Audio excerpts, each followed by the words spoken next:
Power. Access granted. Transferring data. Activated.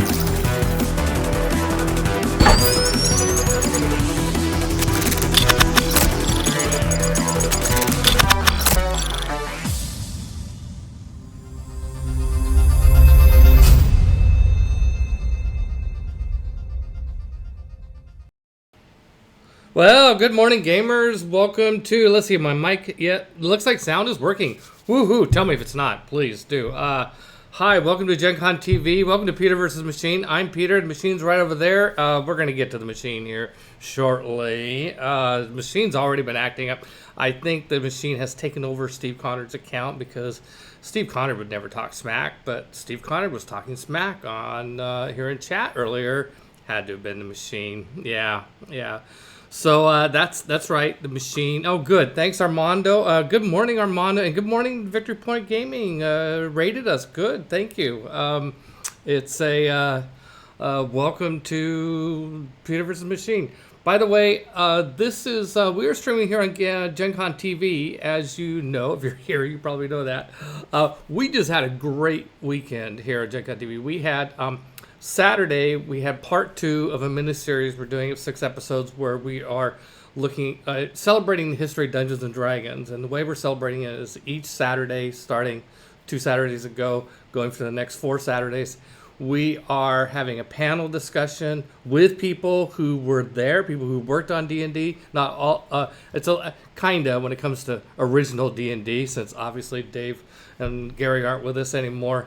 But starting next week, for the next 4 episodes, we will have the lead designer of each version of each edition of D&D from 2nd edition on. So next week, we will have Zeb Cook, who's lead designer of 2nd edition D&D. The week after that, we'll have Jonathan Tweet, et cetera, and a host of other people.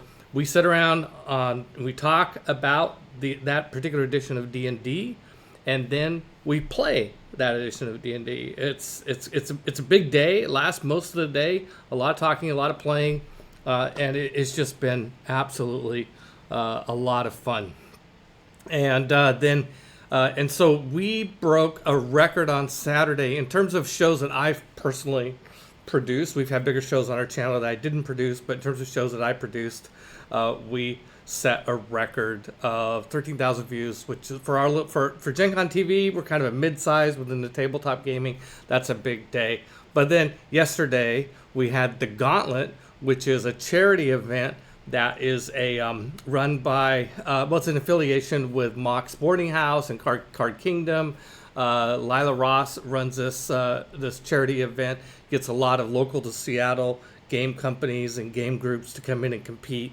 And that year is always a record-breaking year for us, and in terms of views. Outside of Gen Con, like during Gen Con Indy, then yeah, our numbers don't quite equal that. Anyway, so whatevs. Who cares about numbers? We're just here to play games. So this is Peter vs. Machine. I play strategy games. Mostly I play Sid Meier's Civilization, usually Civ 6. I also really enjoy playing Civ 5, which I did a campaign of that too. So hey, let me recognize people in chat. Armando's here. Thank you. Victor Shevchenkoviv. That's great. Is that Victor? Is that the Victor that Armando and I play Civ with once in a while? I'm kind of guessing it might be, but I'm not sure. Anyway, welcome. Let's see. Yes, it is. Well, okay, Victor. Welcome. I think this is the first time we've had blessing of your presence here with us on Peter vs. Machine. Thank you, Steve. I hope you had a good weekend. Gabriel, I know. I'm sure you had a good weekend. You're just all about the fun. I think you had a show this weekend, and I understand it might have gone well. I hope so. Yeah. So, the other thing, I know there's one other thing that's been going on. I mean, so busy this last week. This last week was also the Seattle International Film Festival. And so on top of all that, Dee and I probably went to 15, 20 movies. Well, she went to more than I couldn't go as many as she did this last week. And I gotta be honest, it started off a little slow. It started off a little rocky, at least for me. She watched a movie without me that was really good, Hajan, which I think was a Iranian movie. And um, I don't know, I, most of the movies I watched for most of the festival were kind of hit or miss until kind of towards the end. And then, yes, the last 2 days we saw a couple of excellent movies. So, phew, thank God. Would hate to go to a film festival and not see a couple of just amazing films, and we did. So that's good. Okay, we should get to it. We should play some Civ. Okay, so let me go ahead and switch to that. Let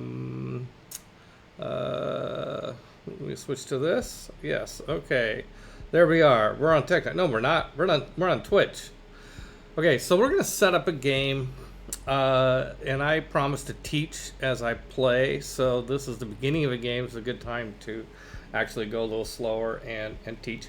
I am going to play for a religious victory, and I'm going to do something very brave, which is no, let's not do that. I am going to play on deity.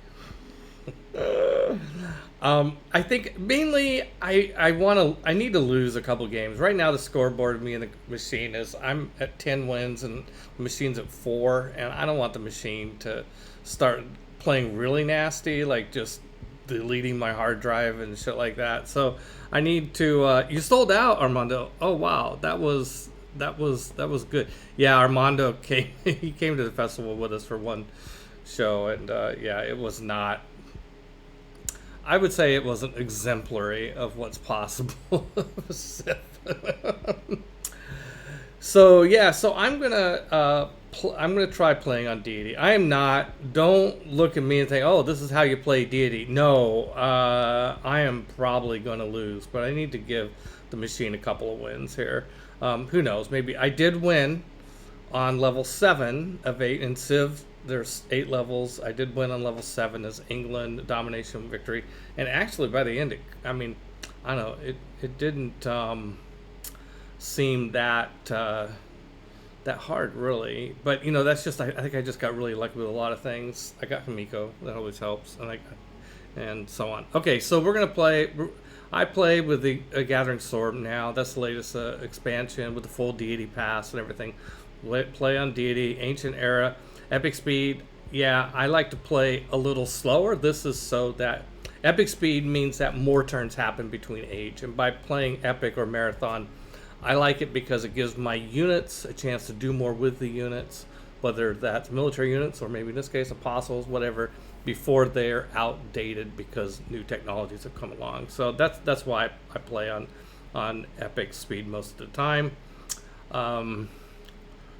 I don't know what sort of map I think I'm going to keep it easy and just do a Pangea map. It's easy. I don't know. Maybe I'll just do a shuffle, see what comes up. I think shuffle though does restrict some of your options. Let's see. I'm still on epic. Disaster intensity. I'll leave it at 2, I guess. I feel like I don't really like disasters very much, but I feel like if I turn them down to 0, I feel like I'm wussing out a little bit, I guess. Resources, standard is fine. All the city-states are fine. I am going to play for a religious victory with Byzantium. Oh, let's go ahead and choose that right now. Basil. And we'll talk about Basil in a bit. Maybe I should go for standard size this time. Oh boy, for playing on stream, it is nice to have fewer civs. When I play domination, I'm definitely sick because you have to go through and take every one of them. I am going to have to. It's just going to take longer if I play on standard size. If I go to small, 6 plus, I think small's good.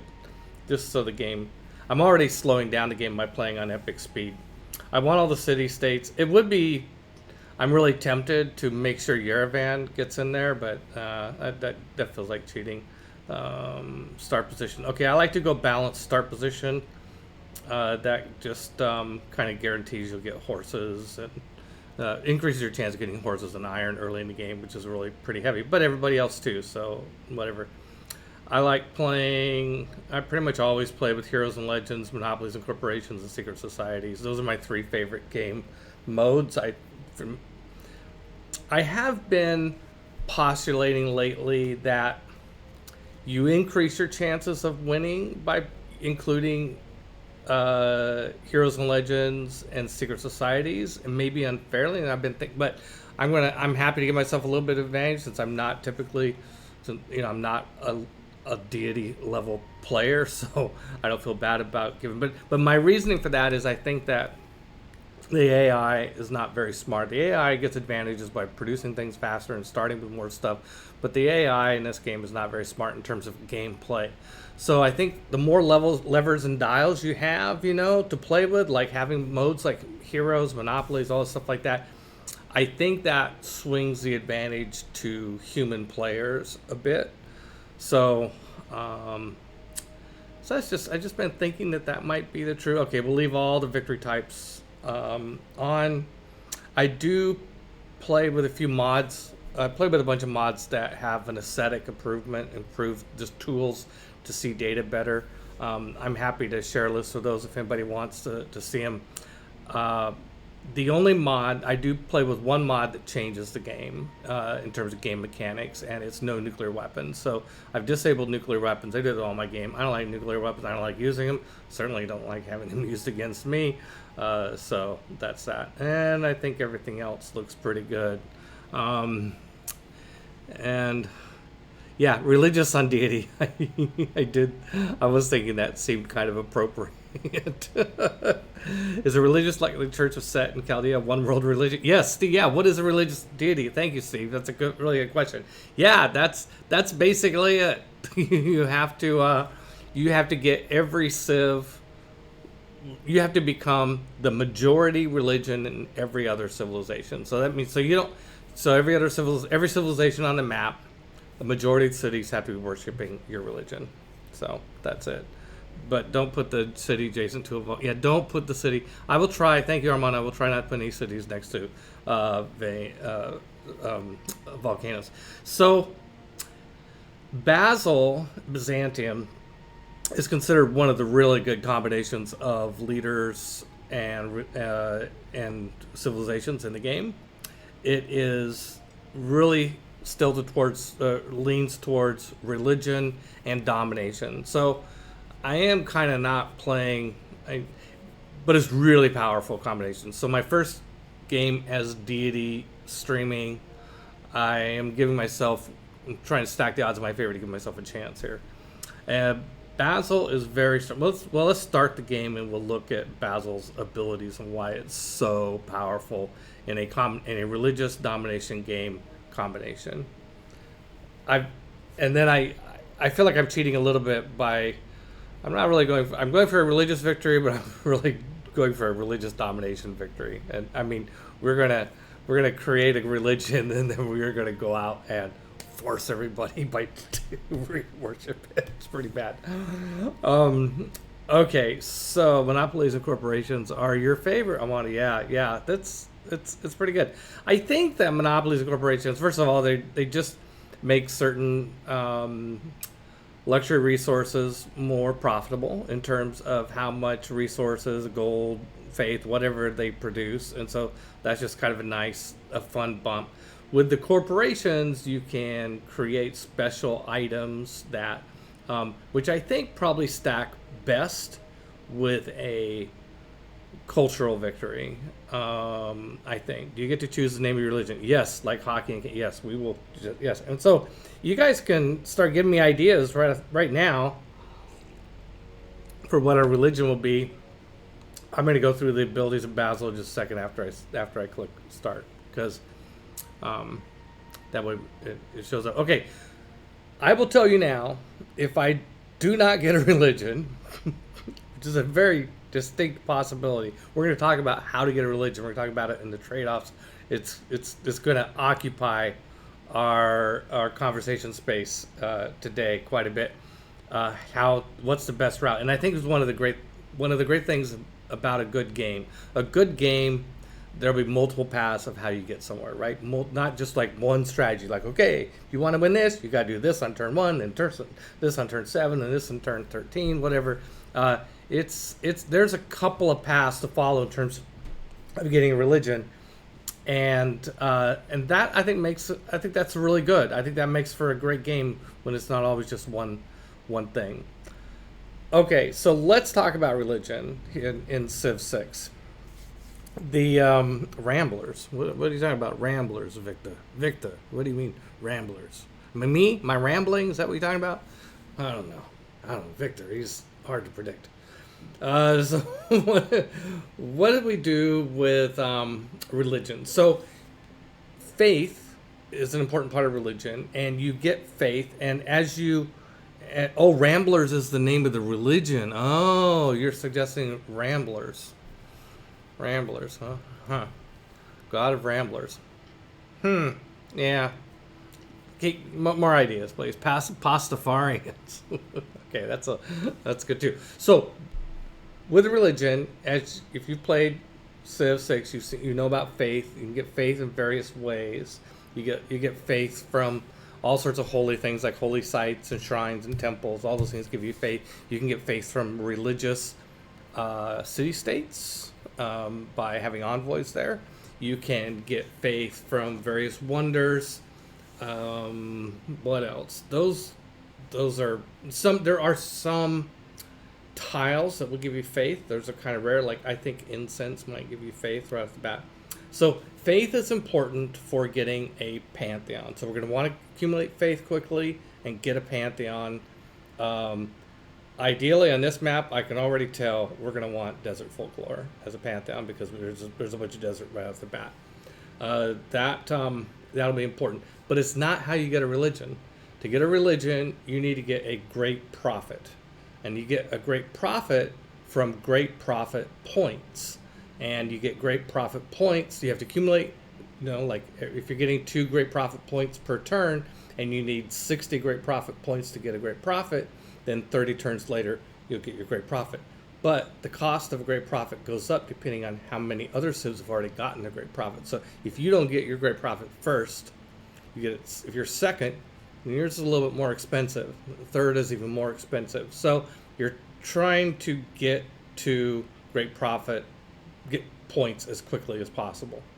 But you also got to defend your towns from barbarians and all that sort of stuff. So that's the rub, is how much do you just focus on getting faith and great prophet points. The other thing is that to get religion, to build holy sites, you need astrology on the tech tree.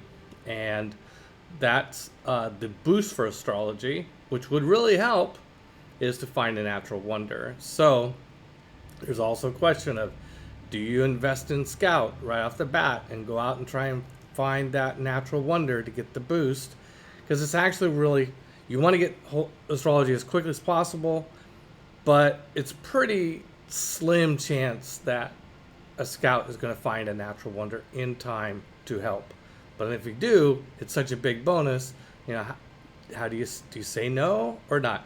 So I don't know what the exact right formula is for getting a religion ASAP, but I know that it's extensively been debated by players smarter than me on what that right strategy is. And here I started moving. I haven't even talked about Basil. Okay, so that's the basics of how to get a religion in Civ 6. You want to get faith, yes, to get a pantheon, so that you can get a pantheon ability that really helps your particular style of play and your situation. But we need to get great prophet points, which we get from shrines, and from holy sites and shrines, and also from the project called Holy Site Prayers or something like that, the Prayers Project. Okay, let's take a quick look at Basil before we get too carried away. What Basil's ability. Oh, and I can see the framing of my picture is in exactly the wrong place for this particular moment. I can. I can't really fix that live. Okay, well I'll read it for you what you can't see. It's also pretty small type, so you're probably pretty much relying on me. Anyway, okay, so there's a number of things that lead itself towards religion and domination when playing Basil as the Byzantine Empire. Heavy and light cavalry units do full damage against cities following the same religion as Byzantium. So if you can convert a city to your religion before you attack it with cavalry, your cavalry does full damage. I mean, that's great. Cavalry usually is the poorest unit to attack a city, but if you convert them first, they're really good. Gain the Tagma unit, unique unit when the Divine Right Civic is discovered. Okay, we'll get to Tagma here in just a minute. Okay, we also have Taxis. It's not taxis, it's taxes. Units receive +3 combat strength or religious strength for each holy city converted to Byzantium's religion, including our own holy city. So this is like, yeah, we have to have our own religion. If I fail to get a religion, I'm going to quit. I'm going to call this game a loss and start again. Byzantium's religion is spread to nearby cities when defeating a unit belonging to an enemy civilization or city-state. Okay, that's nice. +1 great profit point from cities with a holy site district. So a holy site district would generally create one, for any other civ, it's 1 great profit point per turn. For us, it's 2. So holy site, we do have an advantage in that race because of this. Tagma is a unique medieval area that replaces the knight. So instead of knights, we're going to get Tagmas, and they are land units within 1 tile of the Tagma receive +4 combat strength or religious strength. So the Tagma will increase the strength of other military units and religious units for religious debate. Droman is a quadrireme that has additional range and receives +10 combat. I mean, by the way, in any other civ, the Droman would be pretty cool. Like, wow, okay, this is really cool. But the other abilities that Basil have are so good, you kind of gloss over the Droman. But a classical era naval unit that could fire 2 hexes with a +10 strength is pretty interesting. So I don't know, maybe we'll probably build one, I guess. Okay, the Hippodrome. Oh my god, the Hippodrome here, and this is where you can't read it, sorry about that. But the Hippodrome, this is a district that replaces the entertainment center. And when you build this entertainment district, well, first of all, it gives you 3 amenities, it's cheaper to build, fine, whatever. But when you build this the Hippodrome, you get a free heavy cavalry unit. Whatever the current tech is, if we build one before we get the Tagma, which was the knight replacement, we'll get a war chariot. If we build one in the late game, we'll get a tank. Okay, heavy cavalry, yeah, it goes up to tank. Knights go up to, yeah, knights go to crusaders, which go to tanks. Yeah, that's right. Or modern armor if you build it really late. Okay, this is not only just when you build the Hippodrome, but Hippodrome is a district. Every building you build in the district gives you another one of those units. So, I mean, it's a crazy number of units. Also, these units you don't have to pay the maintenance fee on them, and I don't think you have to you don't have to have the resources required. So you don't need horses to build the Tagma, right? Yeah. So this is pretty good. This is pretty good, and it's just going to be this great source.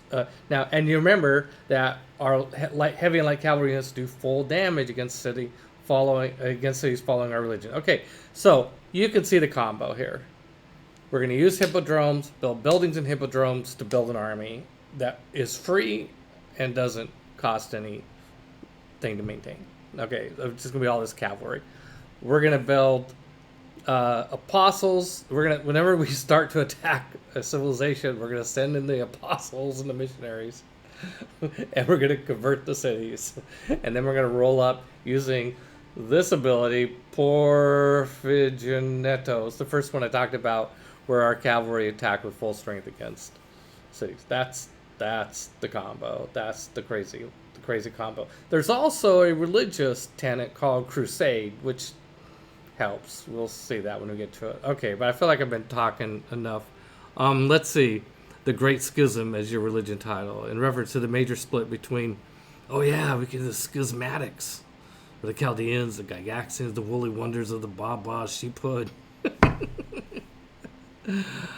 I kind of like the schism idea.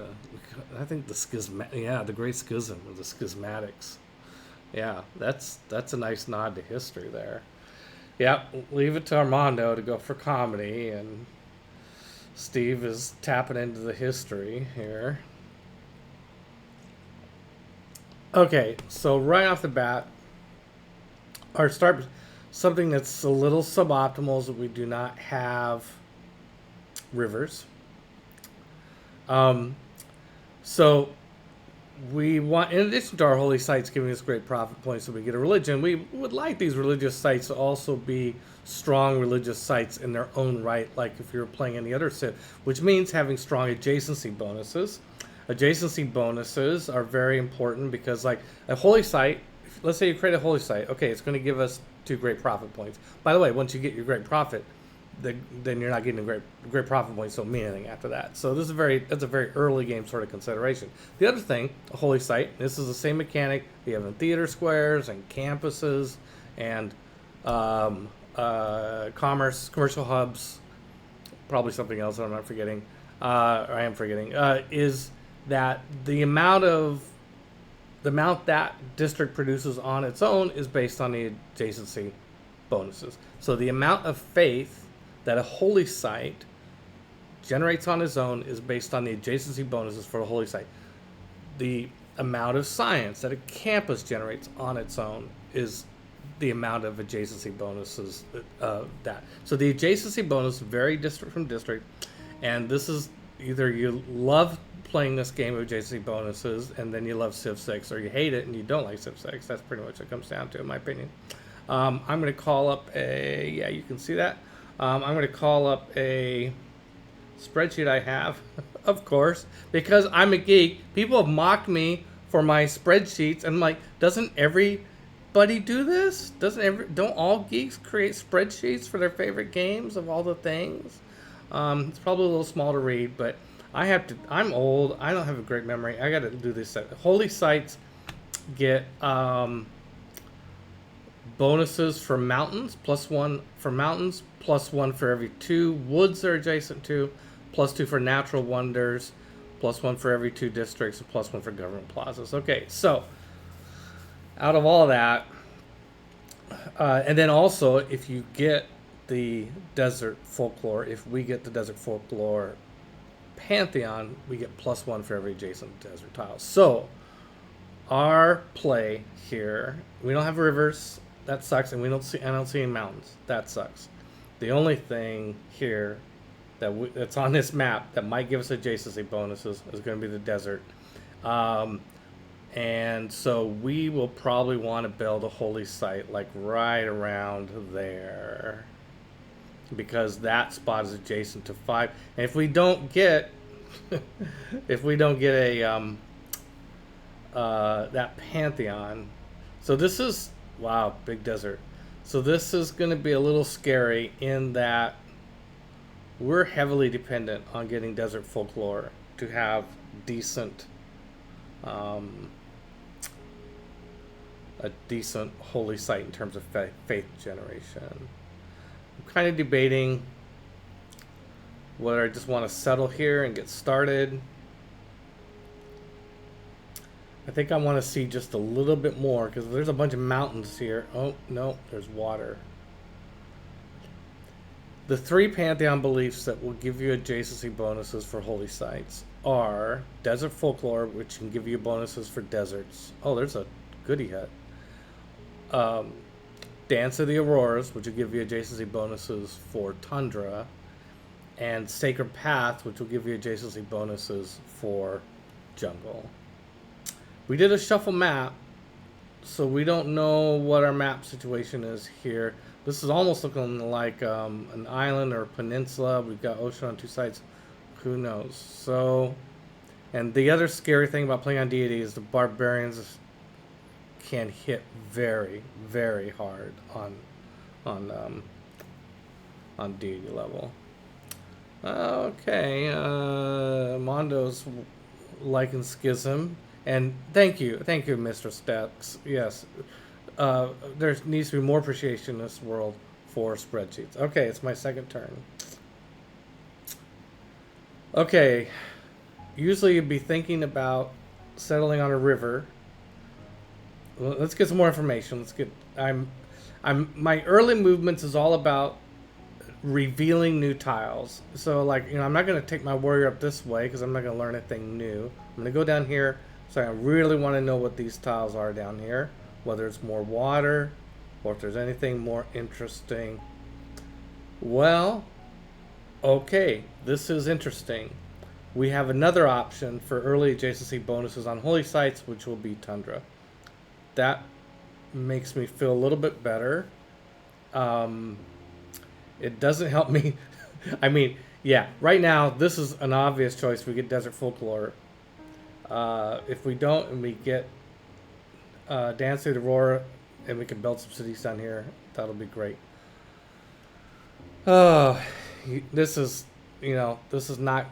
You want to be near fresh water, ideal. Oh, the Oasis is fresh water, by the way.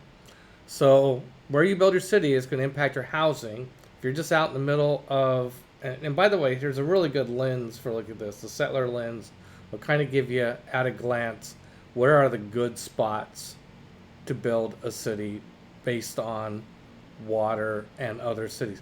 Now these are red. It makes me think that there is a city-state over here or another civ, God forbid. So that's interesting. We'll send our warrior over there next turn to find out. But it's reminding us that these tiles next to the oasis are have good water. It's like it's almost as good as building on a river. For housing, it is as good as building on a river. For other reasons, it's not, because other things that help you on rivers don't. The oasis doesn't act like, but it does give you the water for housing. Okay, but settling on desert kind of sucks. So the trade-off is being on a next to oasis or going over being on a coast line. Okay, well, let's look at other things. If we're over here, we've got cotton, we've got a farm resource, we've got several luxury resources. We got one over here too, but nothing on the north side. So also being near these woods would be an advantage for either for chopping down woods to accelerate production, or something else. If I settle here, I'd be on the water, but I'm too a long way. I don't want to have to spend a bunch of money to expand my borders to get that first holy site spot. I think I want to be. I think I might want to be here. Having my city actually on a desert isn't great for production, but I'll be, or maybe here, I'll be able to pick up quite a bit by just one ring out from my city. There's quite a bit of juicy stuff if I'm here. The cotton twice, the mercury, the quarry, and the farm resource. Yeah, I don't know if anybody has an opinion on that. I think I'm going to go here. And I think it's been a long time since I've settled the desert city, but I think even though just the fact that it's a city, I think I'll end up with 2 food and a hammer. Let's find out. I do. Okay, the city has 2 food and a hammer. And I don't have an immediately good spot to work, but I will. Yeah, that's kind of... Yeah, this is not a great start, guys. Unless I get Desert Folklore, in which case I'll be pretty happy. So I'll be able to take Desert Folklore and stick it, like, my holy site, like, maybe here, and be completely surrounded by... I don't know, does the Oasis count as a desert? Yes, it does. Yeah. So if I put a holy site here, It'll be next to 6 desert tiles if I get desert folklore. Uh, but yeah, the chances that aren't great. I need to. Okay, so first technology is astrology. You just got to go for astrology right off the bat. It's pretty much. I think, I think all, I think all the Civ players out there would agree with that. You have to go for that. I have seen different opinions about whether or not to go scouting. I like to scout because I would. Something would really help is to go out scouting and just stumble upon either a natural wonder and get the boost for astrology, or stumble upon a city state. Yerevan would be great. I mean, that's like one of the best city states in the world in the game. For why? Okay, why is Yerevan great? Because Yerevan, if you are the suzerain of Yerevan, when you create an apostle, you get to pick from the entire list of promotions for what that apostle has, as opposed to just one of 3 random ones. And so you can pick, based on your strategic situation, you pick which one. But hey, let's not get in the weeds here. Oh, yep, sure enough, there's a border over here, and it looks like a city-state border, Singapore. And we've discovered the Owls of Minerva. Owls of Minerva is the best of the secret societies, but maybe not for a religious victory. Well, we're not gonna. Discovering the Owls of Minerva also gave us a governor title, which we could spend now, but we're not going to just yet. I'm gonna reserve the option of what society or what governor I choose first. I'm just gonna save that for right now. We are the first to meet Singapore, so we do get an envoy there. What is the suzerain ability of Singapore? Your cities receive +2 production for each foreign civilization they have a trade route to. Okay, well, if we take Isles of Minerva, then being the suzerain of Singapore would be worthless, because we would be sending all of our trade routes to city-states. Because the Isles of Minerva have a great ability, which is every time you send a trade route to a city-state, you get a free envoy there. Pretty amazing. Okay. We are... It's an extra science. Now, this is... The big problem with this setup is that you really want to have plop down your first city and your second city, buy a spot that will give you 2 food and 2 hammers production, and there just aren't any of those tiles in this area, so it really slows down either your food development, population development, or your production if you don't have one of those tiles right off the bat. That makes that early the early seconds of the game really slow, and that's not good. Okay, so let's just do a little exploration up here. There are wonders in the game that are in the snow and in the tundra. Oh, we're meeting Alexander. That's not great. He likes to go to war. Would you like to visit our nearby city? And I don't think we want him knowing where our city is, our capital. So I'm going to say no. And do we want to send him a delegation? We don't have enough money to send him a delegation. I usually have a general rule: try to send other civs a delegation a turn you meet them. You can influence their how the relationship gets started. But now, where did we meet Alexander? I don't see a unit. So either he came up this way and slinked away, or popped a head up over here and slinked away. Who knows? I'm not sure. It's dangerous, but I'm going to keep exploring because I really want to.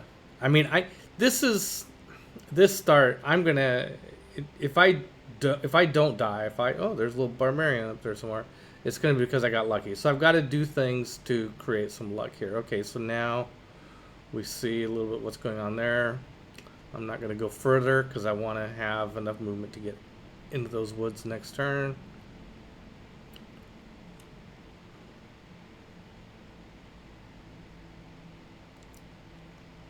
Okay, we are going to get another population. Let's see. I just want to see how much these tiles out here cost. 75.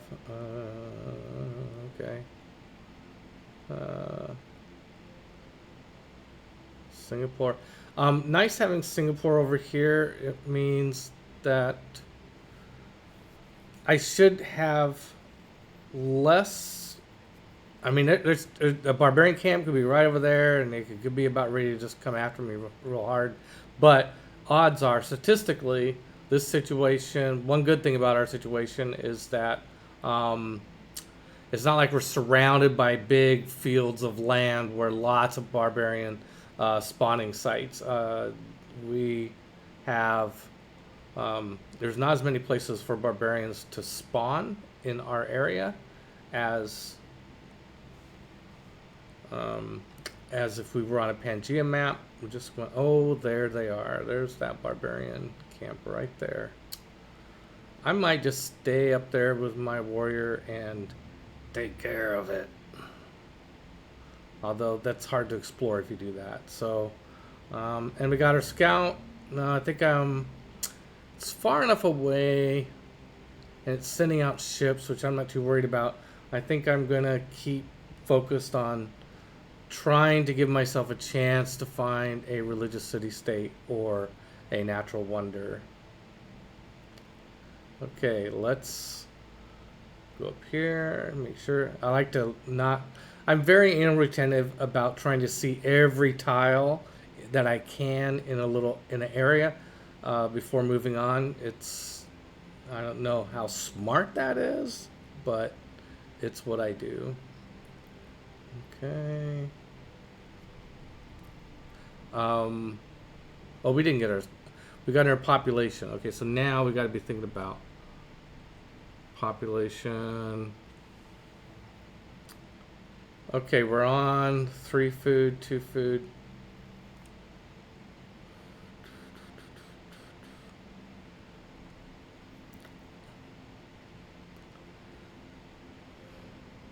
Well, as soon as we get that scout, oh man, see, it's like you want to build a slinger and a warrior, but it's also like the sooner I get another settler, then as soon as I get astrology, I can start 2 holy sites. Okay, well, I'm gonna. Yeah. Rainfire Ranch. Oh, so cool to watch, Peter. I only played Civ 6 a few times, so it's so different from Civ 5, which I love. Well, welcome. Rainfire Ranch. I'm guessing that is Rich or George.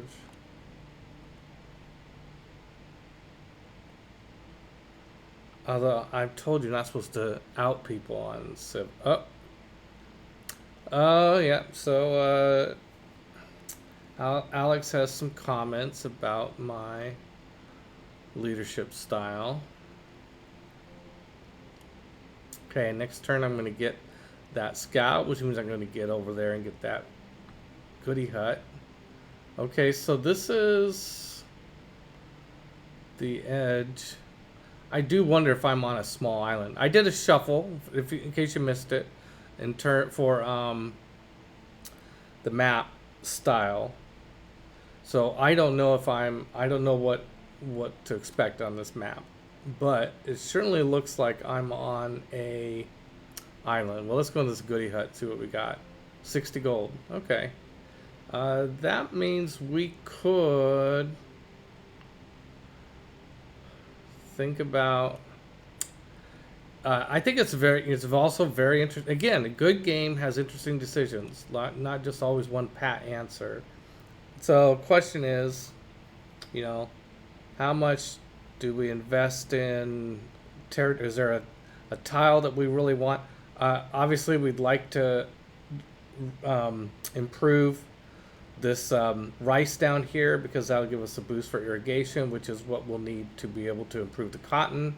We need mining for the mercury, and we'll need irrigation for that. We also need mining if we want to chop any of these trees, which if we're going to build a holy site, it could be really helpful. I do think, though, we're not going to be developing this cotton anytime soon because it takes to develop cotton. You need irrigation, and on the tech tree, irrigation comes after pottery. So it's two technologies you got to get to before you can do that. But mining, first of all, mining we can get to right away, and then if we don't grow naturally out to this tile, we'll probably buy it if we need to. But we're not under amenities pressure yet. We won't be for a little while. But mining would also let us chop down these trees. And on the other hand, it's kind of dangerous to chop down all the trees because we don't have a lot of production in our area. There's no, you get production from hills that you build mines on, although we'll be able to build a mine here, and lumber mills inside of woods. So chopping down these trees would be depriving us of long-term opportunities for production. There's hills here. Yeah, this is a very mediocre start. Well, let's just keep playing. Maybe, and we were probably going to lose this game, so let's not drag it out. Let's just power on. I think I want to, let's see, 13 turns, so I get astrology settler, 40 turns. I think I want to save money for a builder, which is going to cost 300. Yeah, that's really, I think, pretty good thing to save money for, and hope that we buy out here. We're going to be able to start building a holy site in 13 turns. What can we...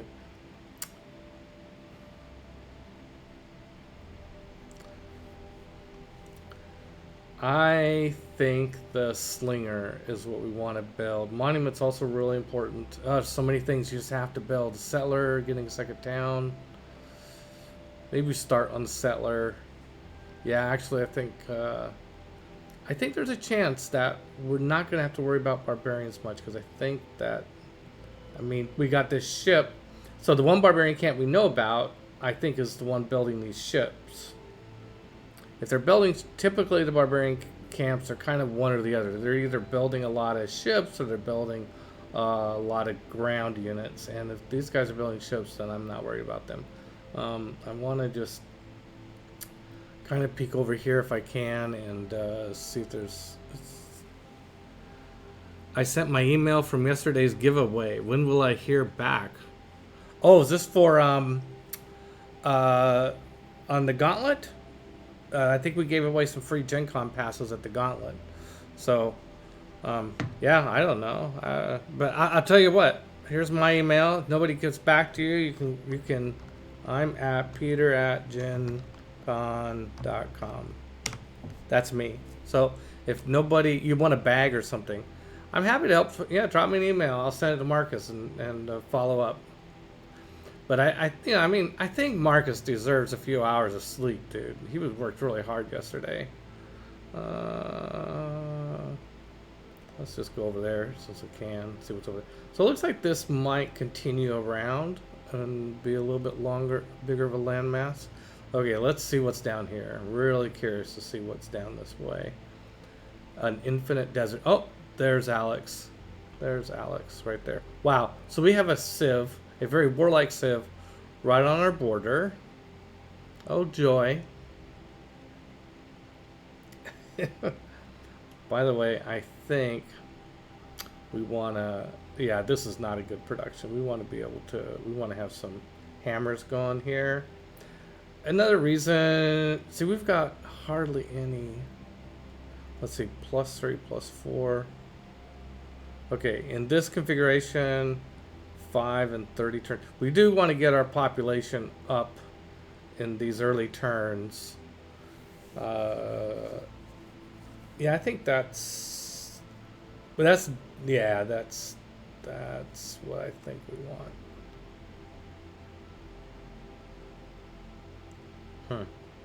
We might want the 5 turns and 30 turns. We go to here. It's 7 turns, but we're generating a lot more money. No, let's leave it there for now. I think I think in the early game it's pretty important to micromanage which tiles you are working. As the cities get bigger, then it's not as crucial. That worker's just not going to get out of my way, is it? And I'm getting nervous about Alexander over here. So I think we're pretty much. Well, we can go out this way and keep looking for a little while to see if we find any natural wonders. Well, there's a builder. Yeah, I think there's a good chance Alexander's just going to come knock us out soon. Uh-huh. Hello.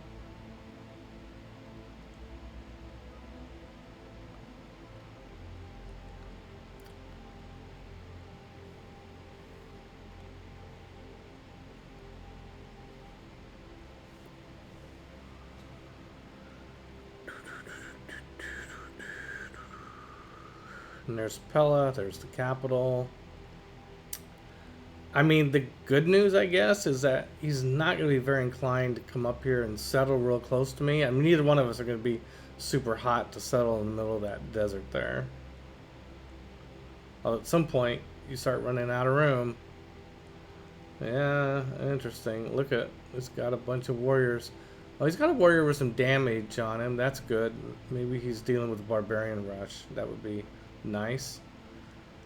We're gonna, yeah, let's see what's over here. Oh, he's got turtles. Yeah, astrology boost is becoming less and less important in terms, I mean, it's the window's closing in terms of how valuable. Yeah, I saw those barbarians over there. The window is closing in terms of how valuable the astrology boost is going to be if we do find something. And I'm not seeing a lot of places we can go. Oh, he built another city here, right on the. I guess I should have deduced that from where those borders were. Right there on the desert.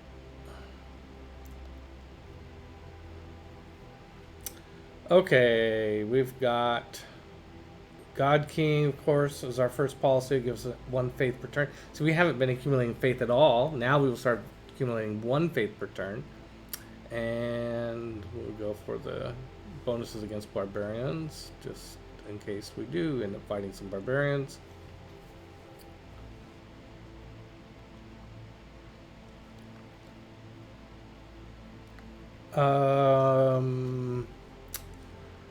I think the chance of finding a second second continent is practically nil. So we'll start with that one because I don't think we're going to get that boost.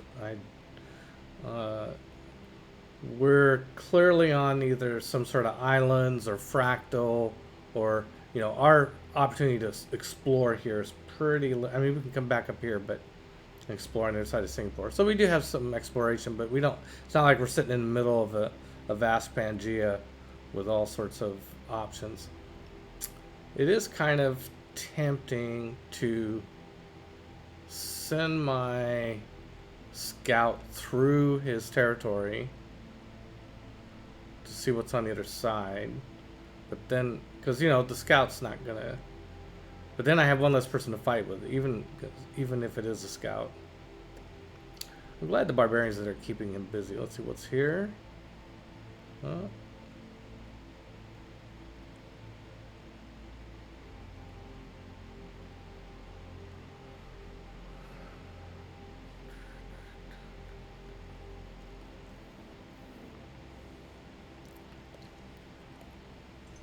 You want a bag or something? Yeah. Well, congratulations on winning a bag. I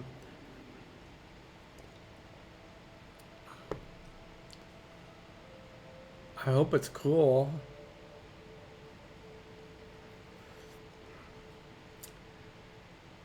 Yeah, I think I'm gonna get my scout back and just yeah.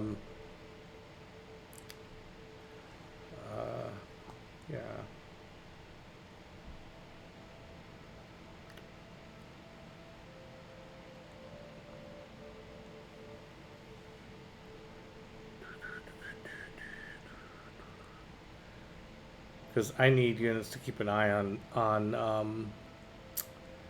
on the Greeks, and also I should have a unit up here just to try and reduce spawning options for barbarians.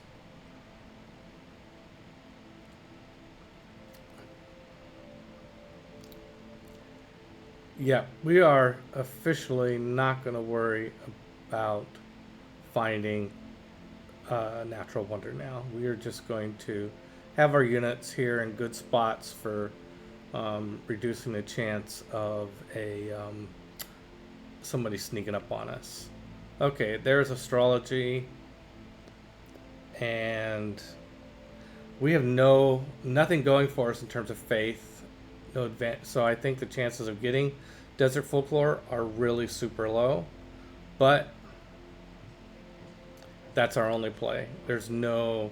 I mean, eventually we can go up here in the tundra. Even there's actually a lot of tundra. It's a pretty thin tundra layer between normal terrain and the snow.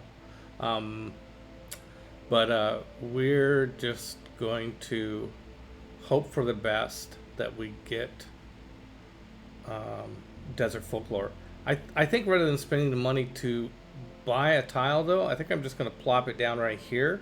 It will be that's next to 5 desert spots, which is almost as good as building it out here, and it saved me some money.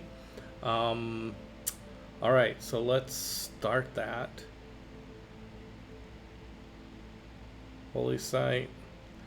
I think, given everything, there's a trade-off here of do you go for the holy site right away, or do you build the settler so that you can be going for 2 holy sites at once, but starting a little bit later?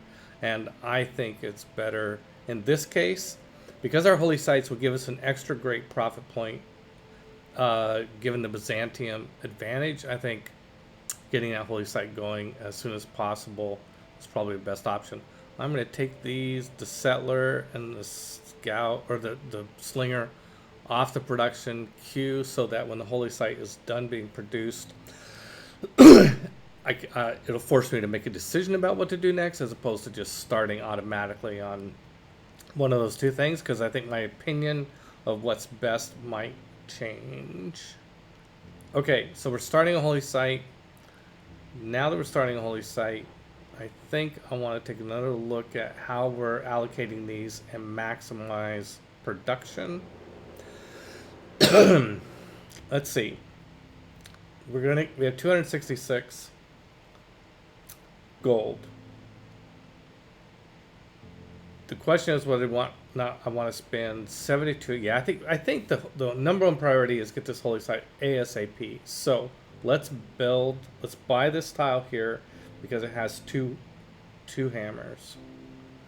And then let's put a population there on the 2 hammers, population here on where we have 1 hammer, and let's unlock this and put it here. Okay, so all the tiles that have hammers we're producing. We're not generating any surplus food, so our population won't grow, but we'll get our holy site in 11 turns. Anybody got an opinion on this? I think that's the best thing to do. And so it's going to slow down until we get a builder. I mean, that's the other thing is yeah, I mean, we already bought the tile, so we can't back up. But if we if we did this instead of this tile, okay, right now it's saying no population growth, 11 turns to get a holy site. If we move this to here, our income goes up from +6 to +9, so we get to 200. We need to get 300 to buy a builder, I think, right? Builder epic speed is 300, right? So it'll significantly increase the speed at which we're accumulating gold for when we can buy a builder and go out and do a chop, perhaps. But we're not going to want to chop. Oh man, see, these things are tough. These are nice, hard converts. That's why it's a good game. Okay, but we'll get a new population in 30 turns. 13 turns instead of 11. Now let's do hard focus on Holy Site ASAP. Let's just do that. 11 turns, we'll have a Holy Site, and then we can reshuffle. Yes, I agree, Victor. It's what makes it good. Necessary. If you don't get a religion, won't matter how fast you go. Yeah. Good, Victor. Good. I agree. Got to get going on that. Okay, so what to go next? I think we were talking about mining earlier. I think that's the play. Animal husbandry is often out of these three: pottery, animal husbandry, and mining. If there's no good reason to get a mine, go for mining. I often go for animal husbandry first, just so that I can get horses and start selling them for income. But I think in this case, mining first, so that we could do a chop if we want to, or improve the mercury. There we go. Okay. I'm gonna keep the warrior here. I mean, if Greek comes after me, we're just screwed. I mean, I'm just. Oh no, he's denouncing me. What? He's denouncing me? Oh, this isn't good, guys. That means he's coming after me soon. Yeah, he heard me. I mean, I guess he might just denounce me and not attack me. I'm I'm still gonna send a scout over here just to hold some weight over here. Oh, let's see. I don't think this changes our calculus at all, but.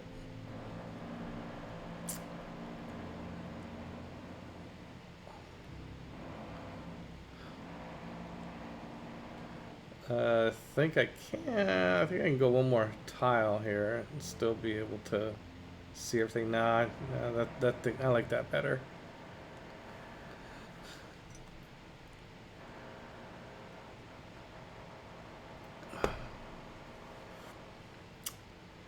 Well, still no Alex. He's waiting 5 turns probably.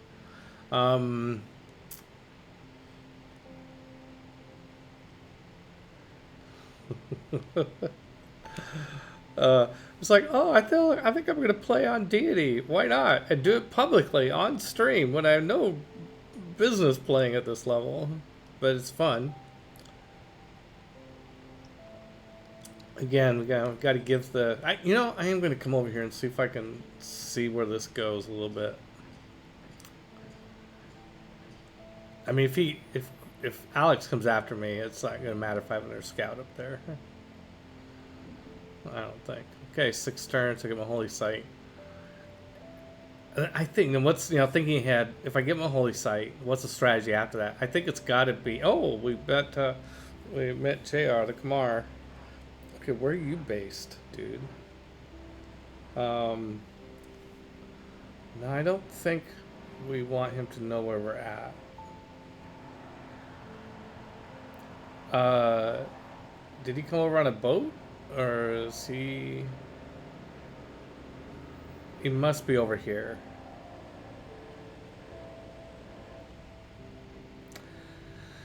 Yeah, I think that if we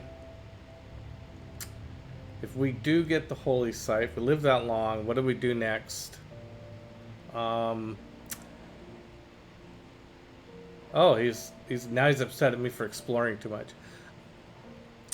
Oh, there's Kamar. He's got a scout. He must have come from over here somewhere. Well, we'll find out. We'll try to find out. Still no Greeks. Good. Or Macedonians, I think I should say. To be historically respectful.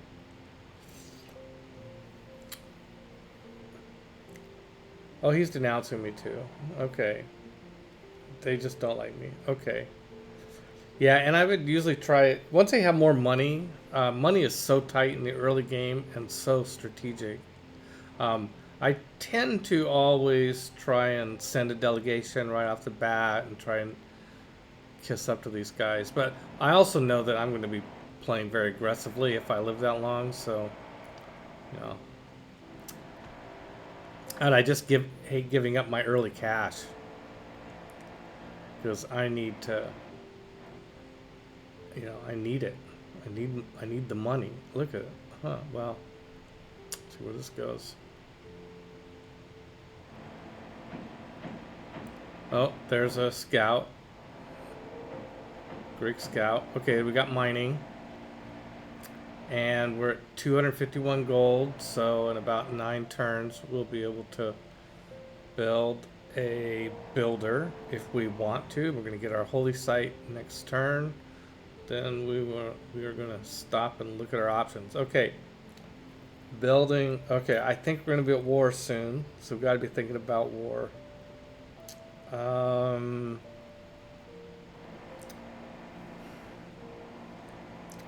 I think archery and bronze working are going to be important techs for us. So let's start with animal husbandry. We don't have a slinger yet. We might end up just skipping. I mean, I hate not getting that slinger and getting that boost.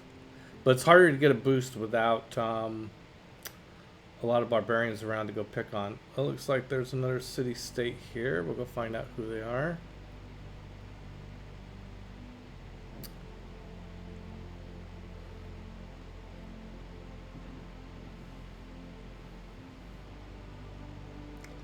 Okay, we got the boost for workforce, whatever that is. Yeah, state workforce.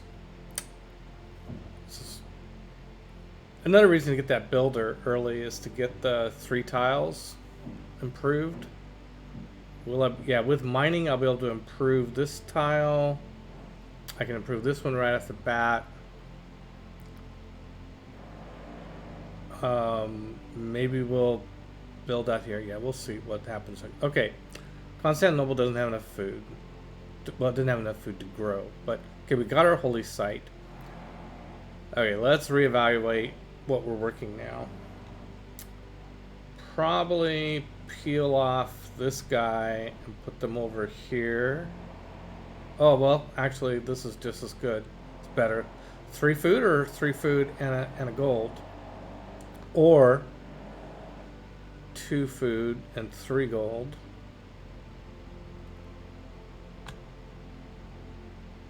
Yeah, these just mediocre tiles for sure. Let's see, 15. Oh, let's produce something so we can see the trade-off. Wow, let's produce. I think I gotta be. I mean, I really want to get another settler so I can go off and start building that. Yeah. Okay. So the 2-city strategy to get to a great profit faster. I think we just gotta. I don't think that's going to be possible for us. Let's see how the other religions are doing. Now, by the way, I wish this little area in here was bigger, but it's not. Okay. In terms of great profit points, nobody has any except for Kamar has 1. So they have a holy site, but I'm going to be generating 2 per turn. Oh, on epic speed, you need to get to 90 for a great profit. Okay, so I'm going to be generating 2 per turn. It says 0 here, but it's how many great profits points did you earn on the previous turn. So that was 0, but that should show it 2. I want to get a shrine, but I think I'm really going to need military. And it's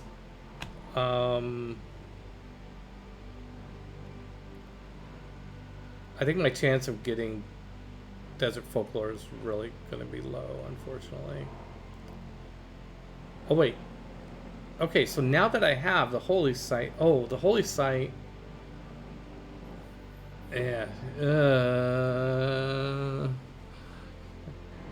Any advice? Anybody? Um, Military units. I could do a. I probably want to do a slinger, and it could if he comes after me.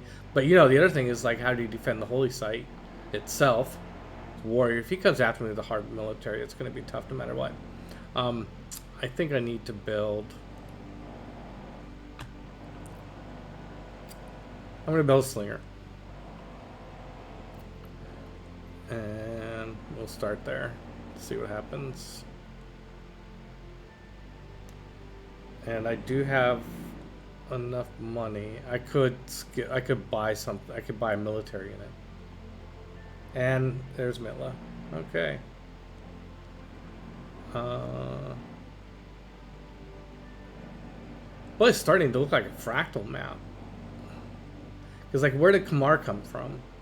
I mean, I doubt he has shipbuilding yet. You need shipbuilding technology to get into the water with a military unit. I mean, I don't think he has any special abilities along those lines.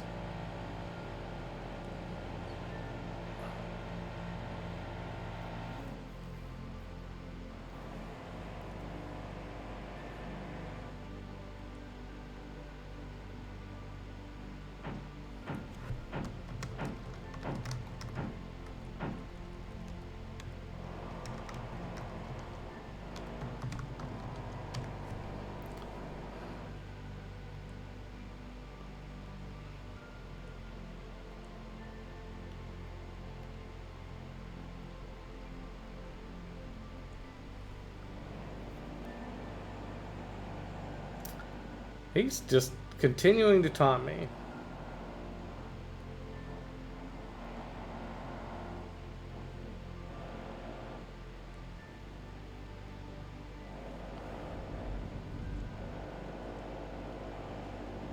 Well, that's what he does. Eddie Lone Wolf. I guess we just have to wait. Oh, commenting to.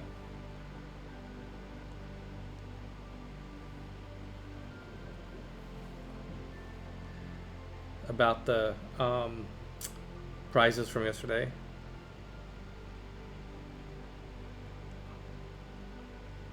Oh, there's a warrior. Is he got anybody with him? Who knows?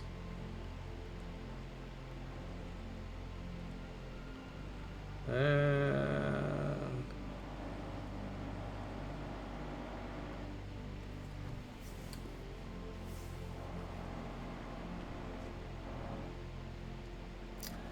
am I making a mistake here with the governors? Is there a governor that could be helping me? +2 fate. You know, there we go. If I point Moksha, oh, that seems suboptimal on so many levels. But if I point Moksha as a governor, my faith production jumps up now that I have a district in that city. Let's just do that. I mean, desperate times and all that, right? Okay, so now I should get. Did I read that right? Oh, 5 turns till it gets established. Oh, I gotta wait. That's a good question. Victor's asking to check the relationships between Kamar and. Oh, they're neutral. Okay, but they both hate me. Okay, great. They probably, yeah, you know. Yeah, fine. Oh, there's Kamar, I bet. And there's political philosophy boost. Great. And tempted to start the other civic here in case I do find another continent. Rapa Nui, okay. Political philosophy, yep, okay. So now, by finding 3 city-states, we have the boost for political philosophy, which is great. Okay, so those are just scouts.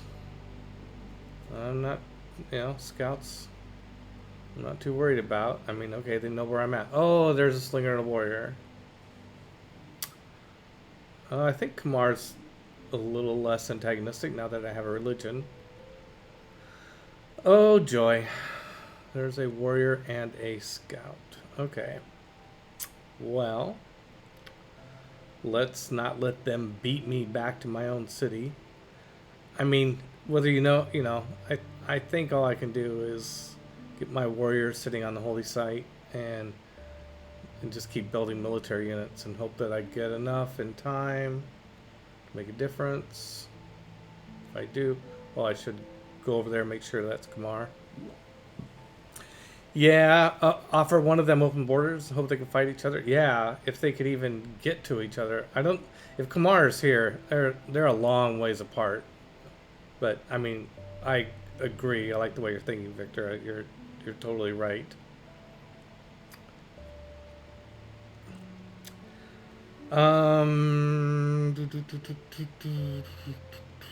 Well, I think I gotta put my warrior in the town. I don't want his slinger to come up and get first attack on me. If he attacks me, there's going to be, it's going to put a delay on the whole religion, getting the religion. That's going to take some time. Oh, 2 warriors and a slinger. All right. Well, we're going to sit in the town for a turn. 2 turns at least until we get our, yep, and here's Kamar. There we go.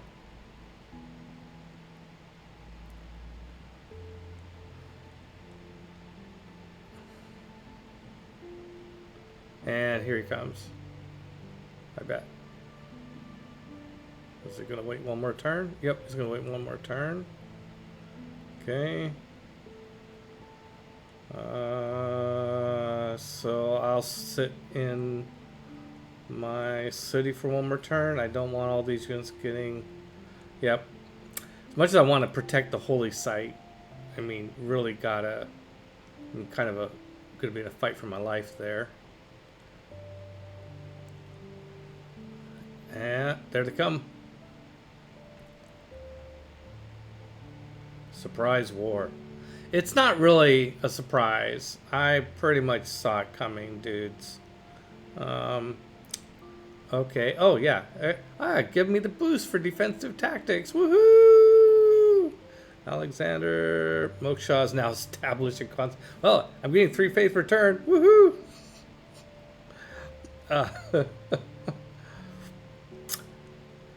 And now we have the problem of one of these guys has got to leave the safety of the city.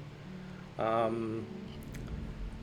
think the warrior goes here, and then let's gang up on the slinger. Not sure that's the best tactic, but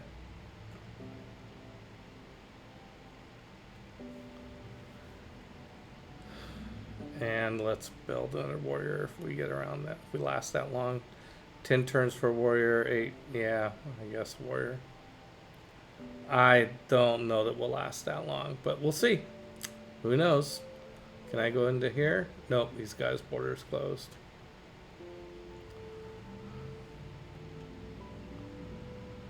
Are any of the city-states at war with me? Nope. I'm going to check on these.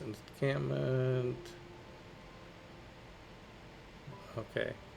I will get a couple of those boosts. Not that it's really going to help at this stage.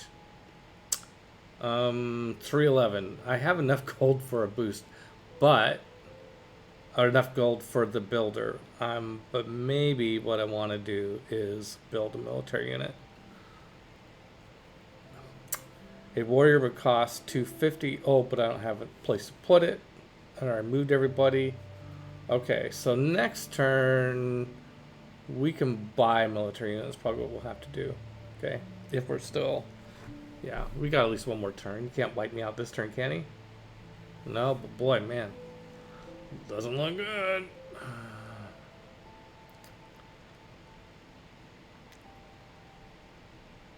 Okay, if I fire the scout, then I can't buy another unit. So let's go here with a warrior, kill that guy, and then go here and shoot at this guy. And let's buy a warrior, I think. And oh, and he pillaged my holy site. Yeah, just, you know, just to add insult to injury here. Maybe what I want to do is repair that holy site, even though holy site repair 4 turns. Yeah, I think we got to keep. The only shot here is to get that religion eventually. So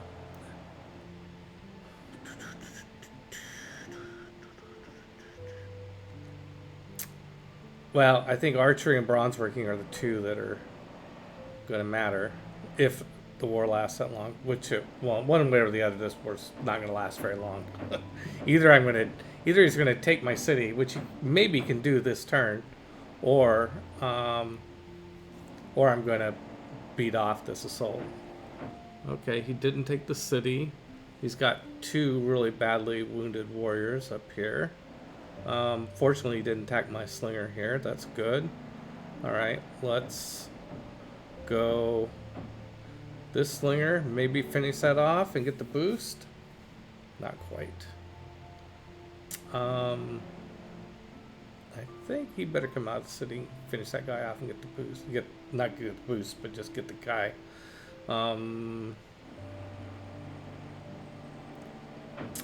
I think.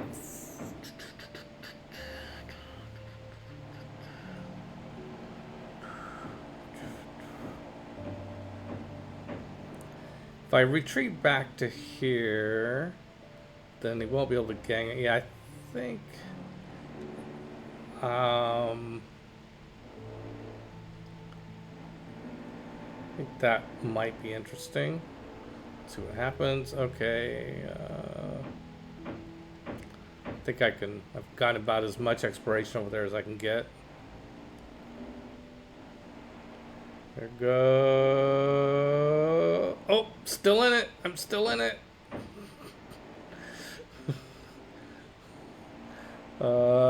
Okay. Oh, there's a volcano right up there, the very most southern tile.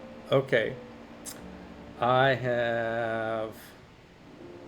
Okay, let's go have this guy go to here, this guy go here, and then I really like to get the archery boost in case I survive. There we go, got it. And oh, and I got a promotion. Now have let's go gang up on this guy. Man, I'm really just throwing my units away here, but ugh.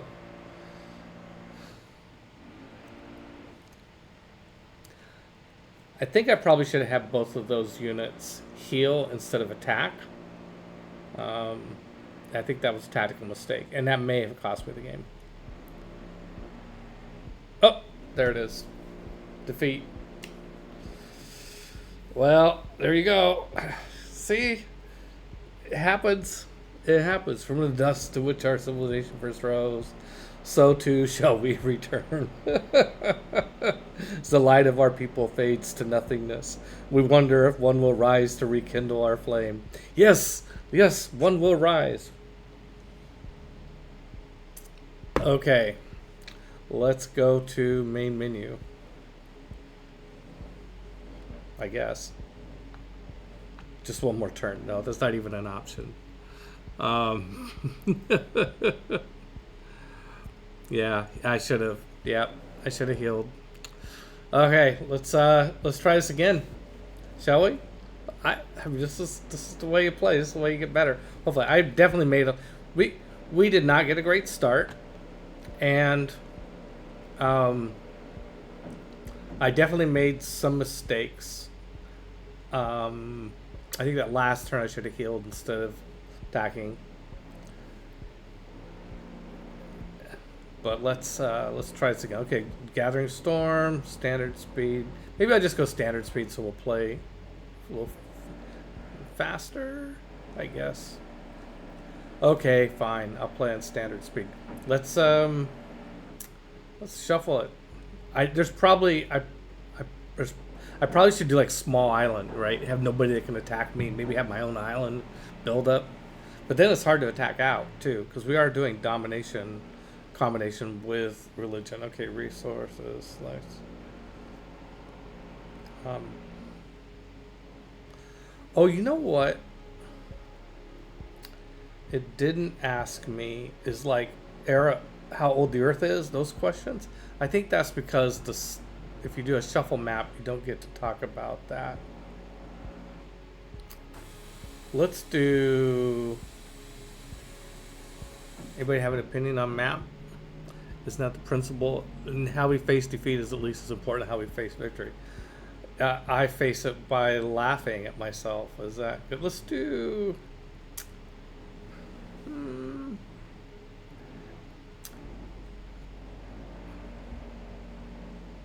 I guess let's try. Oh, archipelago. Yeah, you know, offensively, Pangea is really good, but defensively, Pangea can be really bad, right? Let's do.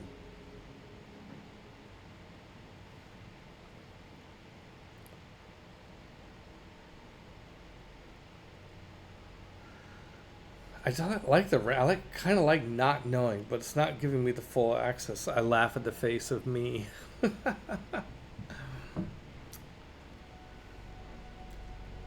Archipelago sounds really horrible. Let's do that. Will it let me choose all the stuff? Yeah, world age. Okay, so what? Leader pool, resources, standard, city states, natural wonders. Okay, world age. I am gonna put the finger on the scale slightly. I'm gonna new world. Now we put more mountains, which are good for adjacency bonuses for religions. Start balance, temperature. I don't know that I care about this. I went archipelago. Well, let's have the sea be a little bit high so it's not so crazy. Archipelago. And then we'll do our typical choices here and choices down here. Oh, limit game terms. No turn limit. Didn't do that last time, but I think I like to choose when my games end, not let the computer choose. Except when they kill me, then the game ends. I guess that. But hey.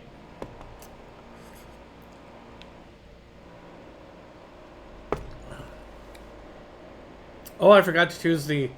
I forgot to choose the Civ, and so it's randomly assigning me to Alexander, who just beat me. Okay, we're gonna have to abort this. Sorry about that, guys. I mean, playing Alexander again. I mean, I could, but I promised I would go for a religious victory. So Alexander would just be too tempting to go straight domination. Okay, let's go back to the main menu. Sorry, guys. Back to the main menu. Yes, we're gonna exit.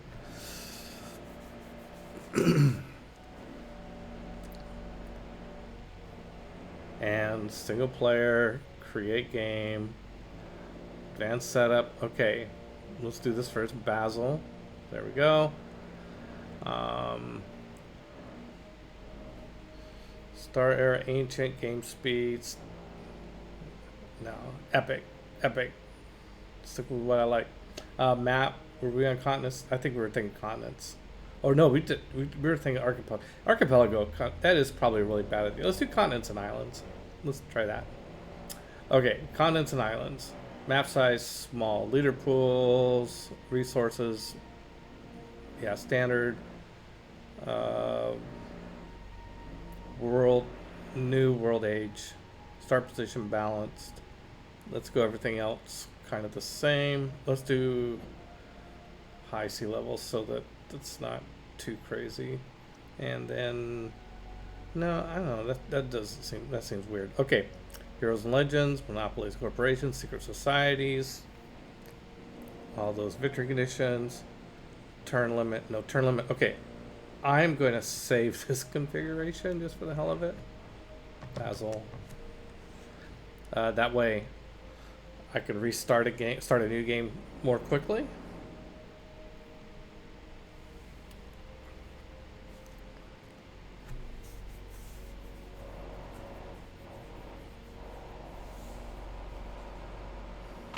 Yeah, there we go. We got the right guy.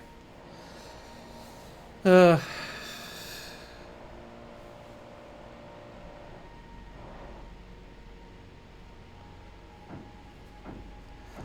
well, if you're just joining or joined since the beginning, I am your host for Peter versus Machine. I'm Peter Adkison. I'm playing Sid Meier's Civilization 6. I promise that I'm starting a new game. I'm starting a new game again today. I'm going to go for a religious victory with the Byzantine Empire. It's going to be kind of a combination religion. Oh, there's rivers! Religion and domination, which is Byzantine. It's basically converting the world to your religion, you know, from the might of your sword on the back of a horse. That's pretty much it. Okay, we have already. This is significantly better of a starting situation than before. One is we have a river. Two is we have some 2-2 spots up here that I probably want to move up next to. I'd be moving away from the wine, but I'd be I still got cotton as a possible luxury resource before too long. Also, I'd be in the rice is here. I'm going to want to develop that. I'm thinking also with the mountains here, I've got holy site possibilities nearby. Okay, now it was always like, where do I move my warrior before I move? You know, to learn as much as possible in this very first turn. Victor says much better. Yeah. How? You know, I want to learn as much as I can about my surrounding environments before I pick a city site. So I'm gonna go. I mean, I think my first city might be here. I don't like being on the desert's not such a great idea, but I don't want to lose the rice spot by settling there. And I think settling on a river is good. And I'll have, although there's a rice spot here, I might settle here on the rice and have 2 tiles that are both 2-2 tiles, meaning 2 food and 2 hammers. Having those in my city right from the beginning is great. If I'm here, I could have 2 4-food tiles. That's also great. Okay, well, let's move the warrior down here and see what's down here. There's any I don't see anything that's causing me to want to change my mind about this. Does look like there's a river here and there's a 2-2 spot here. Yeah. Okay, so if I go here, I can put off that decision a turn. It's gonna be one of those 2 spots. Okay, we're on a continent. Good. We found a continent. It's under our feet. Great. Thank you. And this guy, I'm going to come back around with this warrior, and it's going to be really important to find out what's up here. I do think if I'm here on the desert, when it becomes my start city, it won't be just 1 hammer. It'll be 2 food and a hammer, I'm pretty sure. Which makes... And then I'll be a little bit closer to what are looking like some interesting opportunities for holy sites. Oh, wow. Very interesting. Okay. So... once again, if I get desert folklore, it could be really nice. These spots are good for holy sites. Okay, so the problem with the holy site here is I have to have mining before I can plot plop down a holy site in a district and a forest tile, because you have to be able to cut the trees to put a district there. Now, I don't think that applies to the quarry. I don't think I have to be able to harvest a quarry before placing a holy site here. I could be wrong. So I think so this is actually looking like a decent holy site. I mean, I hate losing a quarry, but for a holy site, if I'm here, I'll get one adjacency bonus from each of these mountains, and one per 2 woods. So I have 2 woods here and 2 mountains. That gets me to an adjacency bonus of 3, which 3 is kind of the magic number. Like, you want at least adjacency bonus of 3. I mean, you'd rather have 5 or 6. And if I get desert folklore, then I would get these 2 also. I would have an adjacency bonus of 5, which is good, really good. And if I settle here, I can immediately start working these 2-2 spot here. I can put population on these 4 foods for nice. I can eventually will expand out to some of these other spots. Yeah, I don't know if anybody knows the rule about, I think it's just woods and jungles that block your placement of districts, and of course luxury resources. I don't think bonus luxury resources block and strategic resources would block placement of a district. But I don't think bonus districts block. Like, I don't think you have to wait until you could harvest that bonus district, bonus resource before placing a district there. So I think right off the bat, I'll be able to place a holy site here with +3 adjacency bonus, irrespective of what a pantheon I get, +5 if I get desert folklore. So now, if I settle here, I'll get this 2-2 spot up until the point that I plop down the holy site district. Then I don't have to buy out to that tile. I mean, it's kind of worse in that I'll be closer to more desert tiles. Of course, there's desert tiles over here too. I'm not sure it's that much worse. Yeah, I'm gonna go. By the way, if I do get attacked, it's pretty decent defensive territory too. Lots of rivers somebody have to climb over, marshes they have to get into, stuff like that. Yeah, I think I'm gonna go here. It'll save me having to buy out to this spot. And I think it's almost as good as the spot I'm in, I think. Boy, big desert. Boy, good. Okay, while we're over here, let's just poke around the corner here. Okay, big desert. Wow. Makes me wish I was playing one. I'm getting more desert than last time I played a desert-loving Civ. Okay, let's settle here. And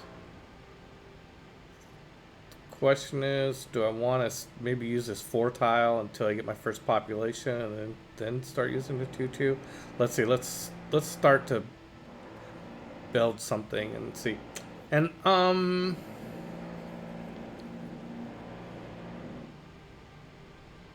I guess a scout. Yeah, I'm questioning whether a scout is that good of a thing to start with. Not sure. I've seen people debate that question.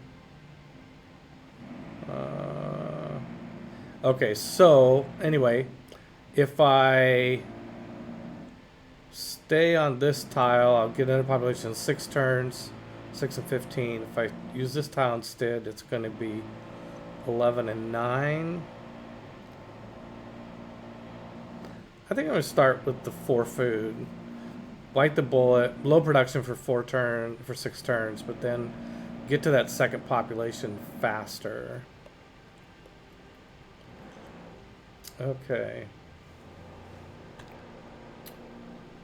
Astrology, of course. First of all is astrology, and then let's just see what we find out here. Go poking our noses around.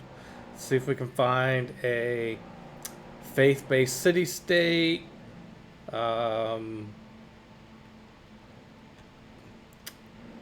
a anything that gives us access to a secret society, which will give us a governor, which I think we figured out that getting Moksha right off the bat is an interesting idea for the extra faith generation to get first choice and to get increase your chance of getting a pantheon that you want.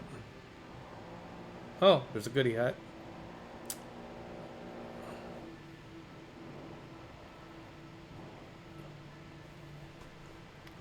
Bom bom bom bom bom bom. Let's go get the goody hut. See what we get. Okay, we found the void slingers. There is another one. By the way, if I'm playing Rome as with Trajan for a free monument, taking the void slingers right off the bat gives you +4 faith in monuments.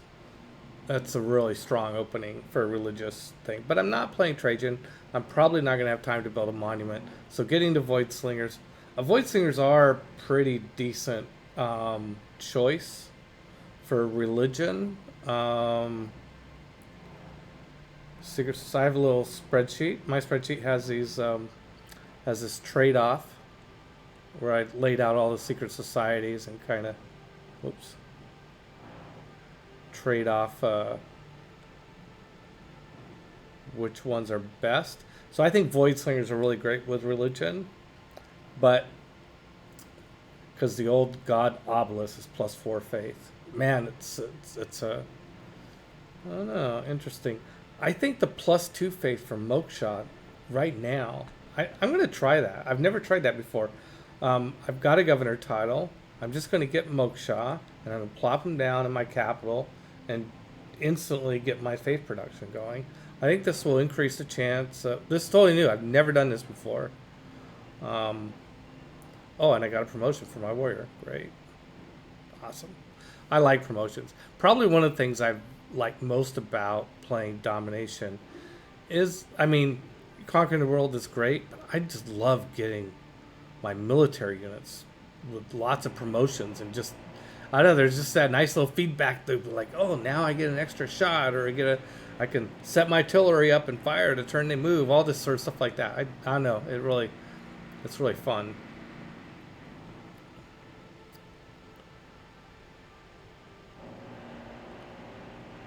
Okay, let's keep playing, let's keep going. Oh, Owls of Minerva discovered. Owls of Minerva is the best all around, I think, of the secret societies. But, oh yeah, forgot to get that. Okay, we've met a COD. They want us to get the boost for masonry, which, well, it would be easy if I wasn't going to build a holy site there.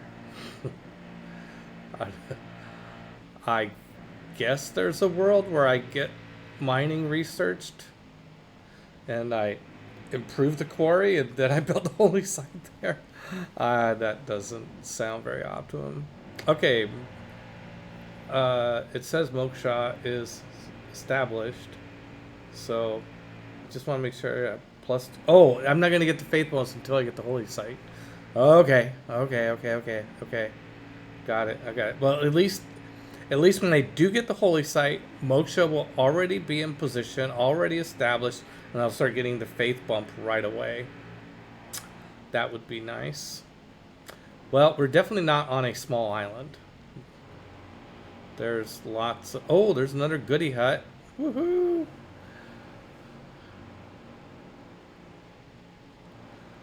We could take a builder from a COD.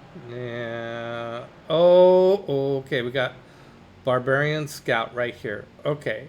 As you probably know, the way Barbarians work is the Scout comes and finds you, and then the Scout goes and reports back to the Barbarian camp it came from that it found a juicy target, and then a horde of Barbarians come after you. So, when the Barbarian Scout finds you, you want to do, if at all possible, you want to kill that Barbarian Scout or drive it off in a different direction, something, before it gets back home. Oh, we got a free builder from that goody hut. Oh, how interesting. Hmm.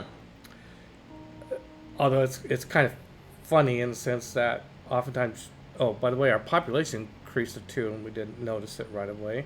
Um, so now, are we? Let's make sure we're working the tiles we want to work. I guess so. Let's see what we want to produce next. Do we want to try the second settler strategy? Well, we can't do a holy site. I mean, you saw what happens when you don't build enough of a military. Barbarians come at, and there is a barbarian scout here. I think we, I think we pretty much have to rely on. Hey, this is Basil. Their holy sites are better. Um,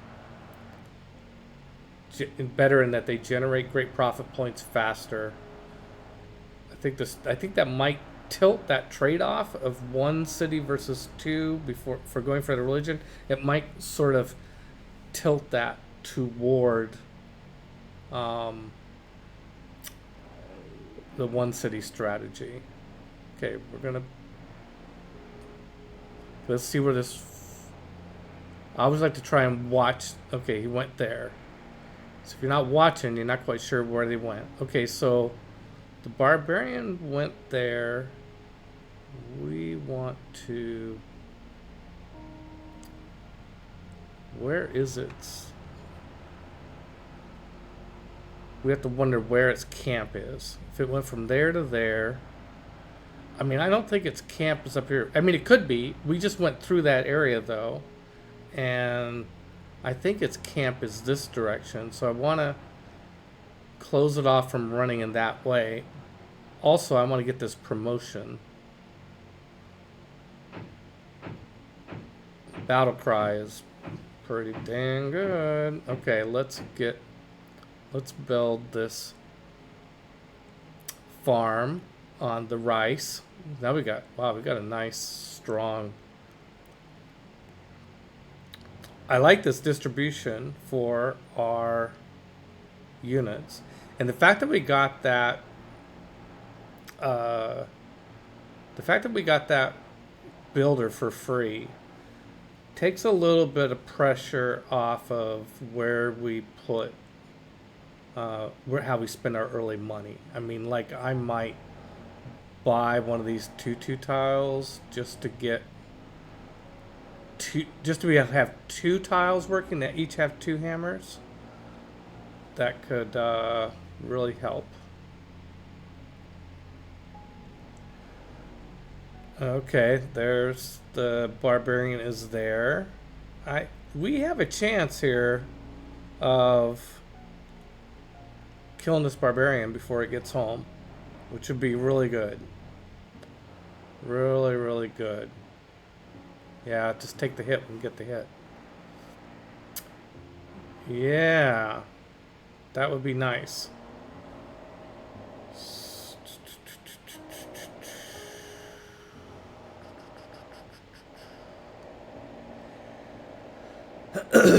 Yeah, then there's always a trade-off too of do you cut down trees, chop, in order to get production, get your holy site faster, which pretty compelling. There's also that first builder. If you improve 3 tiles with it, you get the boost for craftsman, and boosts on civics are pretty important especially before you get a monument. Like we're only generating 1.5. The monument's so important, but we just can't build a monument right now. Well, I'm not going to chop something down before I get. I can't until I get mining, and us not going to do me any good until I'm. I mean, the best use of it is to get the holy site under construction first. So we will definitely be going for mining as our second tech. Oh, we've got a drought over here. I have noticed. I don't know. I'd be interested, Victor, Gabe, but your observations, but it seems to me that the droughts always come back to the same spots. Like the fact that we have a drought here now, we're gonna have that same area is gonna get a drought every 1,000 years or so. You know, it's gonna suck. I'm curious if you guys have had the same observation. Okay, let's try and kill this barbarian here. I might get it. Yeah, got it. Okay, great. And let's... I still want to find out where that barbarian camp is. And... just gonna kind of... I can't really improve anything because I don't have the technologies to improve the cotton or anything else. So let's just go back into the town and wait and see what comes along.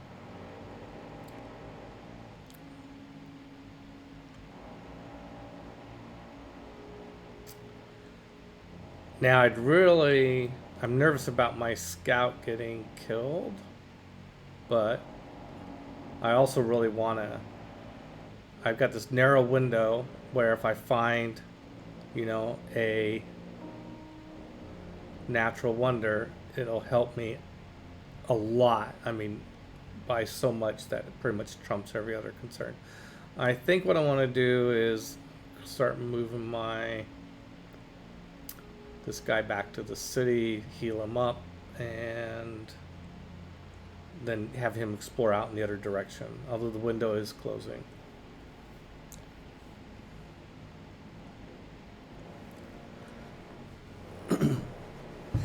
I agree regarding droughts. Also, similar drafts occur in the same bars. Similar drafts occur in the same bars. You mean like draft beer? Like you go to the same bar, you're gonna get the same draft beer? Is that what you're talking about? Similar. Yes. Okay. You know, I think I'm just gonna go up here instead. Oh, there's a goody hut. Oh, wow. Where is that barbarian camp then? Like, maybe it was over here and the scout went all the way around. Okay, we found a goody hut. I know, I can't resist exploring with my almost dead scout. It seems like a really bad idea. But, you know, it's like, come on, I want to find a natural wonder before time runs out. Okay, I want to go in the goody hut, but I'm going to go here first, because I think going to the goody hut will probably end my movement. Oh, I got another builder. Oh my god. Yeah, sometimes you get some good luck. Yeah, okay, I got another builder. I got two builders, and nothing I can really do with them other than I can squander them. That's right, I can squander them. No, let's I can't have them both stacked in the same spots. I have to move one out. And all right, astrology in 7 turns. This is the window is closing in terms of the benefit of finding a natural wonder. Yeah. Oh, there's turtles. 1, 2, 3, 4 tiles away from. Oh, there's turtles here. That's 3 tiles away. That's good. That's another luxury resource that is within range, ultimately, within potential range. Well, yeah, okay, great. Well, in a few turns we can start building Holy Site. Okay, now Code of Laws. Now we'll start generating 1 faith a turn with God King. And let's take the bonus for fighting barbarians. Yes, I'm sure. That's pretty safe.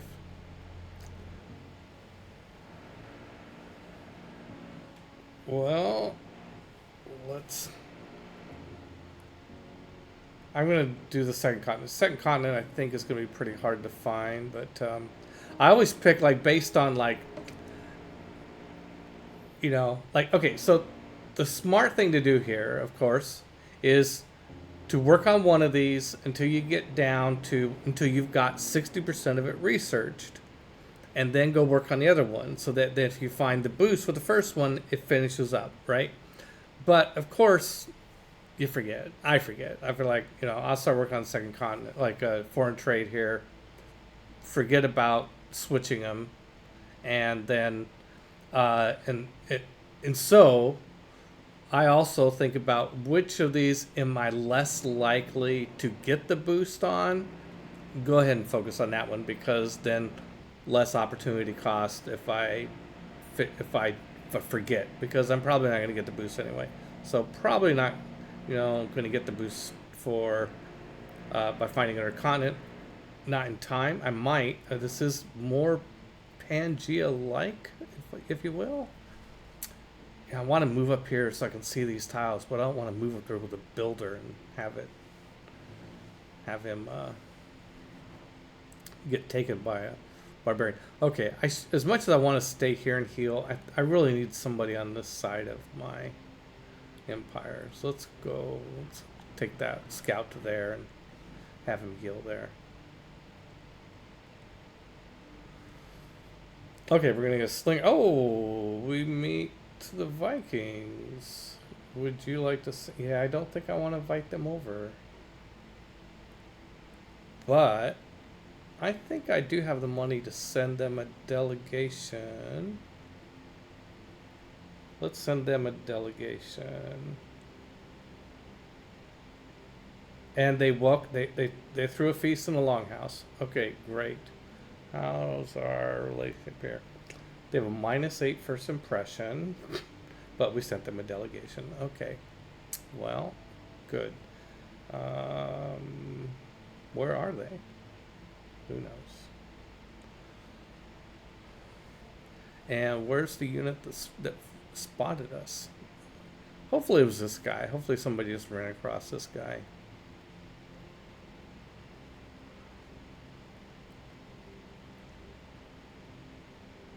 Probably need to get that warrior back home in case we're getting another brawl. Got a slinger. Tempted to build another warrior before. Well, we're going to get 5 turns. We're going to switch to holy site. So, I guess I'll spend 5 turns on a warrior.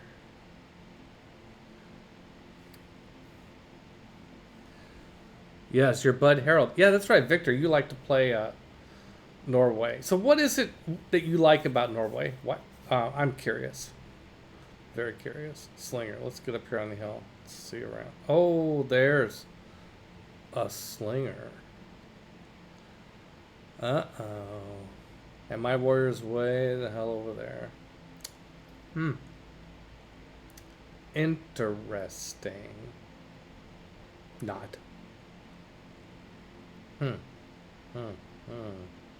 Well, hopefully it's just some slinger running around. But it is definitely time to get my units skedaddling back in this direction. And maybe explore some territory on the way back.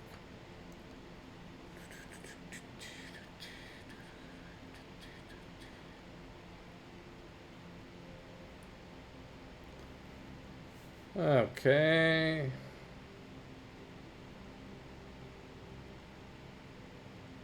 Oh, I really want to, man, I just really want to see those hexes, but I got to get back. Got to get back. Don't scout with your builders. Yeah, good.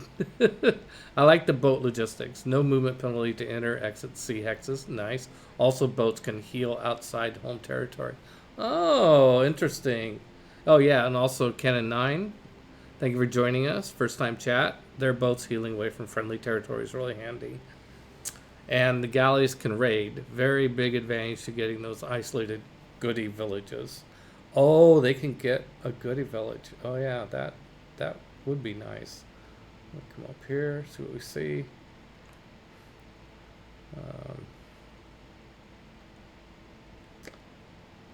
I'm just gonna get the builder, have the builder that can't fit in the city, behind relative to where the pillaging Norwegians are, denounces me.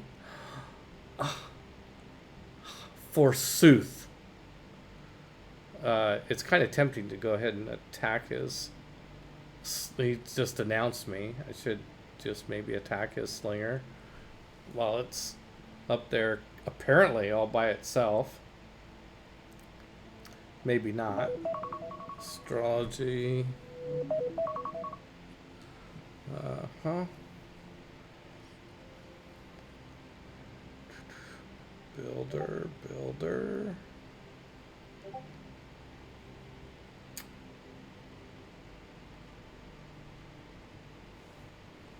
Scout, better stay focused on healing.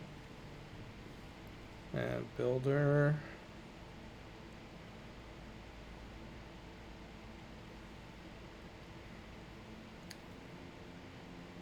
Oh, there's another scout. Did you see that? Right there. I just saw him pop up. Okay, so, well, that's... Okay, so I got barbarians to think about over here. The scout, I think, technically hasn't found me yet. Huh?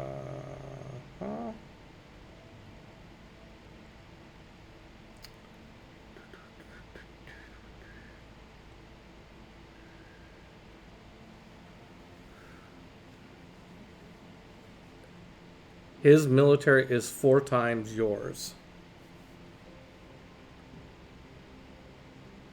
Yeah.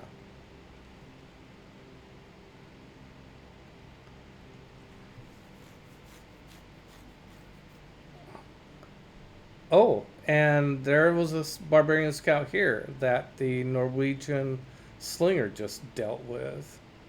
Good. I wonder if the slinger, if that barbarian found my city. I don't think so. I think it has to come up right next to it, but I'm not 100% sure about that. We're gonna get my warrior back here. I got all these builders that, unless I'm missing something, I don't really have anything I can do with the builders yet. Okay, so now we're going to get astrology, and there goes the Norwegian slinger away. Here comes the barbarian, the other one. Okay, I'm going to take a quick break. I got to hit the head, and we're going to come back and figure out. We got some things to think about here in terms of holy site production and stuff like that. Okay. All right, I'll be right back.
All right, back. Hi guys. Okay. So we're gonna get one thing for sure is we got to corner this scout before it gets away. I don't want it. I think even though my scout is damaged, I'm gonna put it to work helping to pin down that scout. And I don't know. I feel like I hate going out exploring with a slinger, but I think that's what I gotta do. At least pop out here and see what's going on a little bit. Yeah, Norwegians are down there somewhere. Now I could start building holy site. I think I better finish this warrior first, and then I mean, as crucial as a holy site is, I think having a second warrior is going to be huge. Yeah. Let's look though at where we're. Oh wow, this is a crappy spot. Let's take some of that extra money because we have the money. Let's buy out to one of these other 2-2 spots. Question is which one. I think I want to buy out on this side. If the Norwegians come after me from this side, it'd be good to have this kind of have that spot that I want to work a little bit more protected. Okay, so it's still saying 4 turns until I get the warrior, but it'll probably make a difference on the holy site when we get it. Victor, telling me his military's fort. Never tell me the odds, Victor. Never tell me the odds. Just kidding. Okay. I think I'm going to go for mining next. I'm not going to be able to get that quarry and the masonry bonus. That's really too bad. But let me double check. This really is the best spot, right? To build that holy site.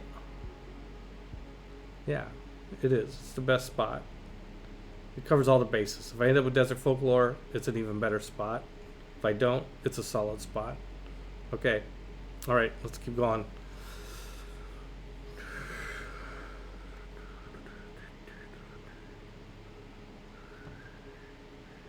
And I probably should put this guy up here on the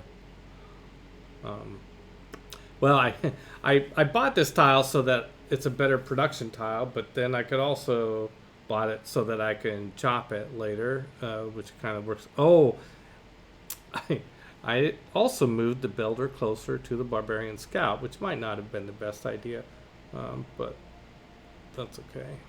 It looks like it's not going to matter.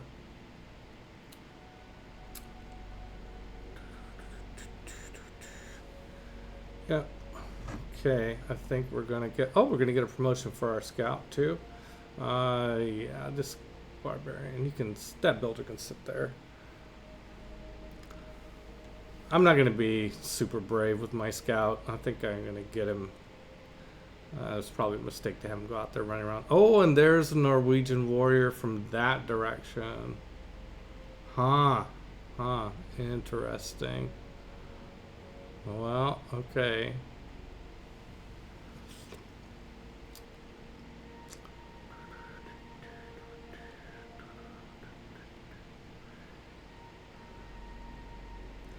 Think I probably should be getting back home.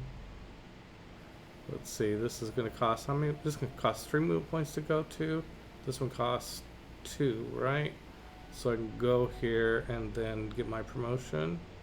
Probably good. Faster movement in woods or fast movement in hills. I always take hills. I don't know the actual statistics on which is better, but it just psychologically I always feel like I get more value out of the hills movement bonus than the, unless I'm playing in this big jungle world type situation.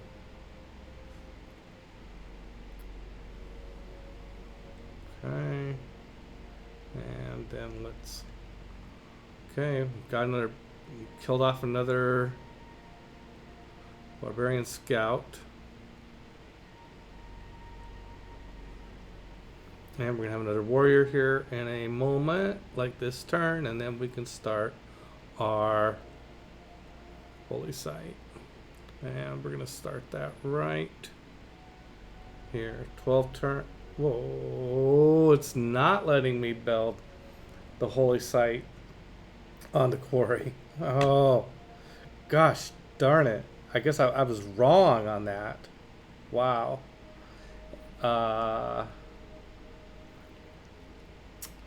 Well, that sucks. Okay, 5 turns, I'll have mining, and I could build it here. Ugh. Which is only a 2 adjacency bonus holy site. This is not good. What am I missing? If I get desert folklore, then out here is going to be just fine. If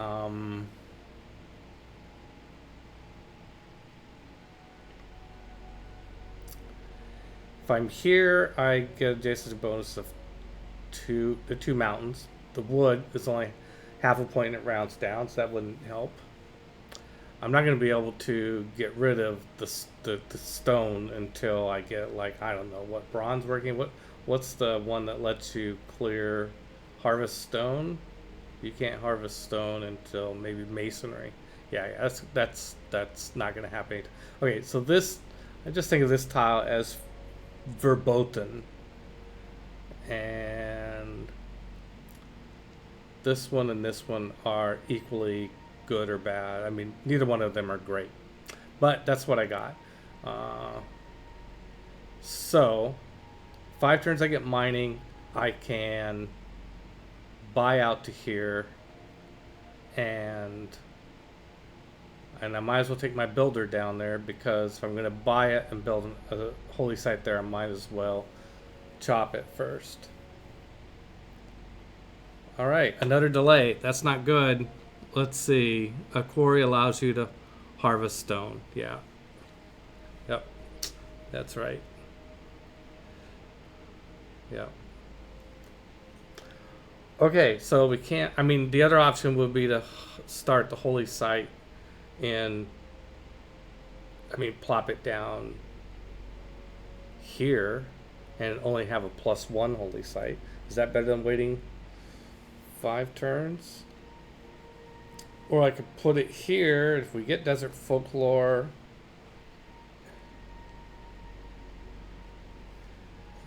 Maybe I'm too hung up on wanting it to be a good faith generator. Maybe this first holy site, all that really freaking matters is getting the great profit points and getting religion. Maybe that's all that matters. Let's think about maybe I just put it here. If I get desert folklore, it'll have good adjacency. Otherwise, it's just a lousy holy site. I can still build a shrine, I can still build a temple, I can still do all the other things. It's just not going to be a big faith generator. And then down the road, my other cities will be big faith generators. Now I think that's the move. Okay, so can we start a holy site here? Yes, we can, even though there's a Norwegian there. If we do it there, it will be better if we get desert folklore. If we put it here, it won't be a non-zero holy site. Okay. Oh, come on. Let's go for the gusto. Let's put it there. At least it'll have a chance of being a great holy site. If we get desert folklore, it'll be a really good holy site. It'll be next to 4 deserts. That's pretty solid. Verboten? Yeah, for building boats. That's right, Armando. Thank you. Somebody pat him on the head. Okay, let's take this scout out here. See what's creeping up on our borders. Oh, there we go. Your seas are unprotected. You're too easy to raid. And I just saw a bunch of army come up. Okay, it looks like he didn't declare war yet, but he's in a good position to. Okay. All right. Well, let's come up here with our warrior.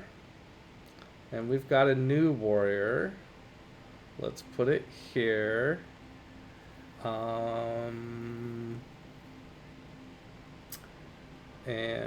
this scout probably should just get back over to here. And maybe come out around this way and probe.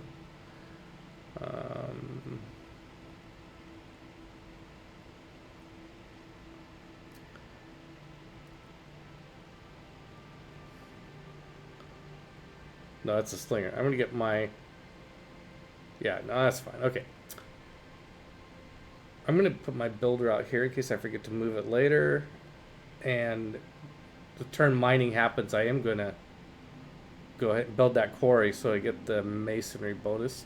If I found any city states, just a COD, and they want me to, yeah, Eureka for masonry. That's what I thought.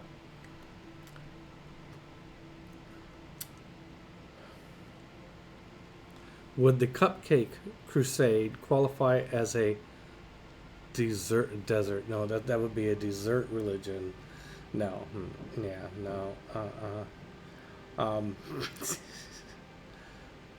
Okay, still didn't declare war on me. Yeah, I think. Oh, I bet the Norwegians. Let's see. Do they have a Do they have no penalty for?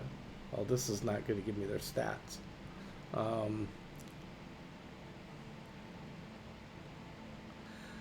Victor, do they have an attack penalty attacking across the river? I bet they do. I bet they don't. I mean, I bet that's part of what makes them special. Okay, we're just gonna sit here in our positions, but my little scout's gonna go over here and make sure there's nobody sneaking up on me from behind. Oh, let's make sure we're building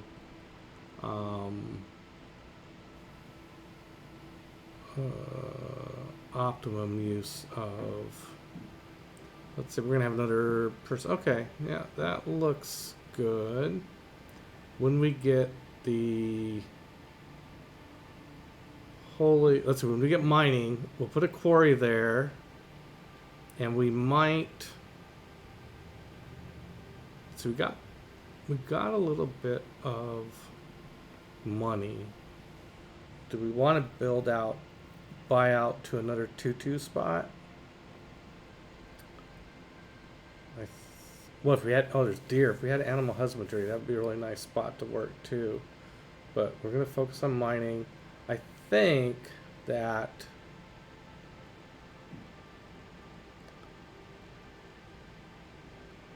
yes, we're going to do that. We're going to buy out to this spot and lock in all these 2-2s, maximize our production. Our 5 food, just because it's so delicious. Okay, that looks like a better distribution, and we shaved a couple turns off of our holy site while still maintaining good growth. Once we grow, okay, so let's okay.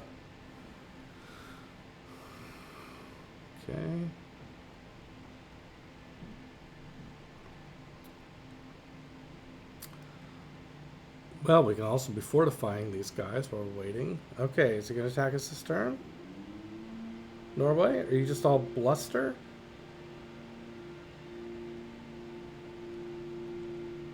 I guess not. Okay.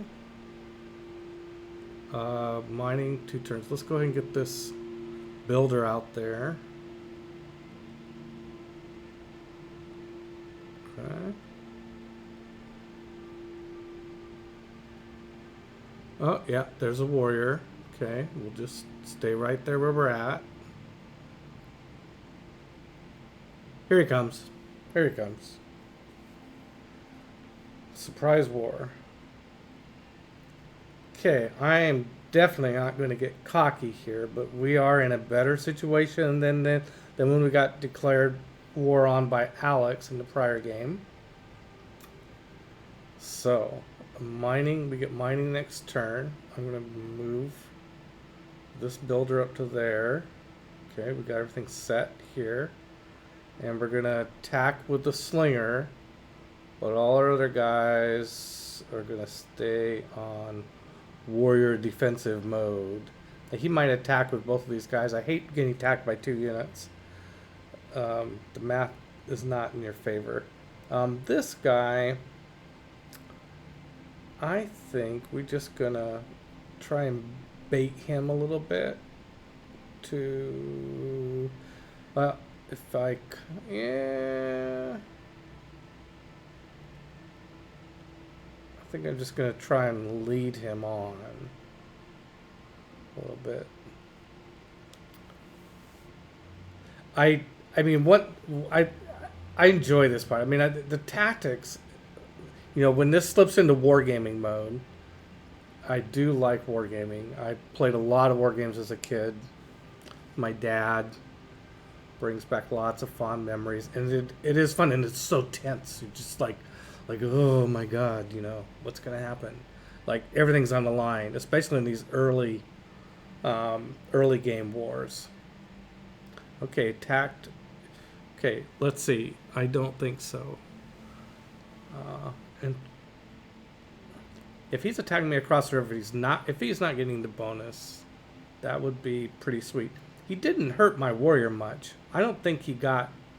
Yeah, I've got a nice defensive position here, and I'm not going to make the mistake of attacking with my warriors. Just let them heal between each time he attacks me. Okay, here, if he hits me, if you hit me, and I find out about it, okay, I think I'm going to let him hit. I'm going to fortify and let him hit me there once. It's just one guy. I can take it. That's how you get XP. Okay, we got mining. Okay. We're going to chop this. That shaved 4 turns off my holy site. We're going to build this quarry. That'll give us the boost for masonry and Hercules. Oh, I hope I survive this game. We've got Hercules as a possibility. Now, we can't summon him now. We got to build a monument first. Another reason I like Trajan. All the cities come with monuments. Wow. Nice. Yeah, and his guys are looking a little beat up. I don't get cocky, but it's better situation than the last one. Okay. What do we want to build first? I think, right, we need irrigation to be able to get this. We got the boost for irrigation, so to be able to improve this, we need to pottery and then irrigation. That's a huge investment. Animal husbandry. Okay, wait. Let me take a closer look at luxury resources. This is the only luxury resource, and we are about out of amenities. Yeah, so I won't need another amenity in Constantinople until I get to 6. I don't have enough housing to get there very efficiently. When I get another town, another city does, yeah, okay. The amenity pressure isn't imminent, but we're getting closer. This is also an irrigation. This is all irrigation. All the luxury resources. That one's sailing. That might actually be easier to get. Well, once the Norwegians are out of the way.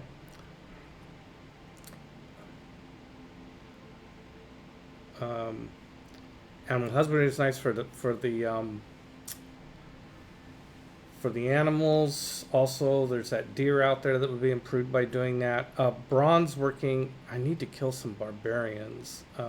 Bronze working would be really good to get, but man, it's going to take a long time to get without the right boost. I think I better just do the boring thing and go for irrigation.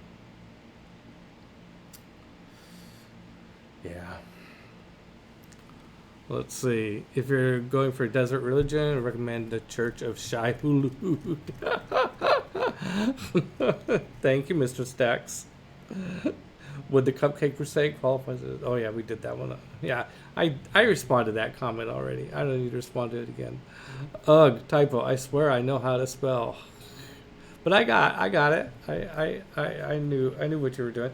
Typos don't really matter in chat, really. Okay, we're just gonna keep fortify and heal. Fortify and heal. And did my slinger already go? Yeah, okay. Alright, come on, Norway. You need to think of some better tactics here. Huh? Okay, state workforce. Oh, because I got my district. Oh, I got my holy site. That's the boost for state workforce. Oh, and we should probably switch to craftsmanship. So I think I will be able to improve tiles. Let's see, improve 3 tiles. I've improved 2, so here. Let's just get that craftsmanship right now. Well, soon. Yeah, and I'll be able to save a charge for the cotton. Okay. This is going to attack the warrior there. And this guy is going to retreat, of course, to here. There you go. Oh, the slinger's going to be able to move there and fire. That's unfortunate, but I can take a hit. I can take a hit. We'll be okay.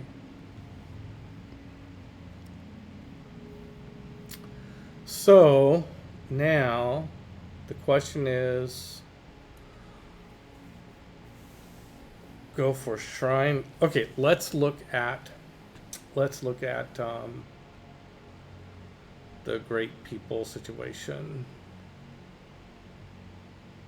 Nobody has any great profit points. Okay, that's good. So there's not a lot of pressure just yet on great profit. So I think the question is, do I have enough strong enough military for now? I think I need to build one more warrior, maybe. Let's see, what's a warrior? 6 turns. And see, Holy Site Prayers is going to give me faith and religious pressure, and then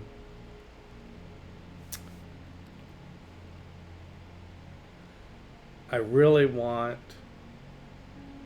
I'm getting 3 faith a turn. I think I'm going to do Holy Site Prayers.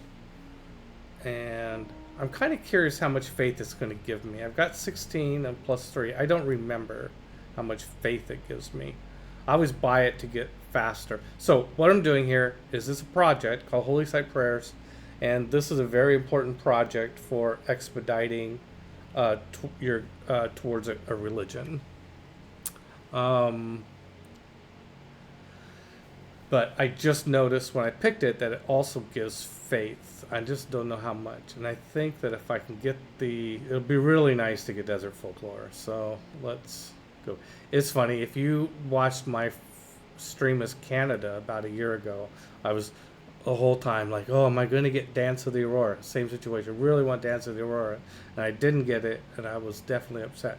But, yeah, we did okay anyway. Just sit there on the holy site.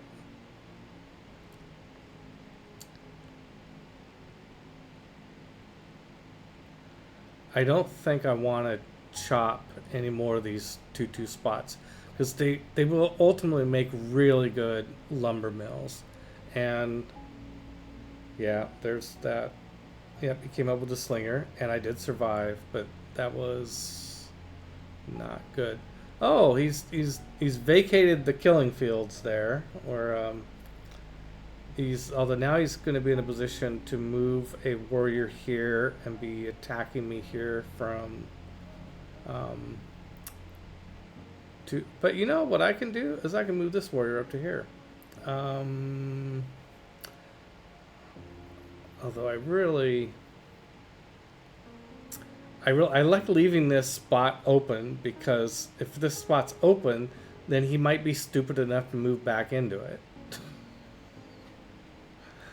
Uh, I'm being serious.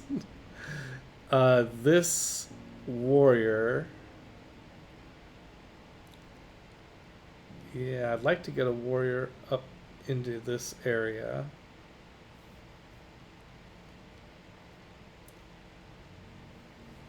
My scout here.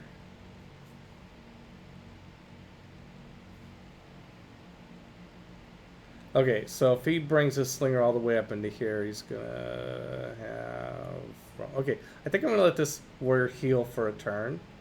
I do think he's gonna bring this warrior across here, and this warrior's probably gonna attack across the river. And then when my warrior's fully healed, I'm gonna probably bring him out to here. Let's get this farm. That should give me, yep, that gave me the boost on craftsmanship.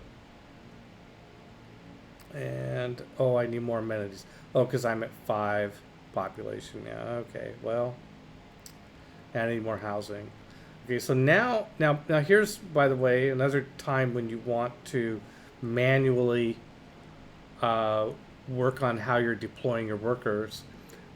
You know, I don't like investing in. Wait, I've got 7 housing now. Oh, because I built another farm. Oh yeah. Okay, so I'm okay. What I was gonna say is, once your gap between your population and your housing is less than 2, like if it's 1 or 0, or God forbid you have more population than housing, you know, in that situation, quit investing in food. Just put all your workers on, prioritize other things because your food production is getting reduced by a factor depending on how close you are to running out of housing. So, wait, this slinger has got a range of 1. I don't have the art. I mean, the other thing. Oh yeah, from pottery, I might go to writing after. Oh wait, no, to get to archery, I need animal husbandry. That's the other reason to get archery, man. Animal husbandry is really important.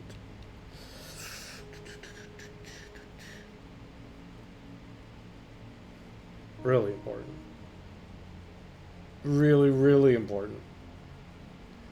I'm switching to animal husbandry so that I can get archery. And I think I might end up getting a kill with this slinger eventually. So, oh, I see. It thinks I can. It's saying, hey, why don't you move out here and attack with the slinger? No, probably not a good idea. Although I'm getting pretty. Yeah. That's probably no. Don't think along those lines. That's not a good idea. Yes, see, he came back. See, now, boys and girls, the right move would have been for him to move the warrior here and start ganging up on this guy. But no, he moved his warrior back into the killing fields there. Not smart. But this slinger over here is going to be a pain. But he'll have to move up here a turn. He won't be able to fire. And then I'm going to really thump on him hard. Yeah, so I might.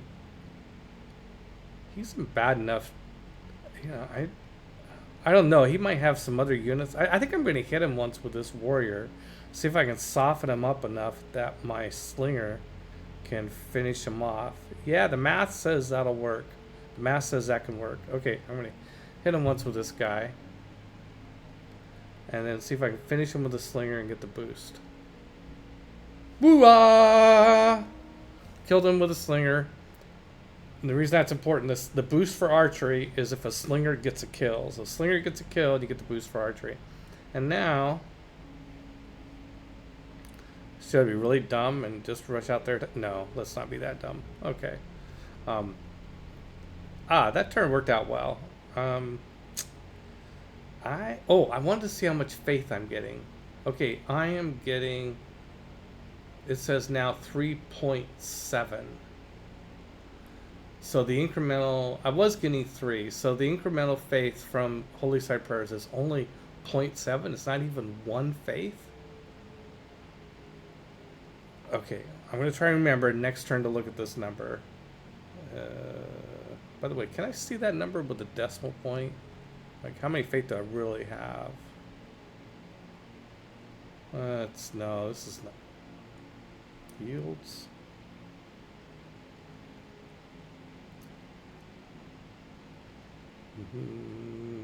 Maybe if I just mouse over it, 3.7.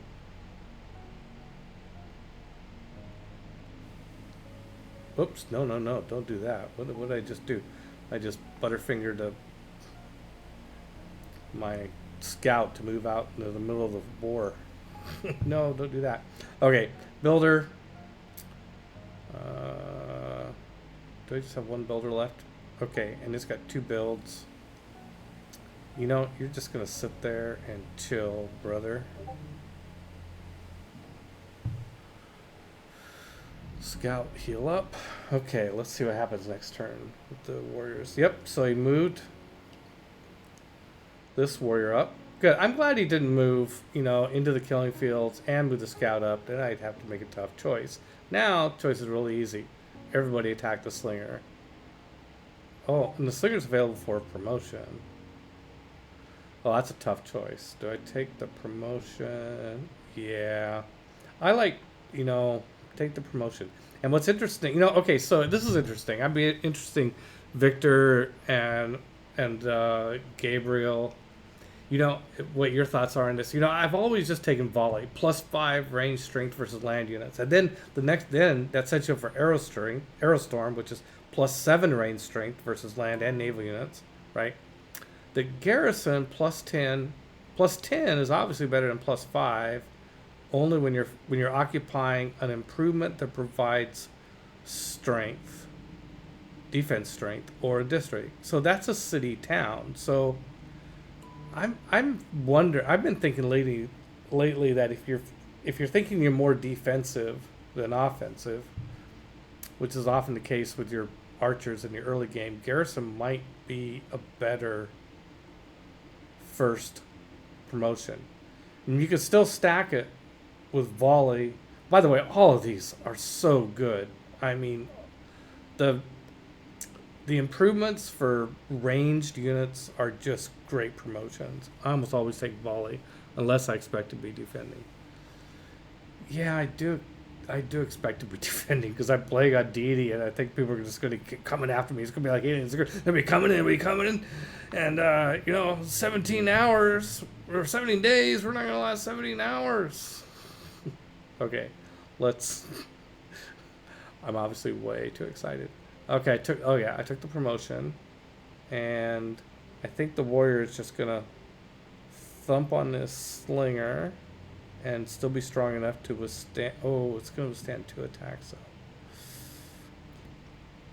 so. That's okay. I think he'll be fine. We may be getting him out of there next turn. Oh. Run away! Run away! Run away!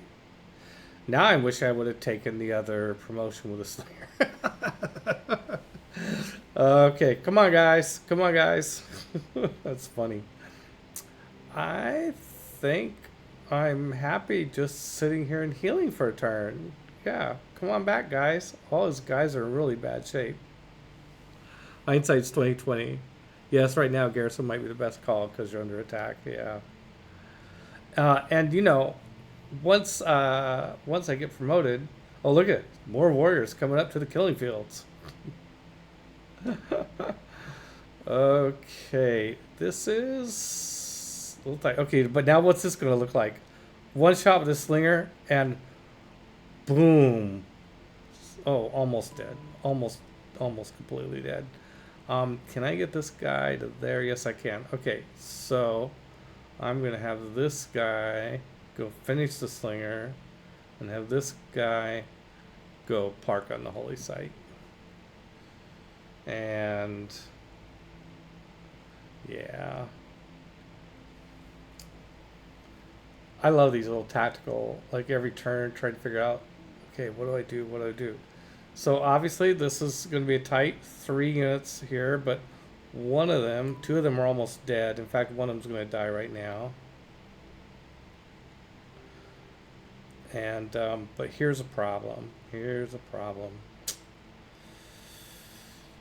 There is a barbarian scout, and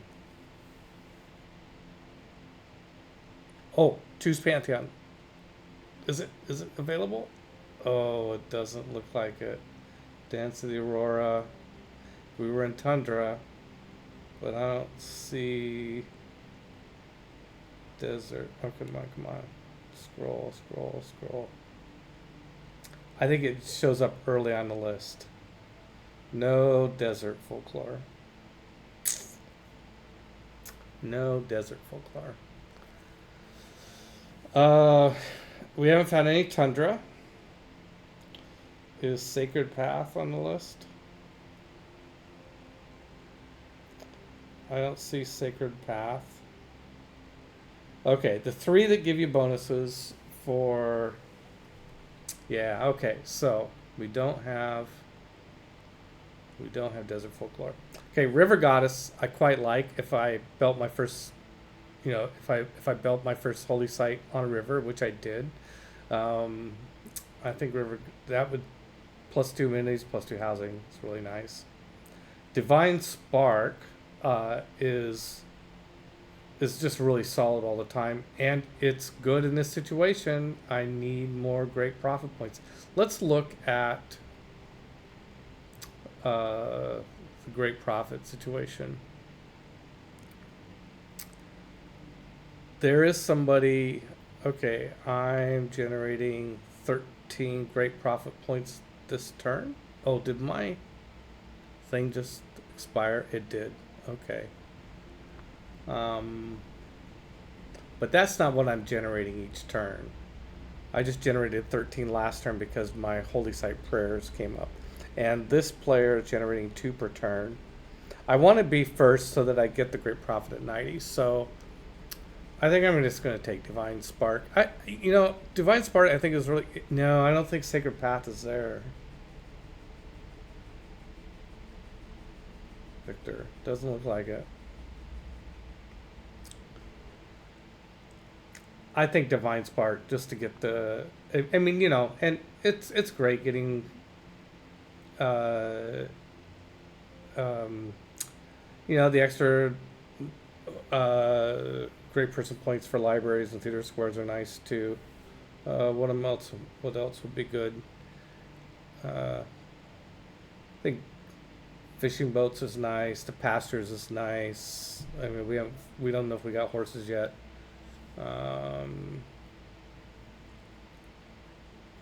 There's the one that gives you a free builder is kind of nice, but I don't see it. Looks like we didn't. Looks like that one's been taken too.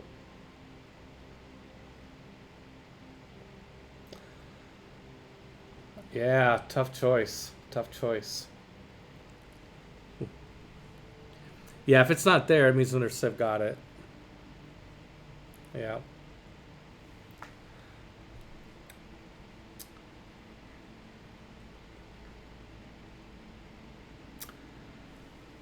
Wow, I don't know. I really like River Goddess compared to Divine Spark, but Divine Spark, I think it means I'm going to have to keep doing Holy Site prayers, but I would probably do those anyway. Yeah, I think I just got to be smart. I got to be smart. Take the Divine Spark. Okay, fine. We'll do that.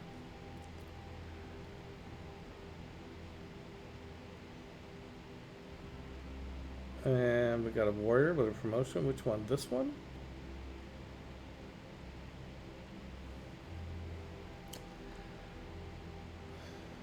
So now the question is, what if I'm going to take this guy, this scout, and try to get behind this barbarian. Let me move part of that move first and see what I see. Oh, there's a cod. Hey, do we have a point? Yeah, we have an envoy with a cod now. We have 2 envoys with a cod. And so we are getting +1 when we produce a unit. That's good.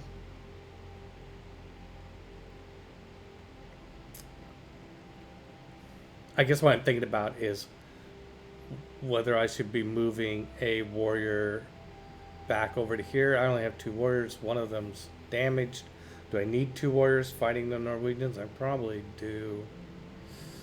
But I don't. A barbarian rush would just could be devastating. Really, could be really bad.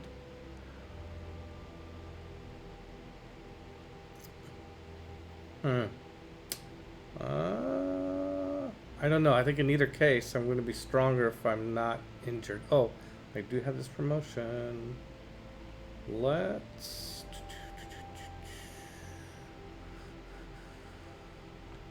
This guy fire already? No. Yeah, he did. Okay, well, let's... What's this guy going to do? He's probably going to heal. Yeah, let him heal. And let's this guy just take his promotion. Yeah, +7 combat strength. The warrior promotions are really, really good too. And what to build? I mean, I want to just dump holy. I just want to do holy cypress, holy cypress, holy cypress, holy cypress until I get my religion. But I also need to think about, I need to have strong enough to survive. Yeah, let's.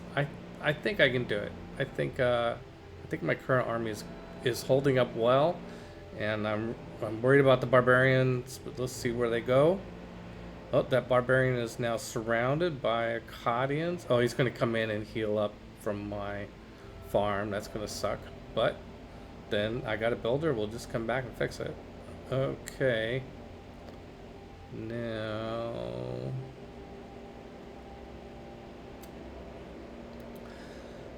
I gotta say, the Norwegians have been relentless.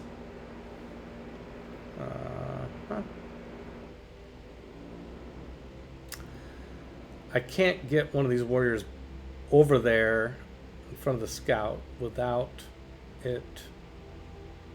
moving the slinger. I don't really want to move the slinger. I guess I can move the slinger here and attack over there. It'll be just fine. Move the warrior in behind. This warrior is going to take it from 2 warriors this turn. I think it'll be fine. Okay, we're going to move the slinger over here. I hate moving out of town, but oh, I can't. I thought I'd be able to attack, but oh, that's not good. Well, maybe we'll just go in here with this warrior and settle it. We didn't settle it. It's still alive. Okay, that didn't work out well at all. But, I mean, I think we'll be okay. I'm going to put this... I'm going to get parked right behind this scout. I didn't want to go into the swamp there. Let's see.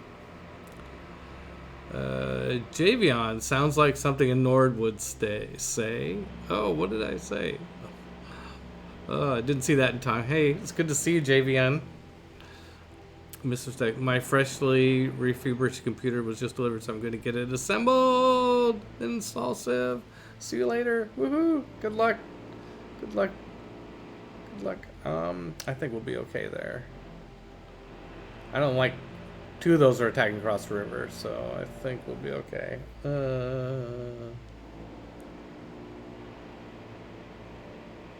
Yep, we're okay. I mean, we're almost dead, but we're okay.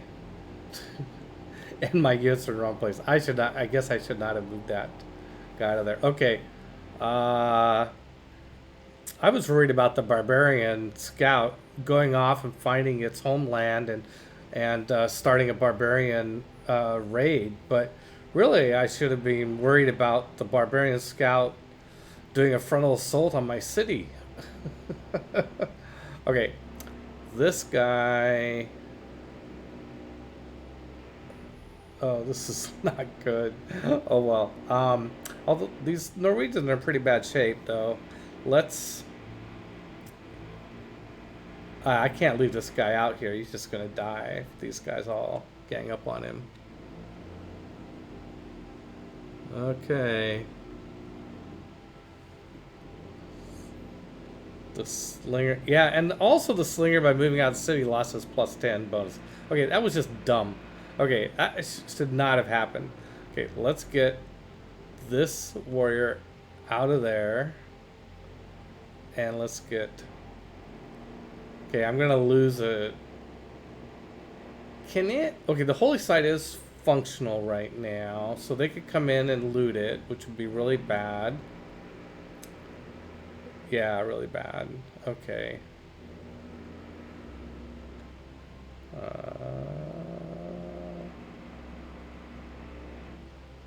Well, I think I gotta get the slinger back in the city. Oh, now I can fire him this turn. Okay, so great. So let's fire at... Let's just kill this scout that's behind us. Bam. Okay. Oh, now I got the Bruce for bronze working. Great. And... Yeah, they're going to come into the holy site next turn, but... what can you do? Alright. I love the Genevieve Heart emojis. Okay, did he... I don't think he had enough movement to come in here and pillage it.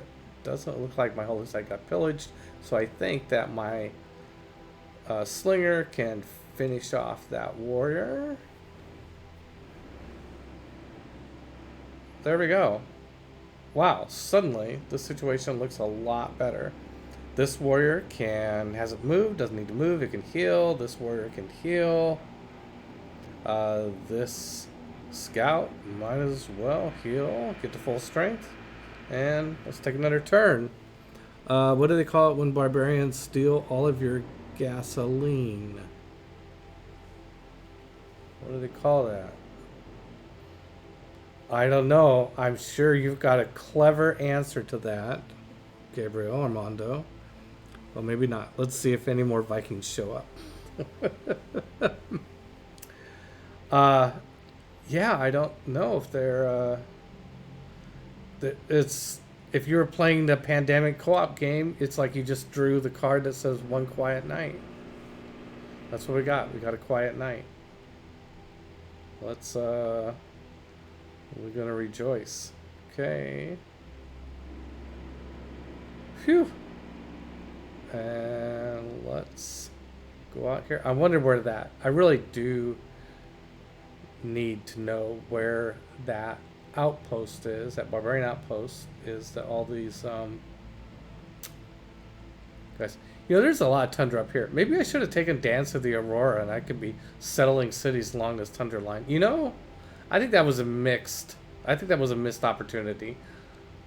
I think I should have taken Dance of the Aurora and gone up here and settled. Okay, but coulda, shoulda, woulda. Let's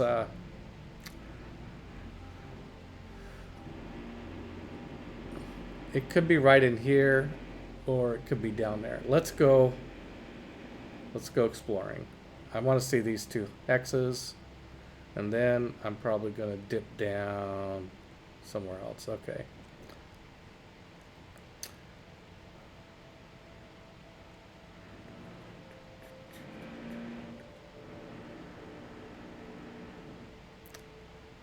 Okay, there's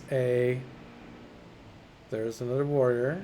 We're gonna hit it with our slinger with its +10 strength. Yeah, I gotta say I'm kind of liking that +10 strength situation with the with my slinger. Okay, I think archery and then bronze working and then we'll worry about amenities. A funnel assault. Oh. Oh, Armando. Sometimes I worry about you. Sometimes I do.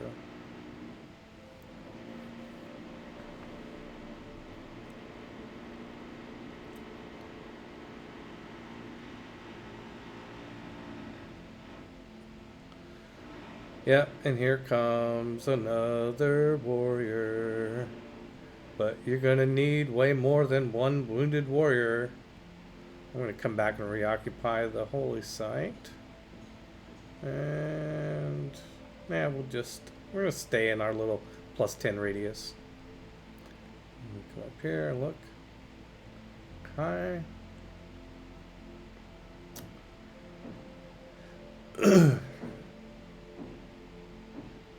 Okay, we got 24.1 faith. We're going to finish a holy site prayer this next turn, and we've got 41.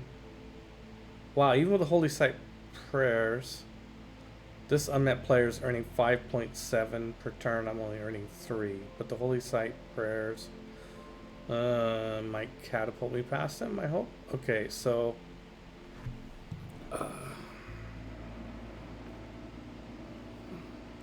taking pictures because I can't even remember 2 numbers in my head. And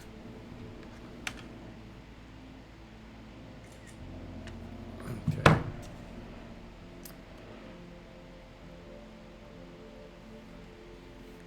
Let's see what I have next turn.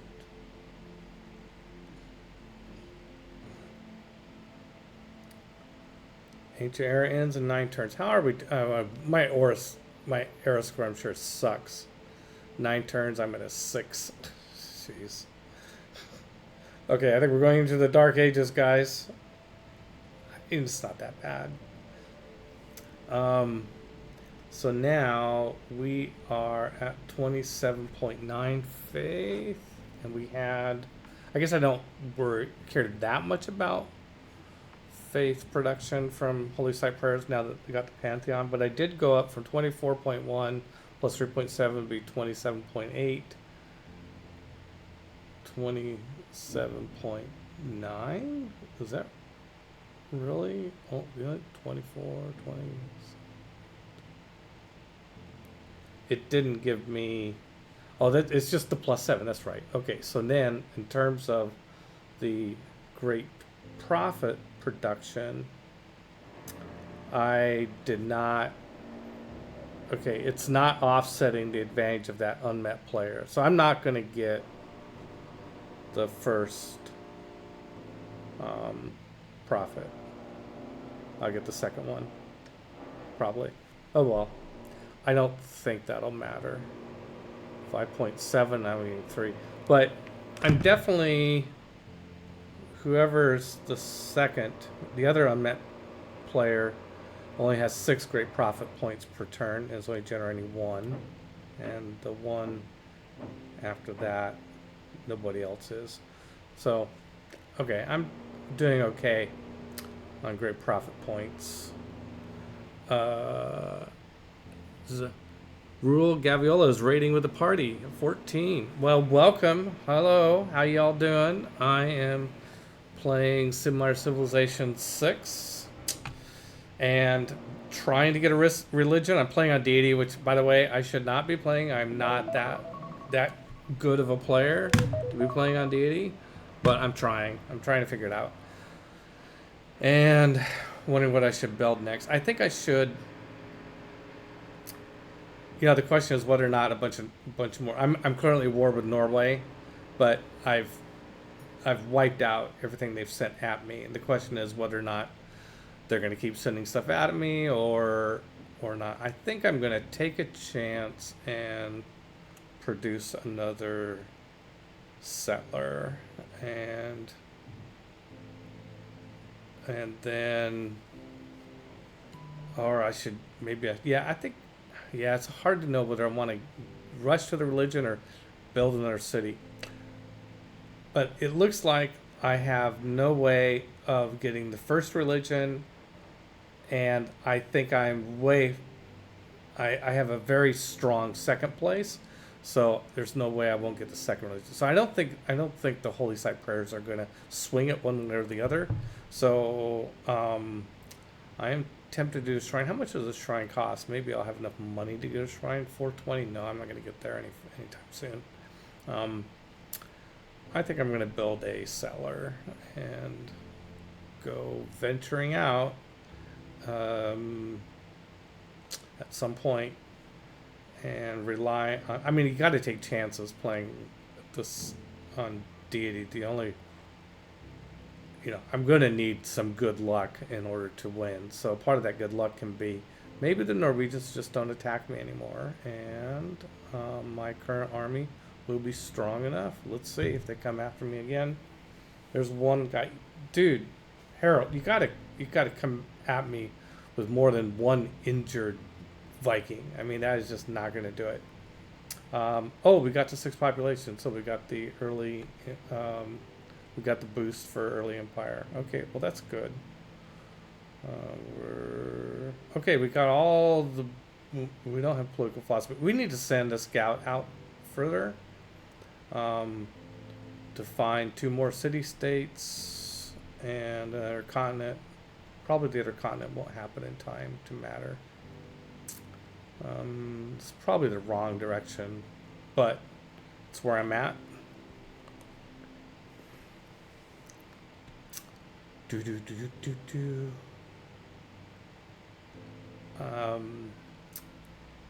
In case you missed the setup for this, I am playing on epic speed, so that's why things are going maybe a little slower, like in terms of how long it takes to build things, what turn we're on.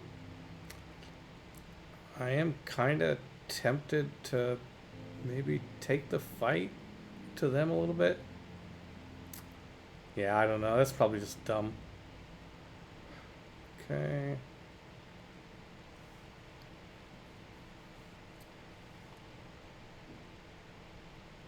Doo-doo.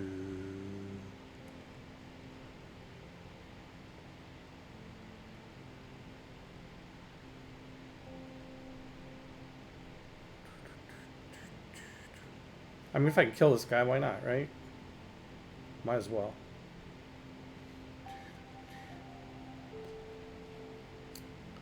Why let him retreat and heal up?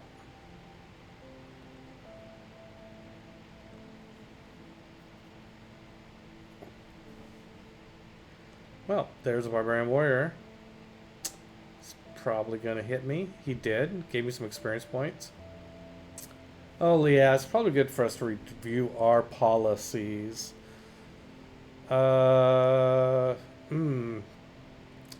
Maybe, since we don't be... Maybe it would be good to have a bonus. I don't know that I'm going to have time to be building anything anytime soon. Yeah, let's just stick with the bonuses to barbarians, just in case we get raided. And the +1 production, that might be, but now that we have our Pantheon, probably +1 production is better than +1 gold, +1 faith. Yep.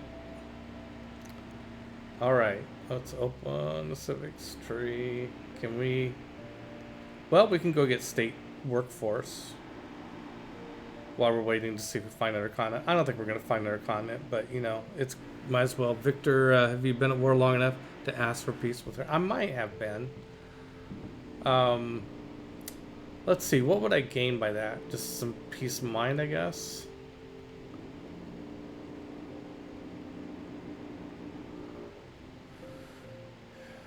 I don't have anything to trade with him.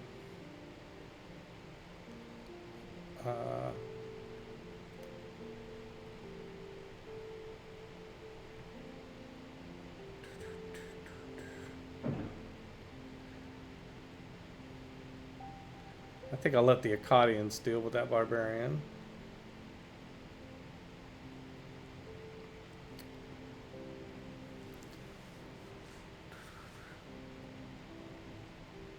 Oh, there's a wonder over here. Remember the days when I was searching for a natural wonder? Let's see, which one is it going to be? What's the natural wonder that gives you all sorts of bonuses to gold and culture? I don't have them memorized. Paititi. Well, there it is. So I could have found that a long time ago. Hermetic order. Did I choose? I don't think I chose a society yet. Did I? Nope.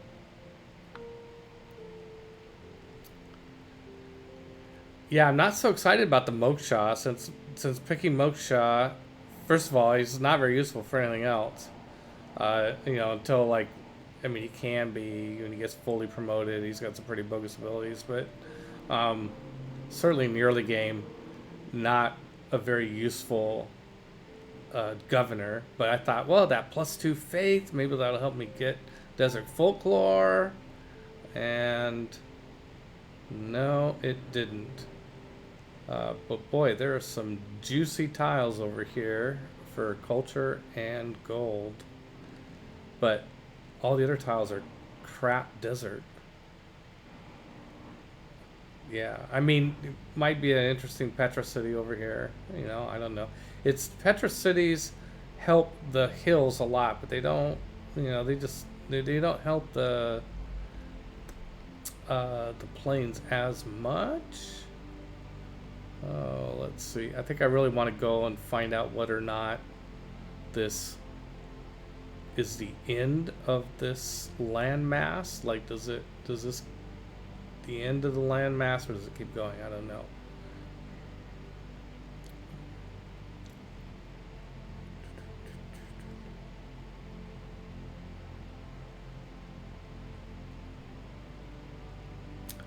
It looks like it might keep going. Hard to tell.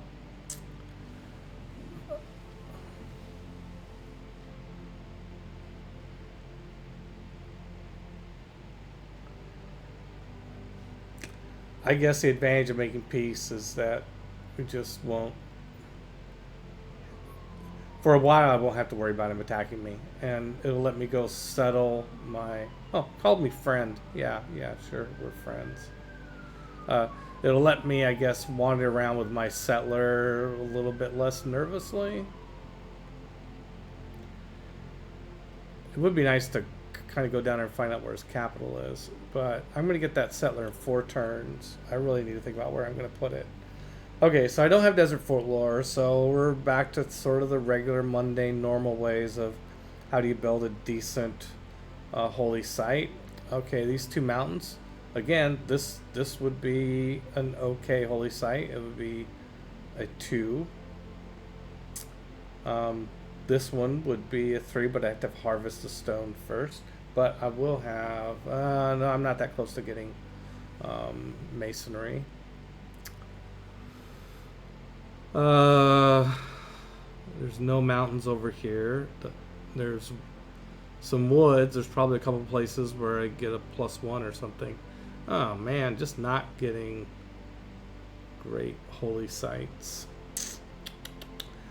Well, the other option for the holy site. Oh, well, by the way, natural wonders. Okay, the natural wonders help holy sites. I think they do, don't they? Let's see. Natural wonders. Adjacency bonuses. Holy sites. Yes, natural wonders do help holy sites. Well, then... Okay, that's a quandary. Here, I could have some great holy sites over here. So I could build a city, like, a city over in here somewhere. Over here somewhere. I might be forward settling on Norway by doing that. I mean, this right here would be a +4 adjacency bonus, because there'd be 2 holy site tiles. Same with this one. But then I'm stuck out here with all these desert tiles that I can't use unless I do build Petra later.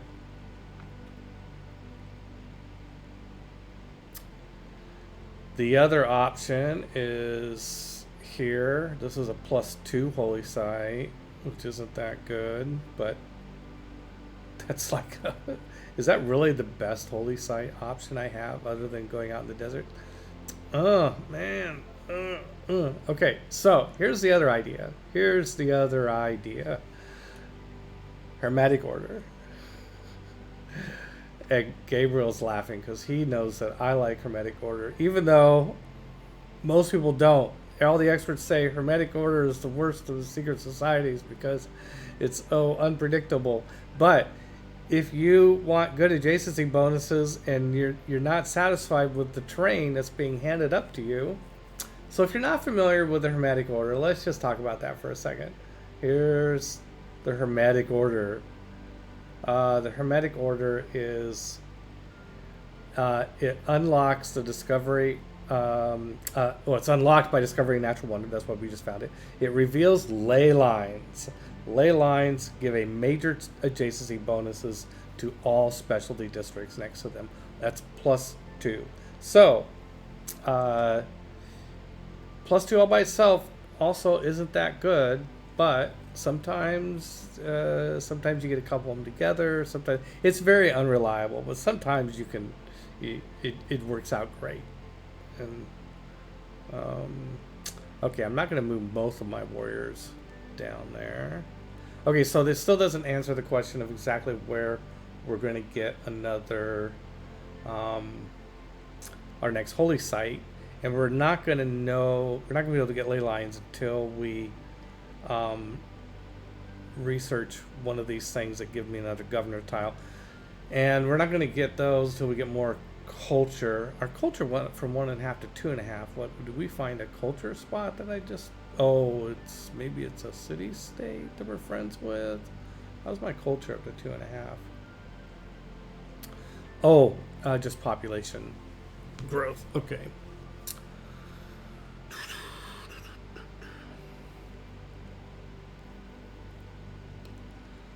Well, we're gonna finish this settler because we're so close to finishing it. If we do get ley lines later, it's going to be too late to make a decision about where to put this settler.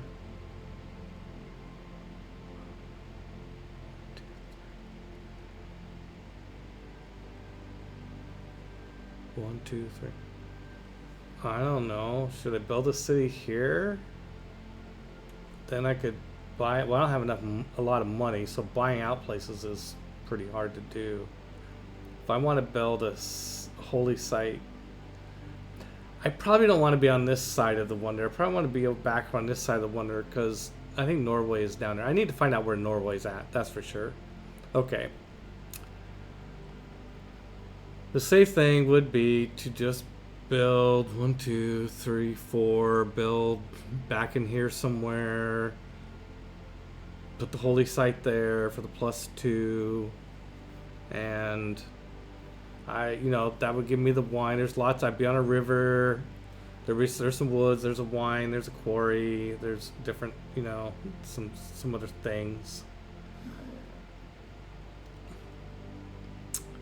Could also be.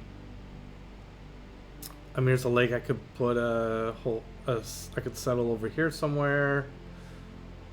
Be close to all this stuff: the horses, the wine, the maize.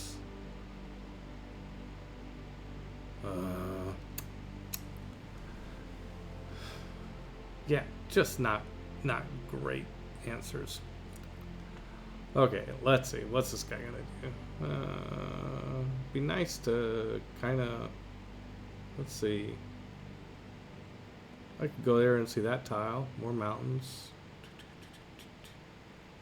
The question is, do I stick around long enough to get close enough to find out what's there, or just move on to somewhere else? I think I should move on.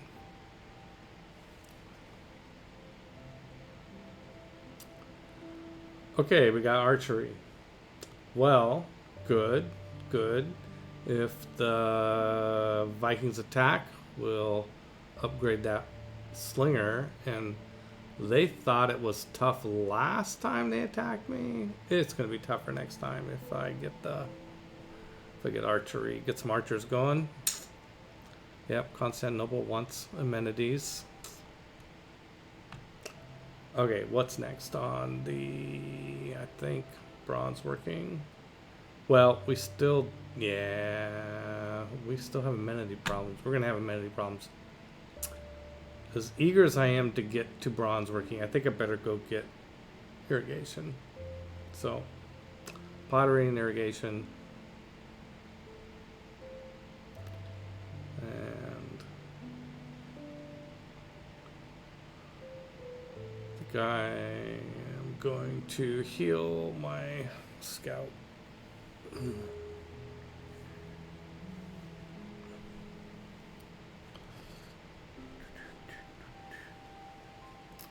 And I need to take a short bio break. I will be back in just a minute.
All right, I'm back. Yep. Okay, so looks like we're in the new era, and we are in a dark age. Let's see. I think we want to go access the evangelist. Let's think positively. Let's think like we're gonna get our religion, and we're gonna get a bunch of missionaries. We're gonna go out and spread our religion. Let's think positive. All that will happen, and then we'll get some era bonuses for that. Okay, we've got to find the Vikings. Where? Oh, let's not. Where are they? Let's go look this way. 2 turns till we get our settler. So I'm gonna have to make a decision. Maybe I should be going over here. We do have. Oh, the adjacency bonuses are going to be so sucky. Like I see a couple places where I can get a +1. Like if I'm here with a holy site, there's 2 woods. I don't see a spot that's adjacent to 4 woods, which is how many woods it would take to get to +2. Nope. Okay, without the hermetic order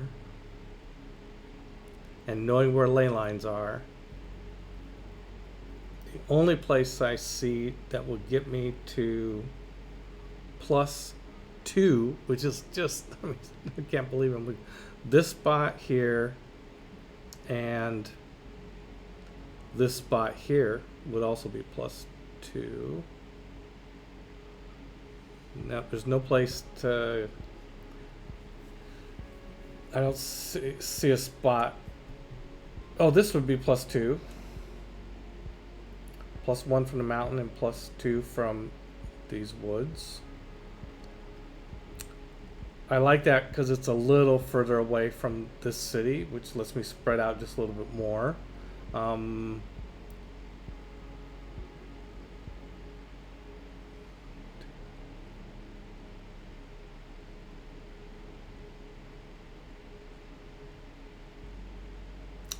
It'd be nice to be on a river for housing. I could be here. I could build a holy site here, get the +2, or here for +2,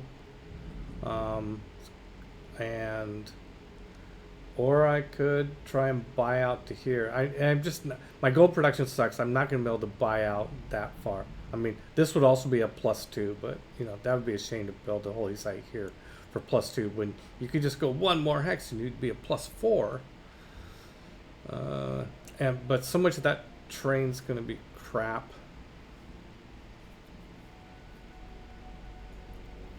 If I'm here, I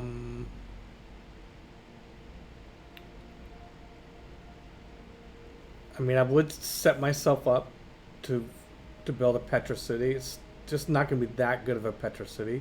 I'd have 1, 2, 3, 4, 5 hills, 5 desert hills. I mean, it's better than somebody else getting Petra city. And I could be building from these tiles over here in the meantime. So I wouldn't quite be within range of the wine that's here. Yeah. There might be option for city number 3. I think for city number 2, I should probably be on this lake. I'll get some housing bonus for being the lake. I can build aqueducts. I can build stuff. Okay, and then the 2-point holy sites are here, or here, or here. Just a matter of what I want to give up. This is the least interesting tile in its own right. So that's probably where I want the holy site. I have enough to buy out 1 tile, so I could be here, which puts me 1, 2, 3, 4 tiles away from Constantinople, which is just, you know. And I'm really close to all these, the wine, the horses.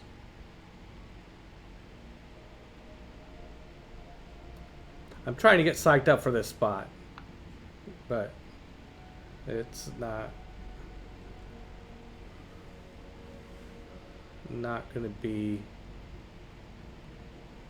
And then the holy site here. Now the other thing you do, of course, is start to build districts here around that. Like I can put an aqueduct here, which will get me, eventually get me good housing stuff. And I can put if I build my government plaza here, and then I can build eventually a commercial hub here, just so I'm getting getting some extra benefit from the government plaza. Or 1, 2.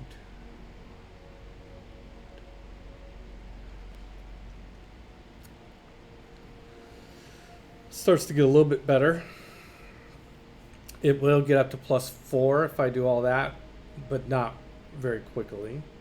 Eventually, I like putting a government plaza in a second city because ultimately what I'm going to want to do is start spamming settlers out of the city that has a government plaza, an ancestral hall, and is not the capital, so the capital can stay focused on other things. So that's kind of okay. That's the plan. Let me quit. Let's come on. Let's play. Let's get going. I've been thinking about that way too much. It is tempting to just sit there and think about something. Just like hoping you'll eventually think of something that you missed earlier. This is. I do wonder where the Norwegians are.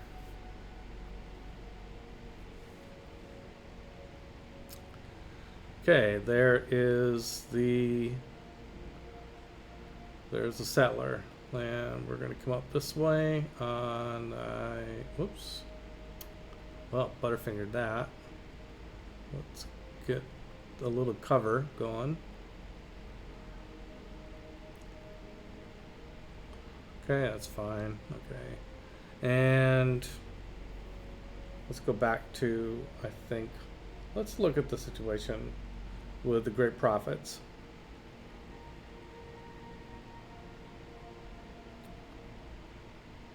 Byzantium is at 89, unmet 84. So I think somebody has a religion now. Yes, Buddhism. Unmet player. Okay, and there's another player. 10.3 per turn. I'm getting 3. That's kind of scary. I got a solid second place, but I think we're gonna get the shrine. Oh wait! I really want to get a monument in place. Let's get the monument first, and then the shrine. We got to get our culture production going a little bit.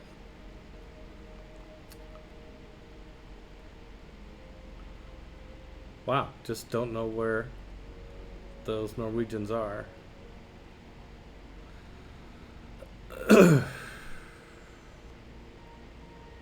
Claim great person. Here we go. Here's John the Baptist. That feels a little weird. Okay, we got John the Baptist, and we're gonna create religion. Okay, let's just pop up here and take a look. Still no sign of Norway. Okay. Settlers gonna be there.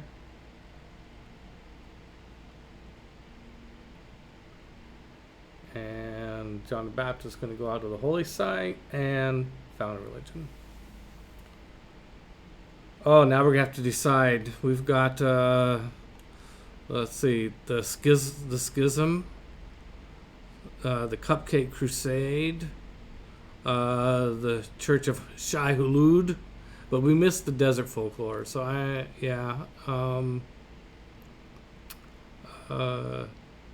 think I'm going to go with the schismatics. Yeah, the schismatics. Let's go with that.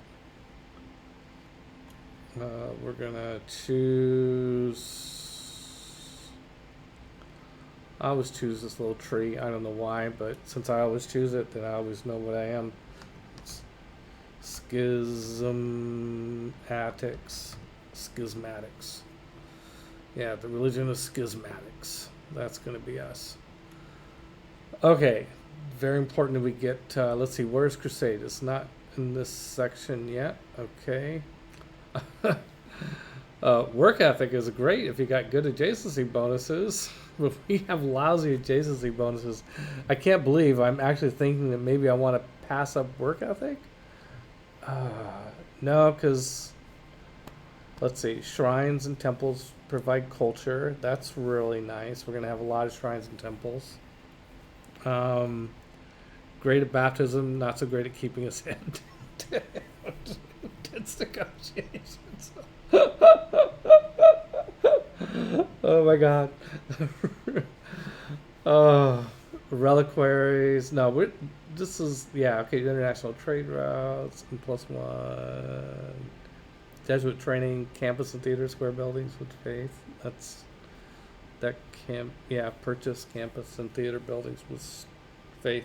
Would be nice. Theater, campus. Those are not, Warrior monks suck. Don't ever take warrior monks. Much as I want work ethic because it's so good, it relies on adjacent bonuses. My first 2 holy sites out of the gate are not going to have good okay. I'm going to go choral music. Choral music is just really good for culture. And we want to get Crusade. Here we go. Crusade combat units get +10 combat strength within the borders of foreign cities that follow this religion. Okay, so that's, I was explaining at the beginning of the combo. Get the taxes so that your cavalry can attack city walls with no penalties. If they worship a religion, also get Crusade, so you get +10 combat strength. This is really good, Crusade.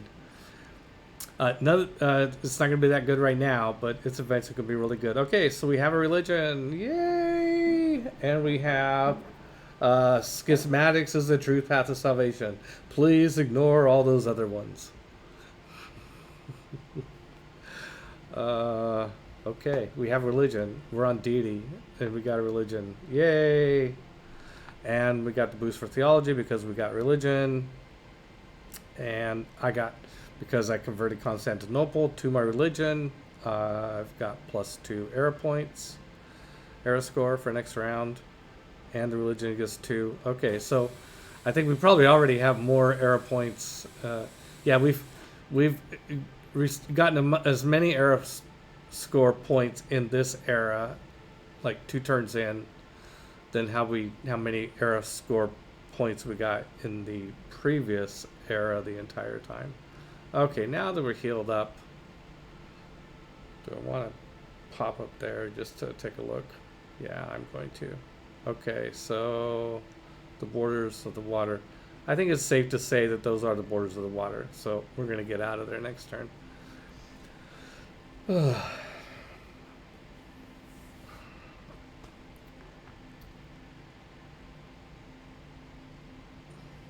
Okay, we got pottery. Let's look at our science tree. What's next? Yep, let's get the irrigation so we can get the cotton, and 9 turns we'll have steak. Oh, we have a specialty district which gave us the boost there. Yeah, okay. Let's go over here. Look.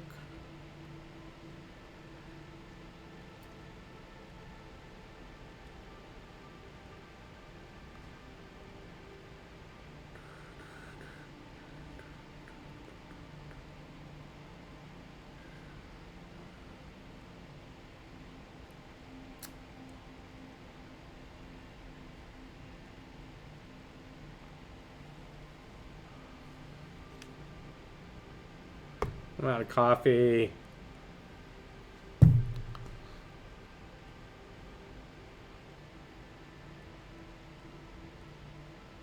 Oh, there's a goodie hut. Woohoo! Warrior, let's trade places with the slinger. And this guy's gonna come to here. Okay, and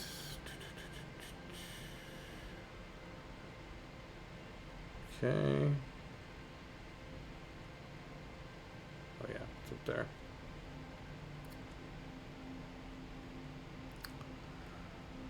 Well, we are interesting. We haven't run into. Let's see.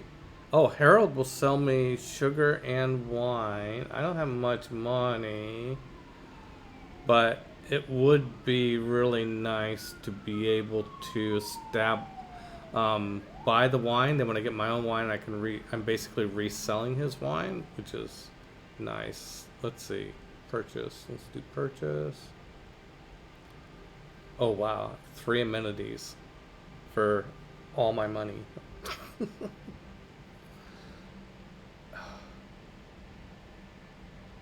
I mean, I think I have to do this deal. I mean, I have no gold production, but 3 amenities is going to be huge, and I'm going to get my own cotton and my own wine. So there's a kind of a thing, like, so if you have, let me play this out if you haven't thought about this before, and you can check my math here, but I think this is a good thing. If cotton or wine, either one, I'm gonna have my own cotton, like just in a couple of turns. But if I buy the cotton for effectively 1 gold piece per turn, plus a little bit more, then eventually I can, when I get my own cotton, assuming I meet other civilizations, and I can sell the cotton usually for 7 or 8 gold pieces a turn. So, where if I wasn't buying his at 1 gold piece, then I wouldn't be able to sell mine for 8 gold. Yeah, this is, and I can do the same thing for wine, and it's just a cheaper. Yeah, I'm doing it. I'm doing this deal. I think it's too good of a deal to pass up. And sugar and wine, yeah, okay. That solves my amenity problems, by the way. I mean, I'm still gonna want to go get the cotton, and because I'm still gonna need to go out and meet other civs. Although I'm gonna be pretty warlike in this. That's, that's the other consideration. Okay, what do I got? Do I still have 2 builds left on this? Irrigation in 5 turns.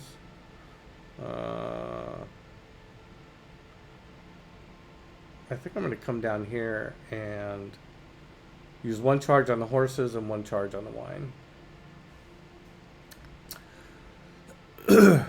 Oh, let's see here. We have crap adjacency bonuses, but we do want to build that holy site up there. Yeah, I think buy the spot, build the holy site, get another holy site cranking, and yeah.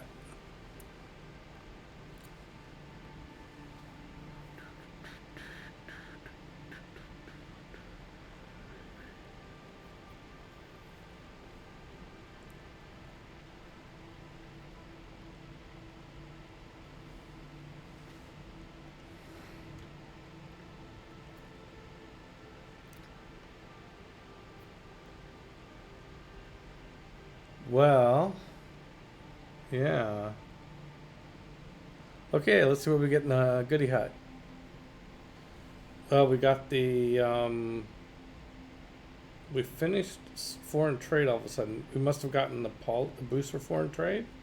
No, let's see. And military tradition. Okay, that's what we got, the boost for military tradition while we're here. Which is the same as clearing a barbarian outpost. Foreign trade was here. Oh, we got that boost too from the villagers. Okay, so we got 2 boosts. That's pretty good. Yeah. So because we got the boost for foreign trade and we had researched enough foreign trade before, now we have foreign trade.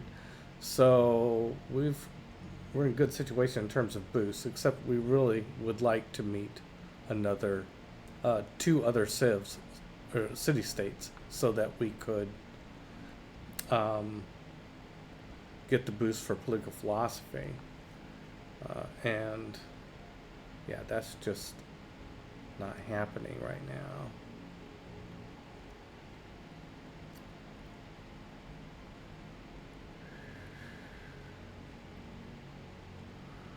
Oh, do we want to change any of our policies? We're not fighting barbarians, but we could at any moment. I don't think we're going to be... We need to build some more military units. Right now we're building holy sites and monuments and a couple other things first, so I think we can wait on that. Keep the production bonus. Oh, do any of these dark ones, like, let's see, plus 75% science, but minus 24% culture. Oh, well, you know, plus 3.4 science and minus, gosh, that's plus 5 combat strength for all melee attacks, but cannot heal outside your territory. That might not be so bad. Start an Inquisition. I don't think I can actually assign any of these here because I don't have any wild card spots. I could start an Inquisition with 1 apostle charge instead of all of them. All religious units plus. I like looking at these. I never take any of them because they just don't look. Domestic routes provide plus 2 food, plus 2 production, but can't train or buy settlers nor settle new cities. Oh, that's just horrible. Okay, now. Yeah, I'm still worried about barbarians because I have so few units to be guarding my borders, especially now that I have 2 cities. That's the struggle, is you just never have... Well, I mean, eventually in the later game you do, but certainly in the early game, first 2 periods, you just like, oh man, I need all these things and I can't buy them all. Yes, Constantinople wants more housing, I get it. I mean, it's pretty amazing that it's getting up to that high housing. Yeah, you could do a trade route. That'd be another thing that'd be really good to do.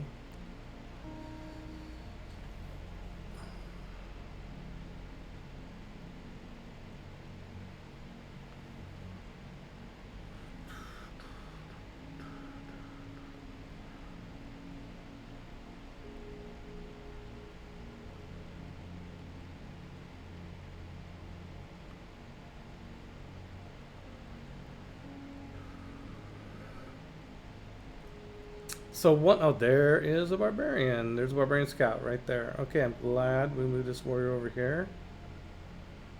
I hope it hasn't seen one of my cities.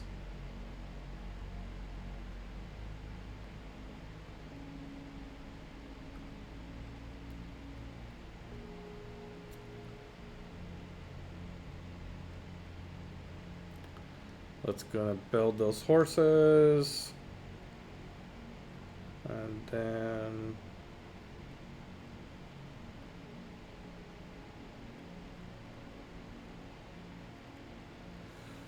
one kind of nice thing is we do have a fair amount of territory here that is still, we're still not being contested for from other civs, really. Um, that would be nice if we could settle a lot of cities. Okay, so now I think I want to get the bronze working. We're also going to have to, we're going to think sooner about where is our specialty district. Oh, I think it's on the civics tree. Yeah, games recreation. So this is going to be, games recreation is going to be a much higher priority for us than it would be in most games, because that's where we're going to get our hippodrome, which is going to be our special unit.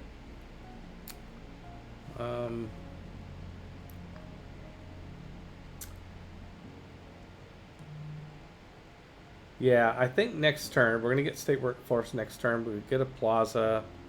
We'll find out where, yeah, we're going to have to make some decisions about what we want to do next in terms of governor. Okay.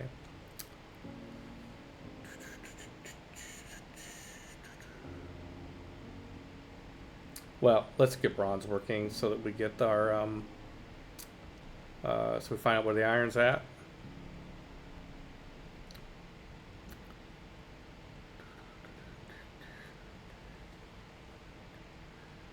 And we're gonna go ahead and get the wine. So now we'll have an extra wine that we can sell if we meet another civ. Oh, look right there. There's a border. I bet that is Harold. I bet that's where Harold has been hiding out.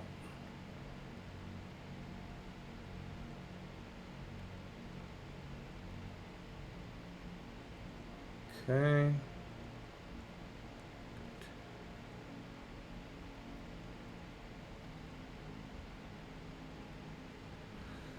Uh-oh, looks like the scout might get away. That could be bad.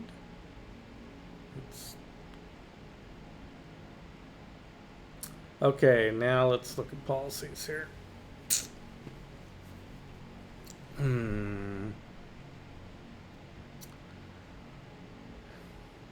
Well, we might be getting raided soon, but I think bringing over a Gog for bonuses on production military units probably a good idea. And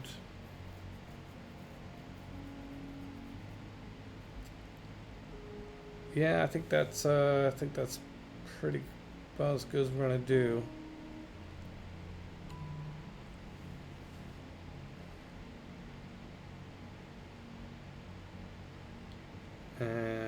Now I am thinking we're going to get raided here probably from that scout got away. So, but let's go over here and find out if that's Harold or somebody else.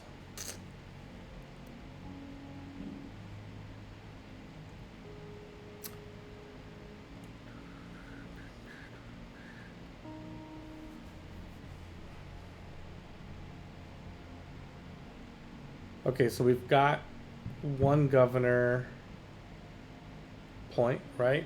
And we're about to get another one.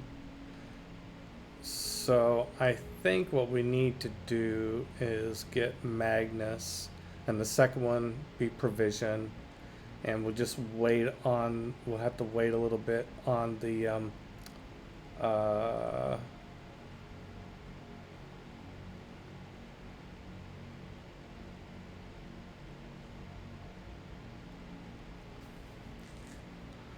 on which secret society we're going to join until we. It's really crucial to get Magnus and provision, because then you can build settlers without losing population. And once I build the government plaza and get political philosophy, I can have a government plaza with ancestral hall, which is a big bonus on building settlers. And also, when you build a new town, you get a free builder in that town. Yep, there's Norway, there's Tromsø, and but we're gonna need we're gonna need holy sites to give us faith. We need better faith production so that we can produce the religious units that it takes to use our special abilities of converting other cities before we attack them. Singapore, train a galley, okay. Well, hi there. Can I go into his territory? No, he's enforcing borders. Okay. But now we know where Singapore is, that's good.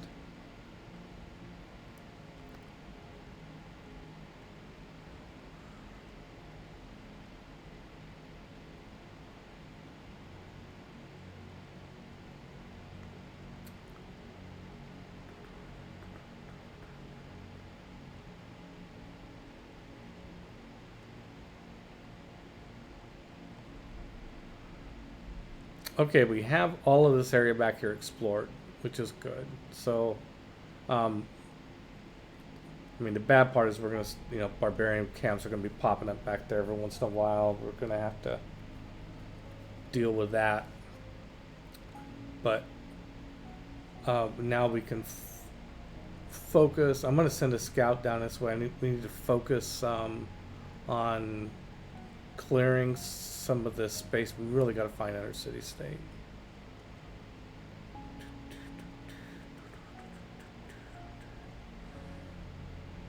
Well, sit there, hang out. Okay, there's that scout.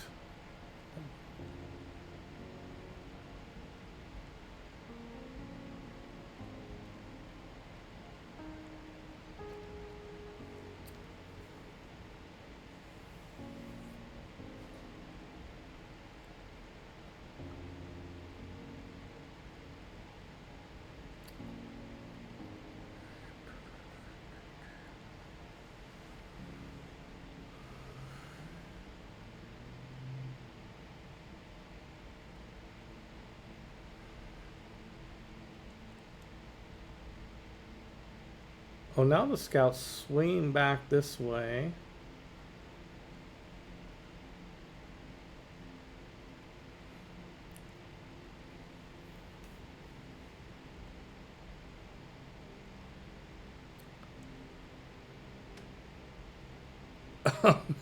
Okay, now this barbarian scout has swung back around this. Oh my gosh. Okay, Magnus is established. Okay, great. If I was going to chop anything, well, I don't have a builder to do that. But let's see. Oh, we've converted another city. Oh, do we have? Let me just see for the heck of it how much it costs for missionary. Constantinople. Wait, why can't I build missionaries in Constantinople? Should be able to. Oh, I got to get a shrine first. Was that it? Well, I have a shrine in 3 turns, so okay, fine. And Antioch is. Yeah, okay. Just make sure Antioch is not.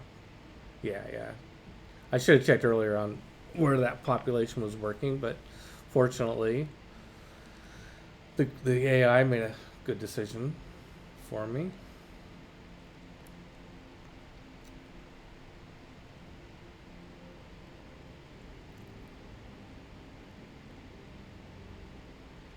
Greetings from Italy, from Genoma85. Hi. I love Italy. Thank you for saying hi in chat. I had lots of great memories in Italy. Lucca, of course, is a fabulous convention to go to. And if you're ever in Italy, in I guess sort of the October, November time frame, I've eaten lots of great food in Italy. And of course, there's lots of great tourism sites in Roma and all sorts of places. Okay, more Norway over here. Makes sense.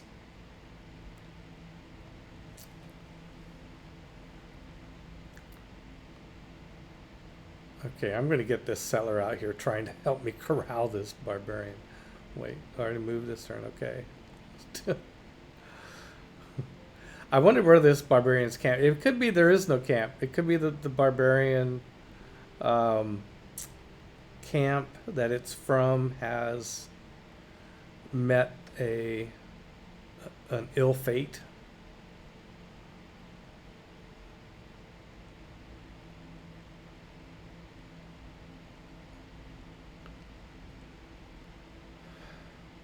I do feel like I'm being a little like my homeland here is not being very well defended. I got warriors a long ways from home.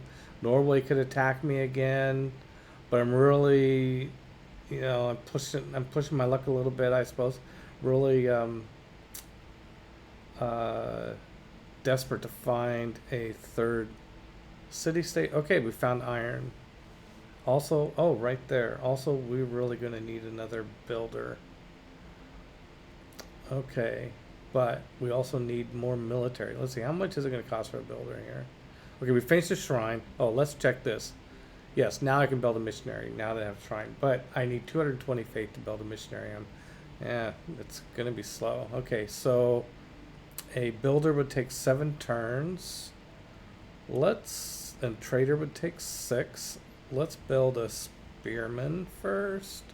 And let's build an archer. And then we'll build a builder. Maybe a trader. And let's queue up the wish list of things. And we did get a monument already. So what do we got in Constantinople? Yes, we do have a monument. Oh, you know what that means. I forgot all about. We've got Hercules as an option. So let's put Hercules at the front of the list.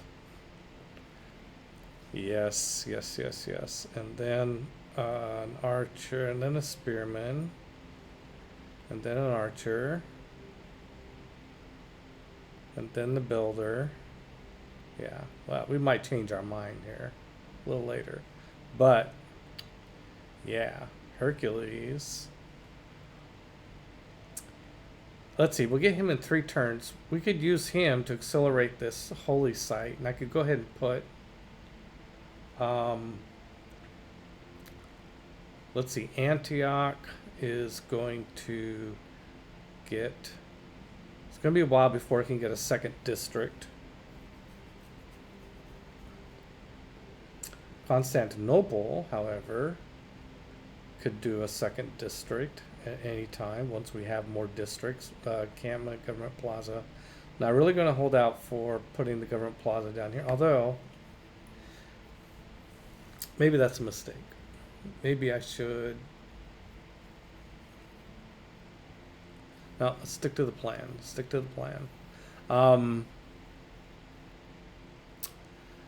So Hercules is going to so the special ability Hercules, if you haven't seen it before, Hercules is out of the heroes mode. He has 6 charges for special things. He can spend 2 of the charges to instantly build a district. So I want to think about what districts I want Hercules to build. So I'm going to want Hercules to build the Government Plaza. I think I should have Hercules finish off this holy site.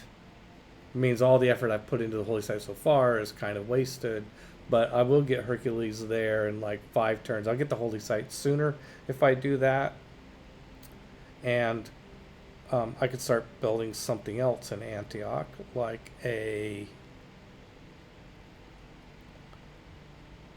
archer.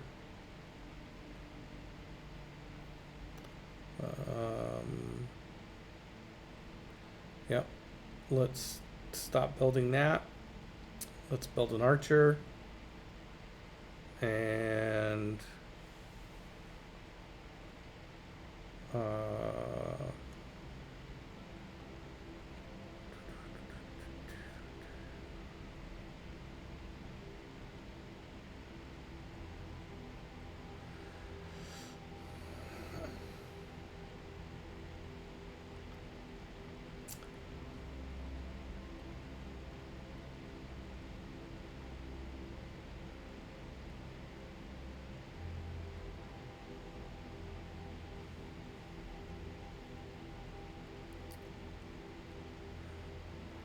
did that barbarian go into a? If it went into a cod, a cod's a good. Well, now there's two barbarian scouts. Well, I bet they're both from this encampment over here.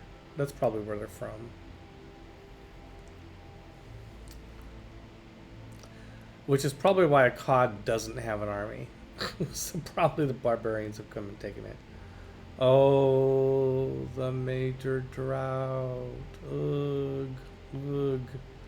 I forgot about that major drought. And we even had this whole conversation about how the major drought was going to come back in the same place. And it did. And I built there anyway. Oh.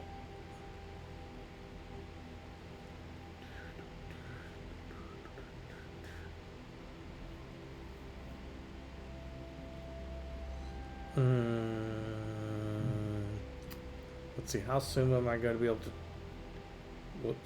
to, change policies again? Oh, it's going to be 22 turns till I get the political philosophy. But 4 turns I can change policies again. Okay, oh my god, that's horrible.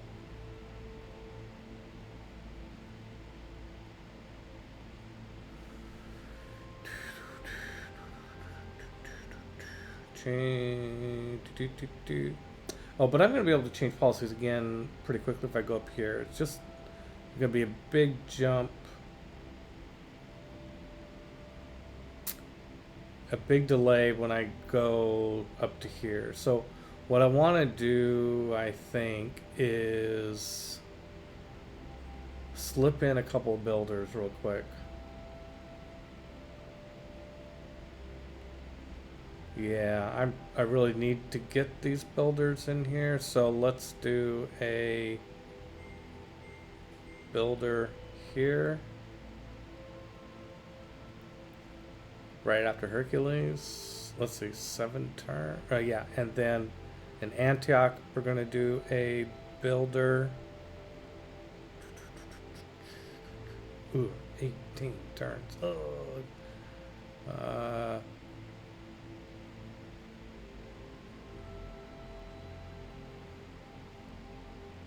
Yeah, that's okay. And then, so let's put in the builder acceleration policy for a little bit.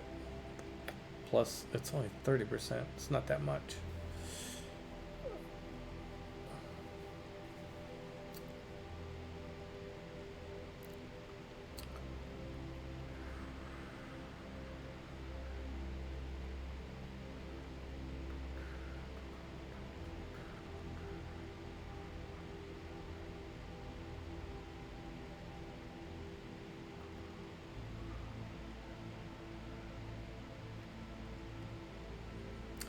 No, we're gonna go for political philosophy next. Okay.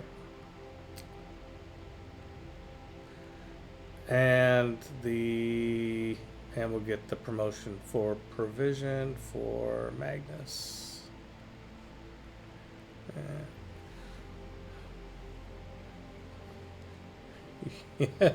Steve writes, "Sure, Peter, I could take on your civilization," says Hercules. "After all, I built the pillars of Hercules, defeated monsters, and held the sky. Your deck renovation should be a piece of cake." That's right.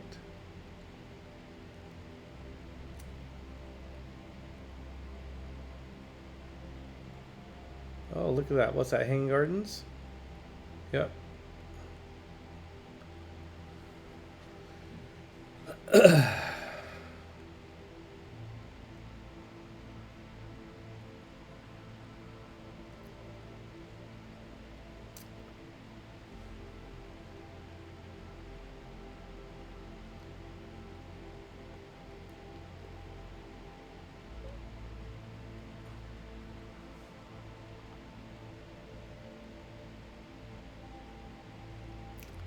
I think that Warrior better start heading home in case Norway gets a little excitable.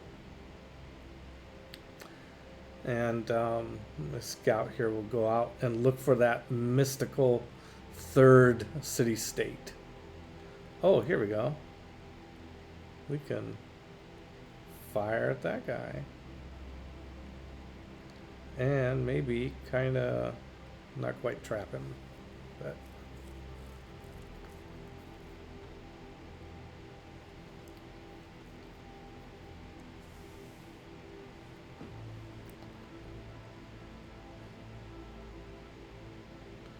there's Hercules. Give me an arrow score, bonus of 2. Also, by the way, if Norway comes and attacks me, it will introduce them to Hercules. Because it's not, it is not going to be very much fun to go up against Hercules if you're another Civ. Hercules is not only good for building districts, turns out he's good in a fight. And in fact, there is an argument for if we can get our military together quickly, going after Norway, like taking the fight to them. They don't have walls yet. They probably will soon. But we need enough faith to get the right, to get religious units to go in there and get those bonuses. So try to build some military units. I got to get a couple builders out. Yeah, I don't know. Maybe I'm being too cautious. Probably. I don't have any money, so I can't. Well, maybe Norway will give me really cheap open borders. What would it take? It's like 1 gold piece, 13 gold pieces. Nah, I think I just go around. It'll be easier. I mean, not easier, but it's not. I don't even want to spend 13 gold pieces. I've got 49 gold pieces and no gold production. Okay, here we go. Hercules, holy site, done. And then we're gonna go sit on the government plaza site. Where did that?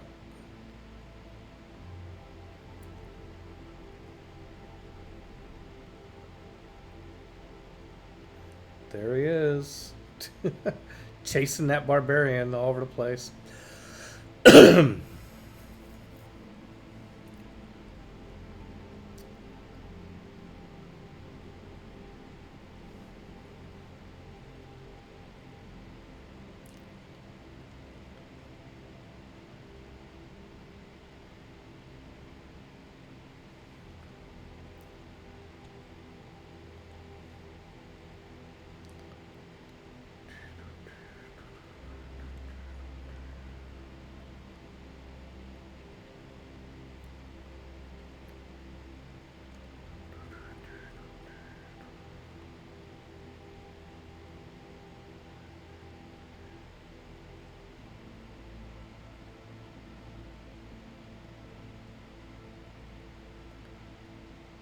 Uh-oh, we got a barbarian slinger up here. That's not good. Well, we also have Hercules. So we're gonna quit worrying about this scout and we're gonna that could be the beginning of a barbarian raid.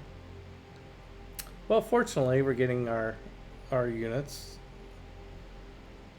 If it is a raid, it's sort of a good time in a sense, in that there is that we have more military units than we might otherwise have had. Okay, so we got masonry. That's good. Let's see. What do we want to get next? Let's get.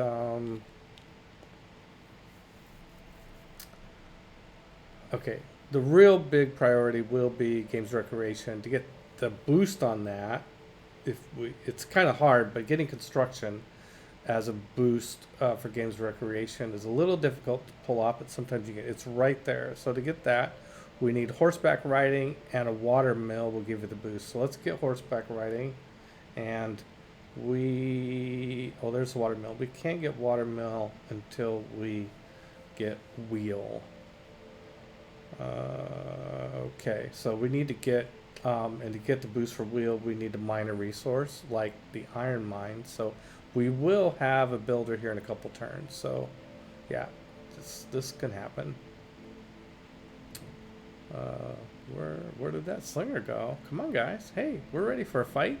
Come on, let's go. Let's see, let's go down here. Okay.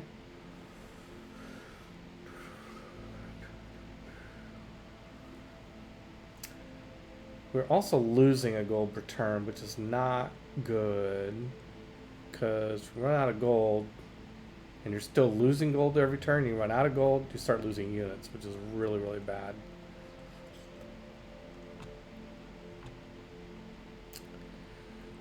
We really need to meet another civilization too, so we have another trading partner.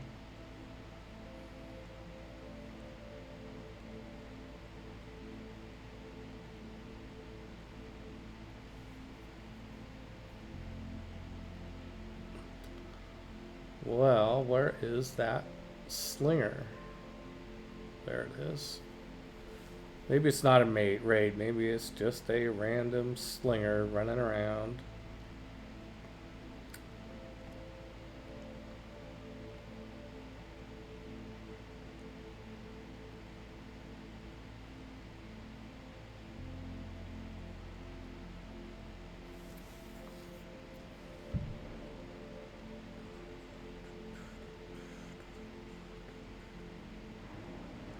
Oh, the slinger came up and attacked Hercules. You know, you can't really blame the slinger. There we go. Boom. God, dead. Okay, we gotta get this builder down here to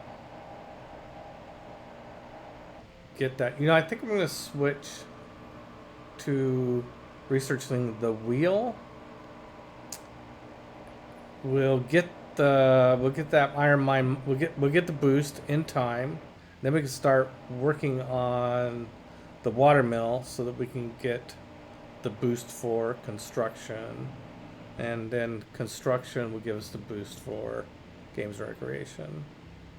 Then we'll start really having fun with our special ability. Oh, here we go. Slinger finally gonna die. We chased the barbarian into the arms of our slinger. I should say into the bullets of our slinger. Something like that.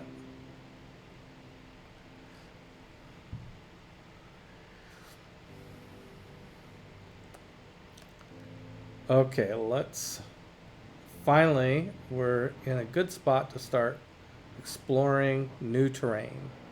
There could be a city-state and another civ just around the corner.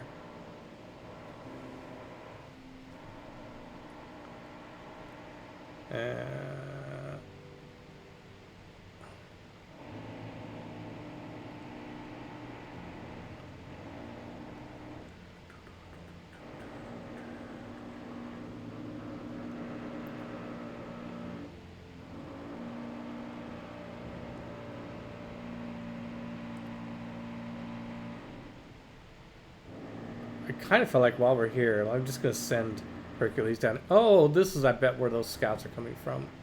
There is a outpost. Where a barbarian outpost. Oh, and there's Kamusi. Ha ha ha ha. Okay, perfect timing. We got the boost for political philosophy. And so in 4 turns, we will have political philosophy. And we're going to be a while before we can build that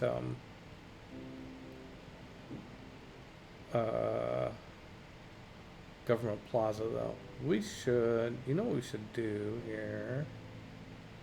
That's still 2 and 2. That's good. Yeah, that's fine. We're going to fix that real soon. Okay.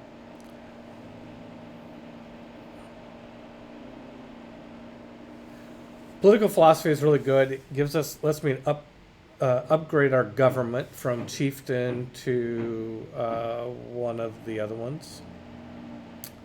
There's a blizzard up there. Okay, fine. And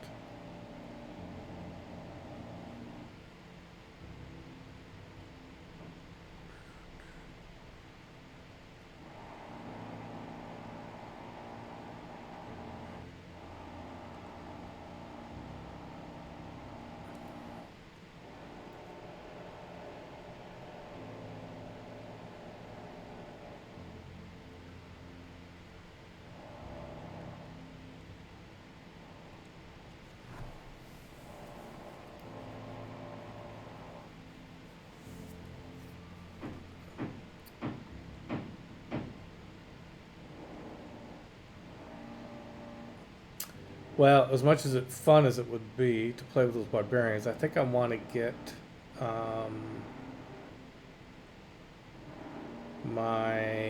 get Hercules back. What was the third? He's going to build the government plaza, and what's the third district I want him to build? I mean, he could build a campus somewhere, but I think I probably just want to save him. I mean, he's only lasts so long. He's last 27 turns. I don't know if I'll get games and recreation by then. I suppose it's possible, maybe. And then build my first hippodrome. Yeah, that's probably what I want to do. We should. Oh, here's a barbarian camp right here. Oh, wow. Okay. Hey, one right next door. Let's go. Let's go take care of it.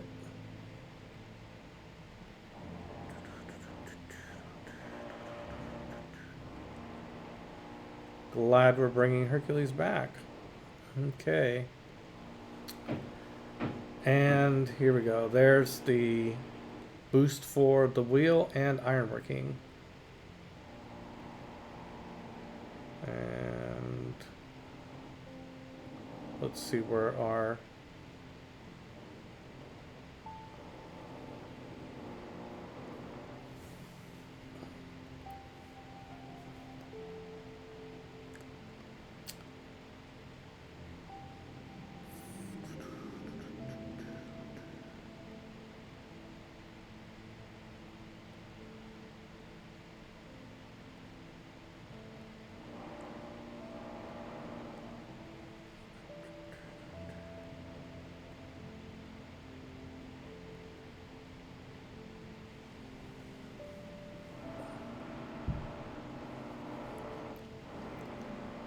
oh, I could sell some iron or some horses. You know, I might have to sell. I'm not going to need horses for the cavalry to get off the hippodrome.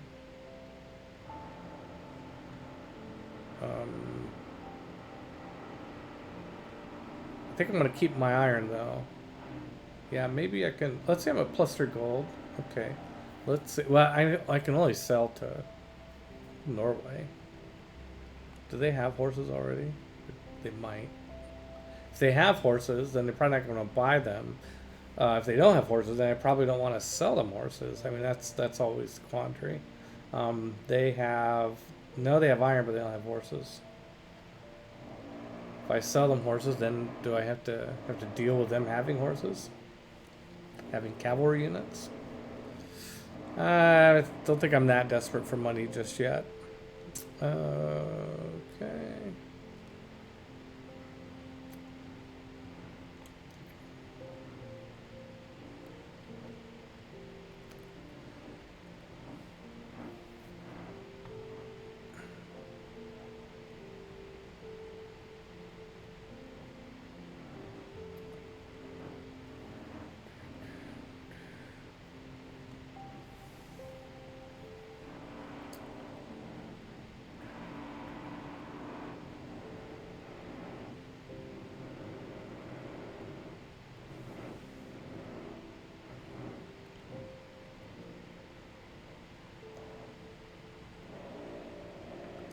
Well, it looks like I need to go exploring this direction with my scout.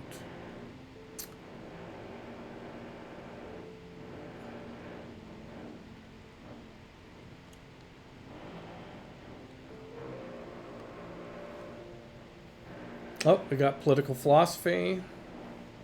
Brings us into the classical era. Now we're going to see what government we can unlock. Okay, oligarchy increases melee combat strength for a lot of units and unit bonuses to unit experience. Autocracy will give us an extra one of the diplomatic slots. And Classical Republic will give us bonus housings and amenities and great person points. And I think we want the bonuses to combat. Yeah. We will confirm the switch. And we get 2-point arrow score out of the deal. Now we finally have a wild card policy that we can use. Okay, so we need some more military units. Let's keep that one going. We do... Unit maintenance is gonna... Guess is probably a good thing to do. Oh, do we want the anti-barbarian thing? We are going up against an encampment here real quick. Yeah, let's take the barbarian, the anti-barbarian policy. And we finished the one builder. Let's keep the builder production bonus for a little bit because we are building another one. And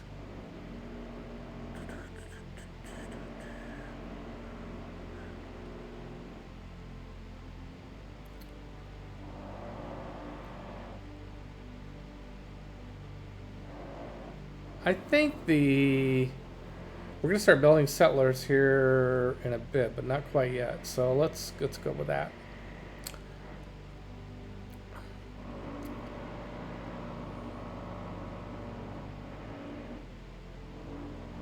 Oh, the spearmen came out to attack my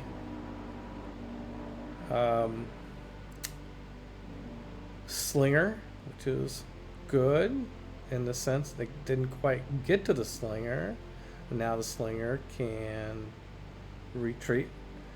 So I like doing this. If I'm going to stay there and fight, the spearman's going to hit my slinger and really hit it hard and do a lot of damage, but it won't kill it. But by doing that, that means it's doesn't have the base defended, and I'll sneak in there and take the base. I mean, I suppose maybe this... I don't think the scout can get around and stop that. Okay, so now I've got a little bit better production there. I'm generating 2. I got positive cash flow. 2 gold per turn. Woohoo! No, I just did all that. I don't need to do that again. Okay. Oh, choose civic. Yeah. Need choose civic. Okay, so now here I'll be able to change policies here pretty quick. So that's okay. We'll grab, let's see, we'll grab that one. We're not going to produce cavalry units. Let's grab this one. Neither one of those I don't think are going to be particularly useful. But let's see. I want to make sure we only have one more builder queued up. Okay, yeah, so about the time those policies become done. Those 2 builders will finish. Now let's do the one that's going to take slightly longer first, because I need the builders of 6 turns, 5 turns. Then we can swap out those policies, and we'll have a good supply of build charges. And then we got to start building other things. There's always something else we really need to build, and that's true now too. It's true always, and it's true right now. We're gonna get the jump start as soon as we get. It's gonna be a while though till we get to 4 population now. So what? Somebody wants to sell me tea? Who wants to sell me tea? Sale, purchase. Harold has tea? Yeah, I'll buy tea. Because now I think my amenities are such that my people are just ecstatic. They're ecstatic. Well, they're happy anyway. Maybe not ecstatic, but they're happy. In Antioch, they're happy.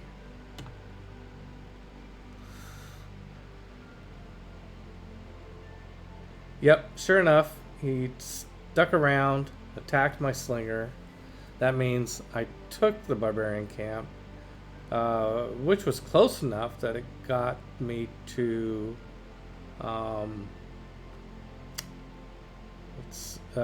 they got me a really good air score bonus. Hercules is going to finish off the spearmen, but first I'm going to give the slingers a few XPs, and now Hercules will go take care of that guy. And all right.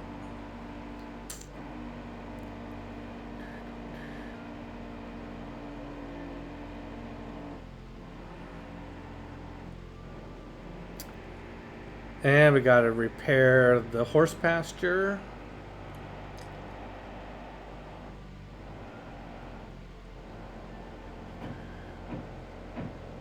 Check where we're being worked. Yep.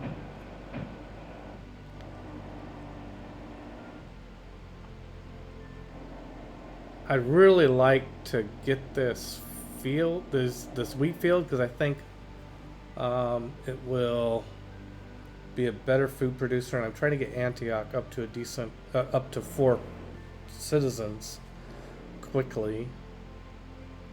Let's see, can I buy it? 105 gold. No, I can't.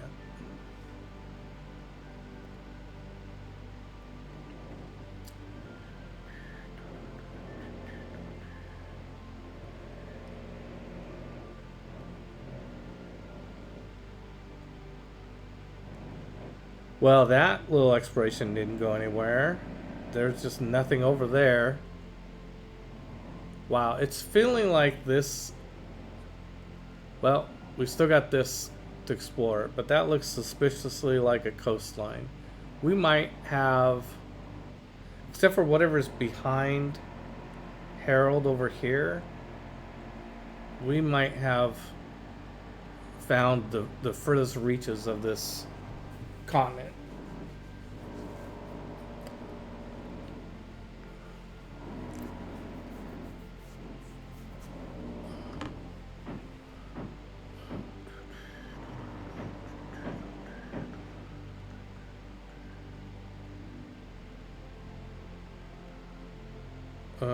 Well, we also don't know what's behind Camusi, but we can't go through Camusi's territory because we don't have enough envoys there for them to like us sufficiently.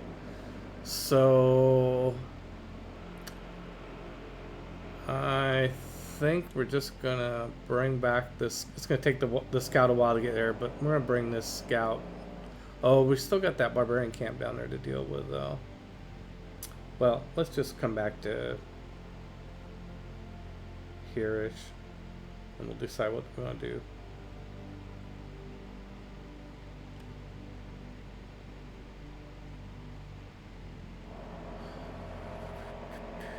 Okay, we got 2 builds off this guy.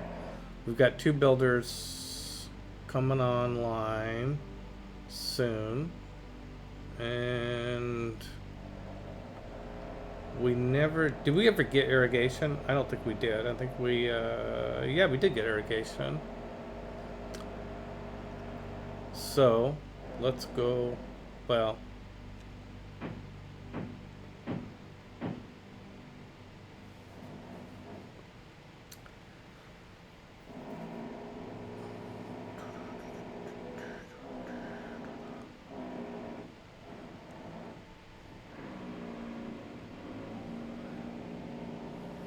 stick the slinger in the town. Hercules, we got 23 turns. Yeah, well, we might as well just hang out here.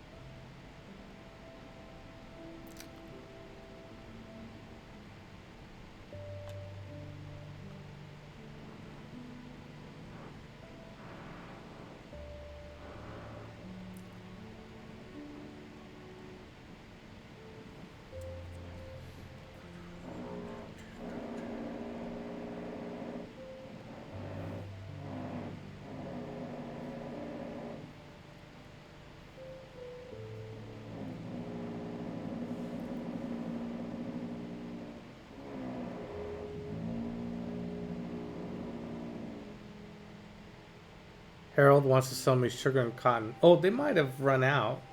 I think we were buying sugar and cotton from Harold. But now we can renew that. That's why suddenly our gold production was so much higher. Well, plus we're working that wine tile, which is like 3 gold. So combination of those things. But yeah, we'll buy those back. Okay, open technology. What are we going to do next? Horseback riding. Okay. And we need to start building a water mill. So 14, 20. This is still going to take us, even assuming we build the water mill, 23, 38. It's like almost 40 turns to get all that done. And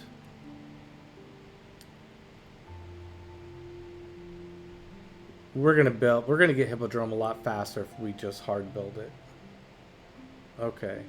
Well, okay, that's what we'll do.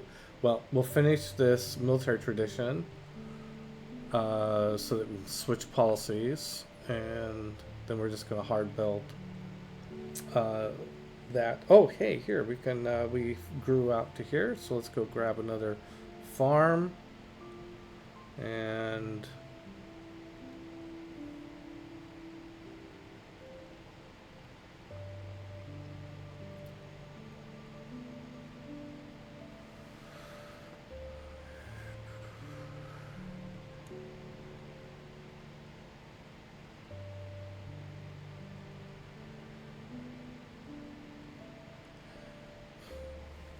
see you next week, Armando. Thanks for stopping by. Appreciate it. Yeah, it's well after 1. I probably need to be winding this down too. I'm just having too much fun.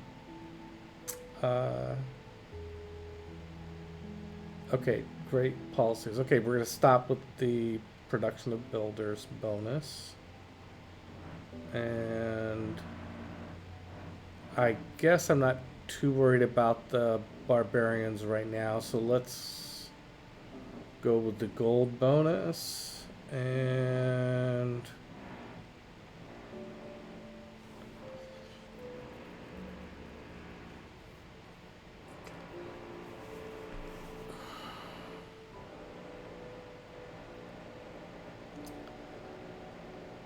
I don't know. I think I'm kind of things are going slow with the. I think I might have time to crank out a settler in Antioch before we get the government plaza and ancestral recall,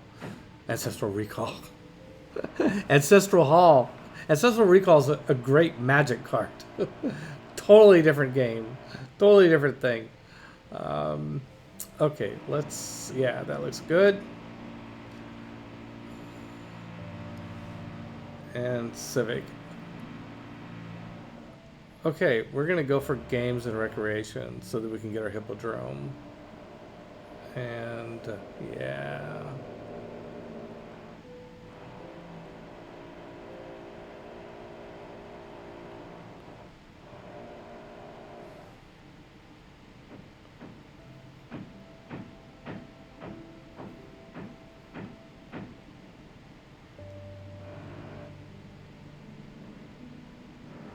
No, we never did improve this uh,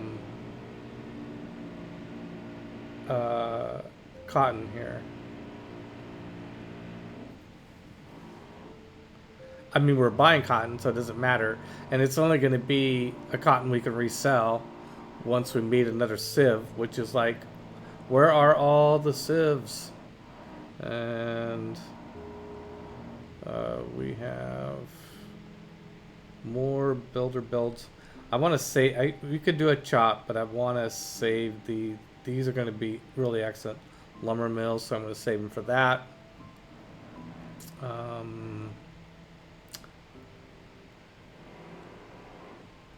This is actually a good spot for a mine because it's on grassland, so it'll get 2 food. It'll pay for itself food-wise, and yeah, it's not a bad spot for just a plain old regular mine. And Hercules is back, hanging out. Okay, it's 16 turn. Okay, so now we're up to 3 population.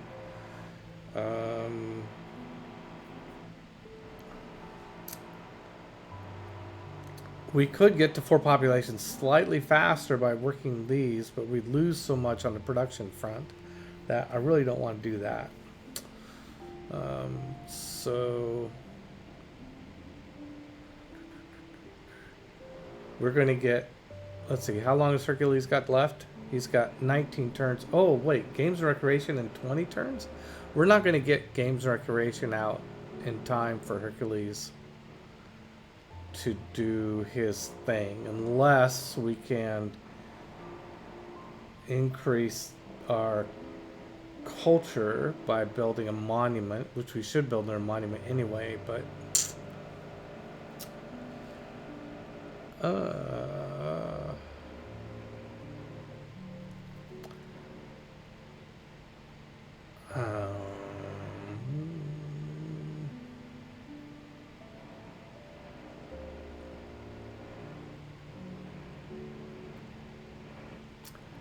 okay, I think Antioch needs to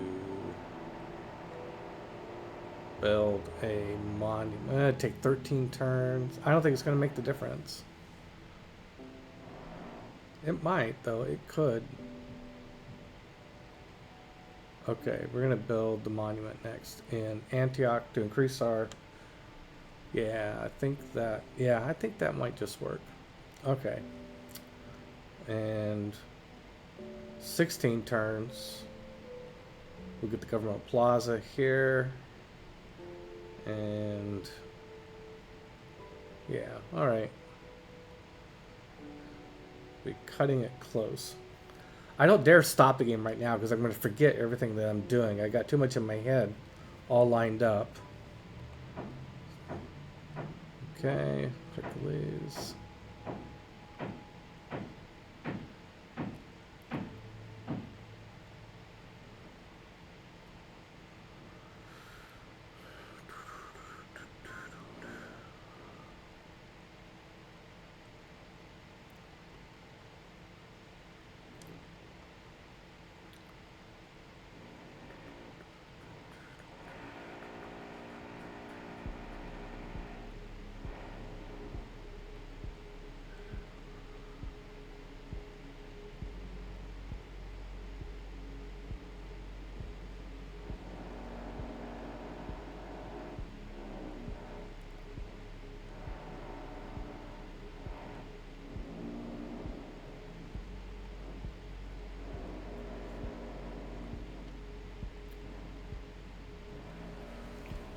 Kind of putting everybody on sleep except for my not necessarily on sleep. I'm healing up the scout before he leaves the territory, and oh, I converted a city for the first time.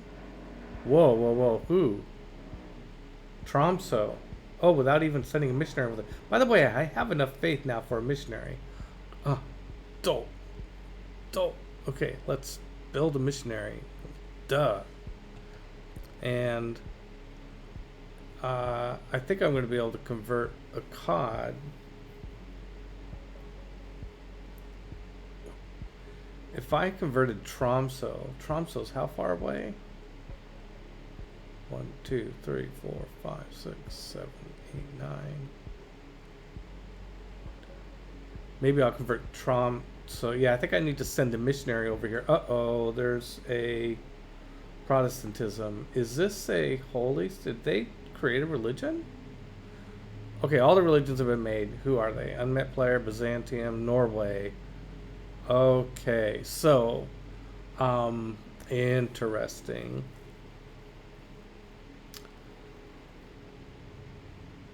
Dominant religion. Yeah, they're not going to be happy when I go over there and start converting their cities. Okay.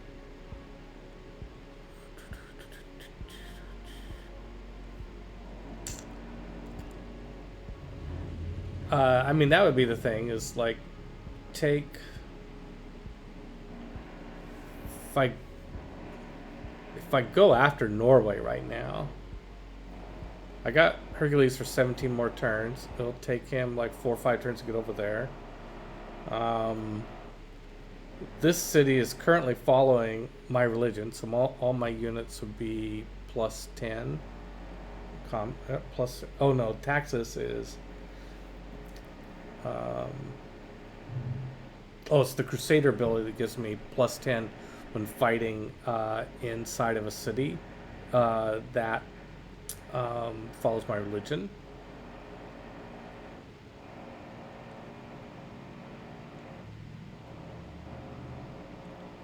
Yeah, wow.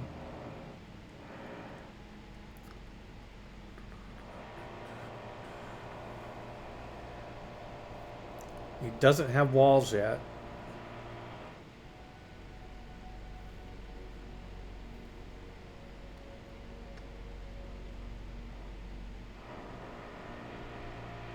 Why am I making... I should be building a spearman, not a trader. Oh. Do I want the...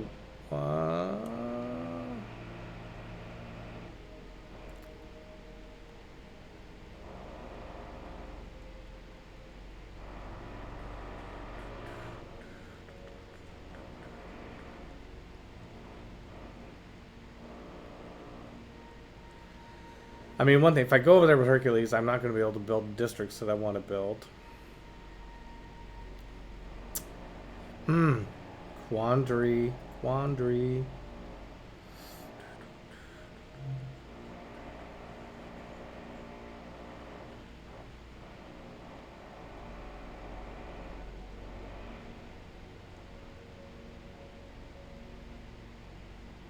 Oh, he would give me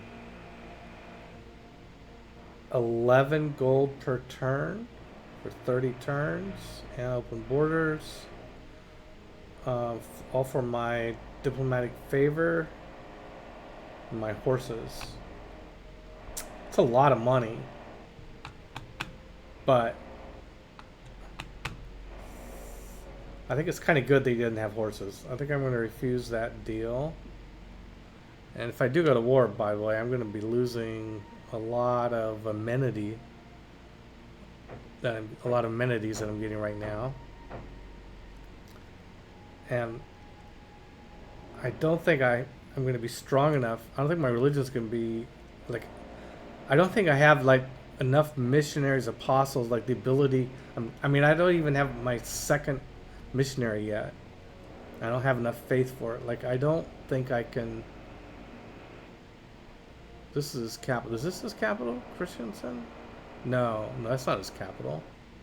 His capital is back where I can't see it somewhere.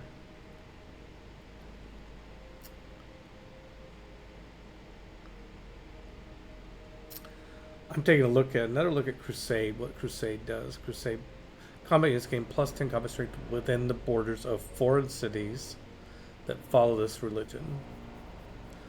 So as soon as they're going to lose that as soon as I take the city.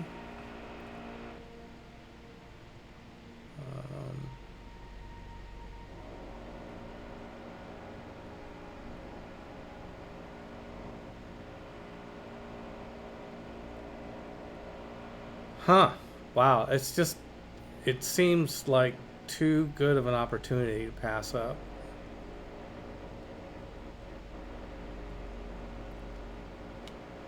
When are we getting ironworking? 14 yeah, I think we just keep waiting for... Nah, I think we should go after... Um, I need 90 go for that. Okay, next turn I can convert this to an archer. And...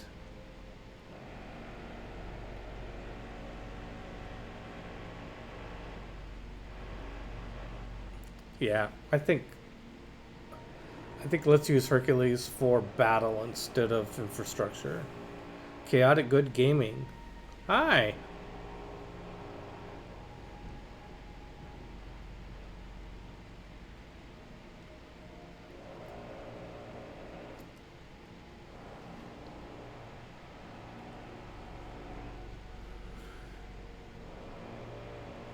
Chaotic Good Gaming. And you're... oh, it's Garner. Oh, hi, Garner. How are you? I hope you're well. Doing good. I might be about to do something really foolish. The question is, what's more foolish? To not be going to war or going to war? That's the question. It's not like you should be wondering whether going to war is foolish. You should also be wondering whether not going to war is foolish, right? Okay, yeah, let's just hold our horses with these builders. Let's see, if I get 3 mines, I get a boost, I think, for something. Let's go ahead and build that 3rd mine. Yep, apprenticeship. Okay. It's a good day, but I can take time in the afternoon to watch gaming. Well, I'm glad you chose to watch us here on Gen Con TV. We're going to do something pretty bold here, and we're going to go attack Norway. But we're playing Byzantium, and we have a we have the Crusade ability, which means that if we get +10 combat strength, if we're attacking a foreign city inside the borders of that foreign city, if they follow our religion. So I think we gotta do it. And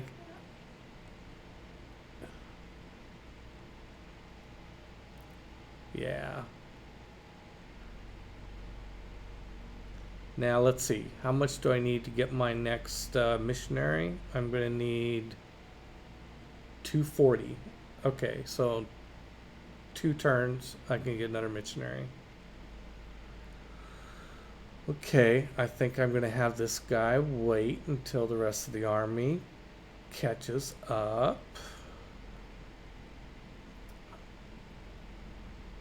Because, don't want to get too far out ahead of your guys.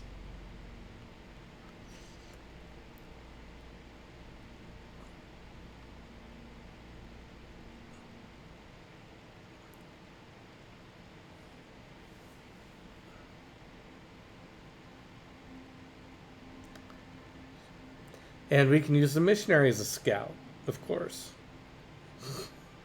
No military here. Oh, wow. Look at this cotton doing 8 gold and 2. Oh, yeah. This is... this holy site. Yep. Okay, I'm waking up here a little bit. Yeah. I think we should give you... I think we should... I know, we're running long, but... really would like to see how this battle would go. To show off the Byzantium special ability to our doom or to our glory. We'll find out. Uh-oh, there's another barbarian camp. Oh, it's over there. Good. The Vikings can deal with it.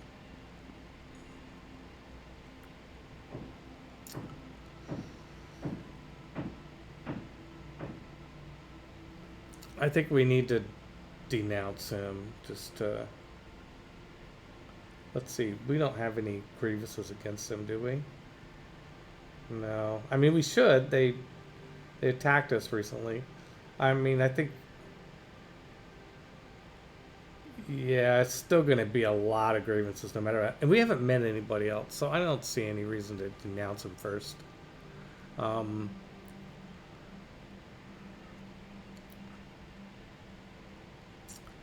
let's move this guy up here and see what's over here.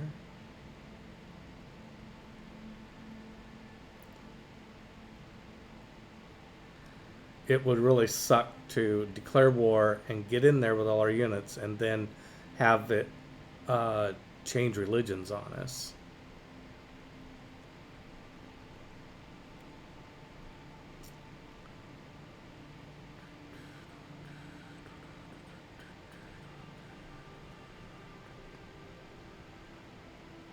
Okay, I'm gonna try to avoid triggering the "oh, I see all your units on my borders" thing. I might be too close already. Let's wait one more turn.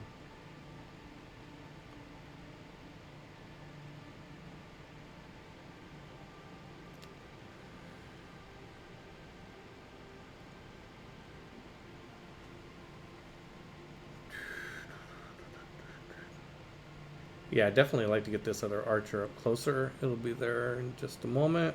A couple more turns. Okay, don't give me that message this turn. Please. Nope, didn't. Okay. So, we can go to here and see all these hexes. Okay, I don't see any military units. Good, good, good.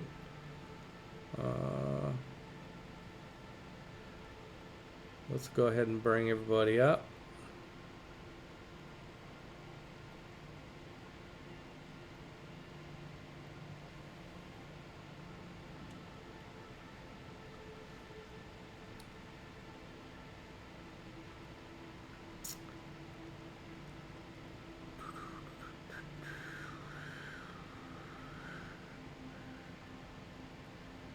Now I want to get this guy back out of the way. What I don't want is for him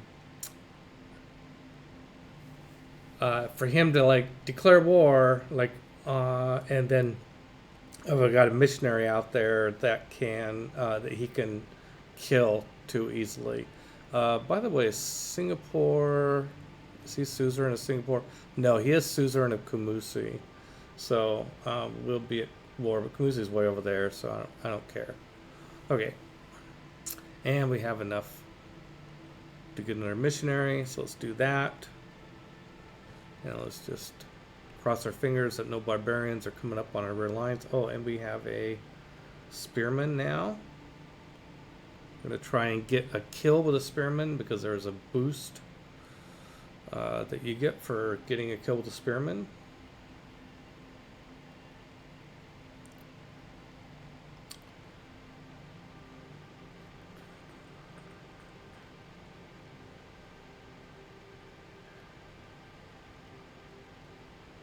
Now he's going to give me that warning, like, he better.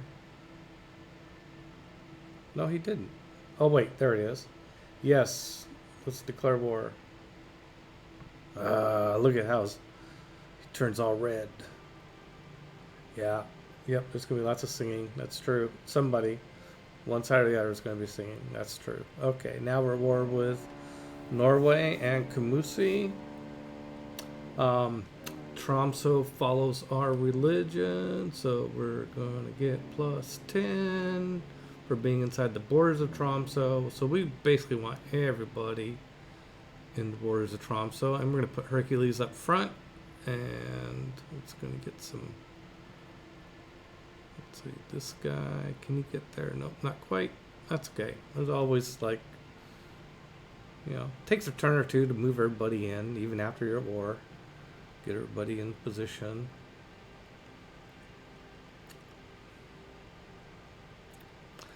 I'm going to bring the missionary around and follow up. I want to get that missionary within range of Tromso in case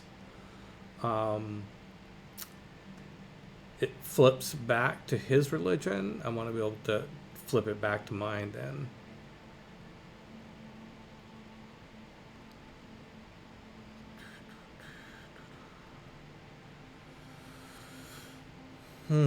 Now I think I'll go ahead and move this guy. I know it's dangerous to move him out of the city because there's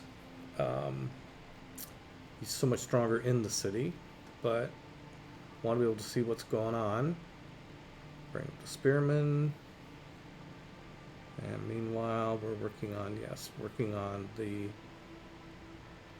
monument and that archer. Okay. What you gonna do, Norway? Hercules only has 11 turns left. Alright. Well, let's see. Let's just mouse over this for a moment and see what it looks like. Major victory. Okay, that's good. And a regular warrior. Ooh, not so good.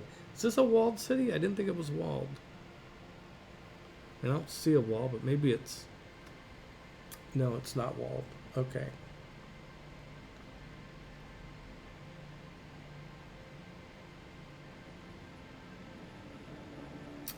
$148 gold from pillaging that. By the way, sometimes it's worth it to go to war just for all the pillaging.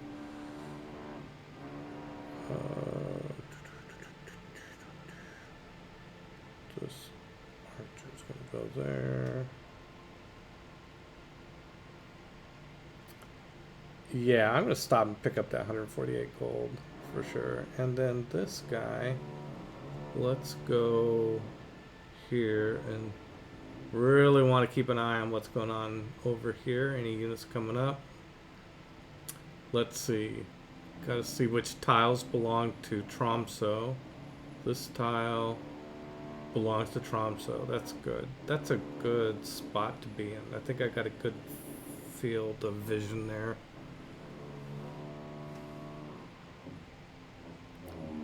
Yeah, I like that.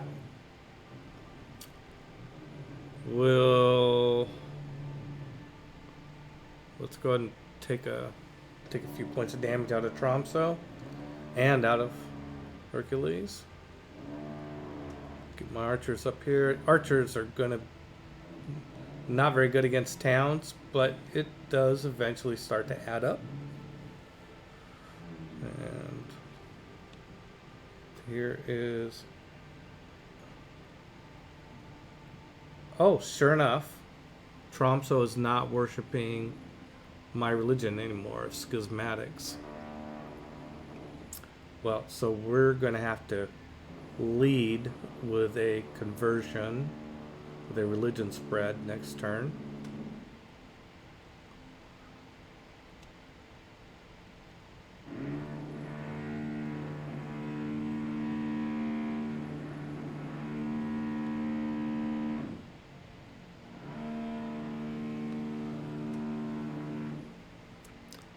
Oh, Tromsø just built a builder. Yeah, that's really going to help you out, dude.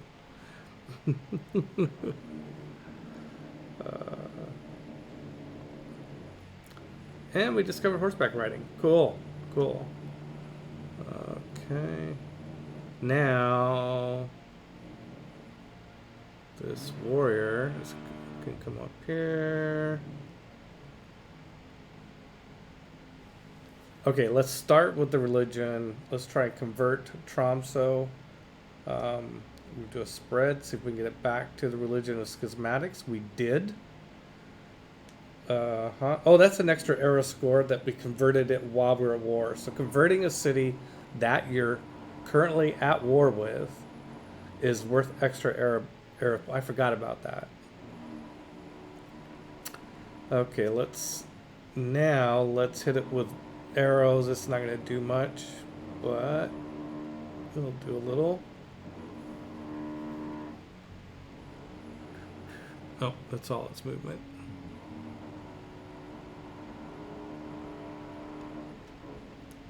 And we get the missionaries up here, just in case. Having a builder up here is kind of optimistic, but you know, hey. Okay. And what's our next build? Probably ironworking. Be nice to be able to convert some of these swords warriors to swordsmen, should we be fortunate enough to take Tromso, have some money.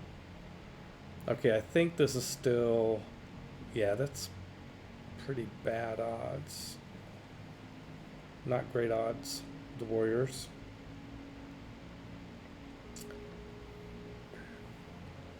Let's go here and hit Tromso again. And we'll come here with a warrior. And we'll hit it. Yeah, it's going to hurt pretty bad. But we can, next turn we can pillage this farm for healing. And we're going to stay, we're going to pillage this holy site for faith. Okay. The missionary is going to hang out. Spearman will advance next turn, hopefully. And there's still no military units coming up this way. That's good.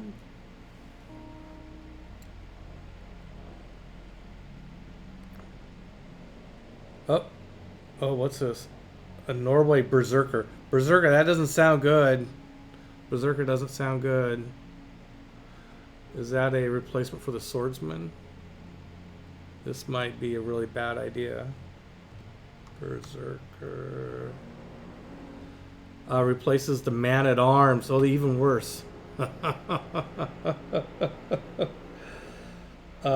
see. +4 movement if it starts in enemy territory. +10 when attacking. Oh my god, this is really bad. -5 combat strength when defending against melee. Oh, these guys are bad. These guys are bad. I think Victor must have signed out, or he would be yelling at me. No, watch out for the berserkers. Okay, so this guy is. This is bad news. I mean, seriously, we that's well, Hercules can take him on. That's about it. Hercules is. Everybody else would just be screwed.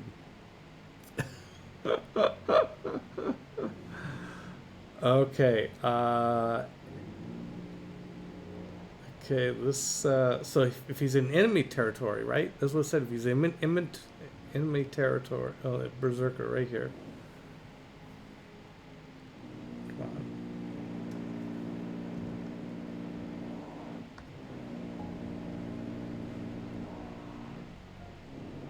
Come on. Why isn't this thing? Berserker. It's not showing me the stats. Oh, I see. I just scrolled past it. Okay. +4 movement starts in enemy territory. +10 combat strength when attacking. Attacking, doesn't matter when. -5 combat strength when defending against melee attacks. Oh my gosh. Yeah. We were really outclassed here. Okay. So... yeah, this isn't good. I don't think we can take... well, we might be able to take Tromso. Let's pillage this and get healed. Let's...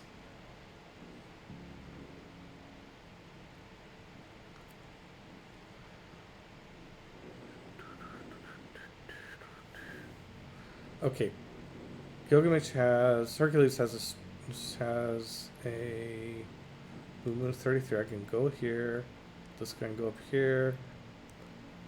Okay, I can move in here with my... oh, I didn't pillage. Yeah, I think I have better priorities.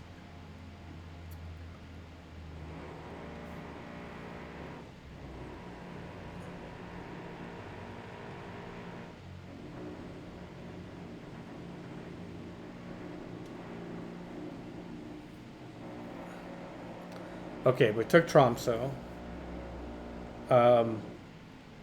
That move out of here. Question is, I don't know that we're going to be able to hold it. We could just raise it.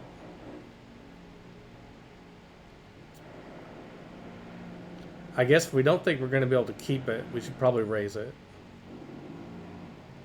Would have been nice to do more pillaging first.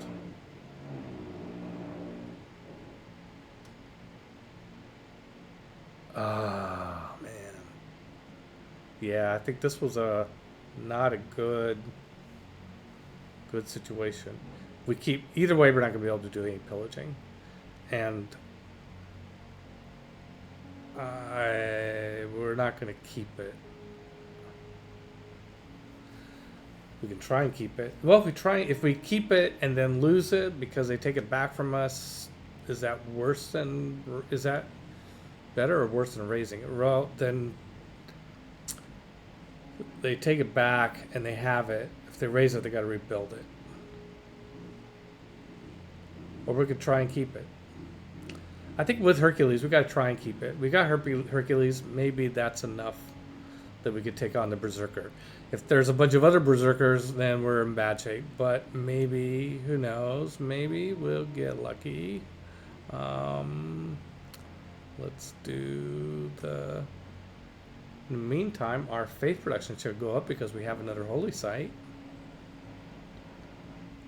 Let's be sensible about what we build. Let's repair the monument.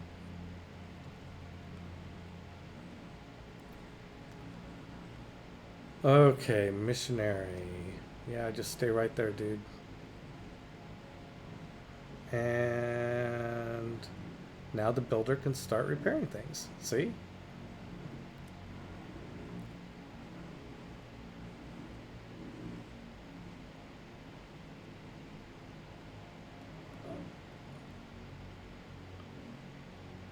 Okay, so he brought his Berserker to here.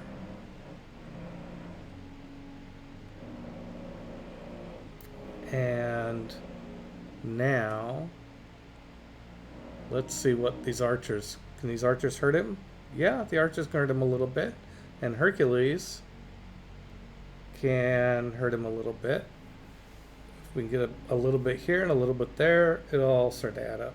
Okay, so... But these warriors are just going to be freaking worthless. Okay. Let's get...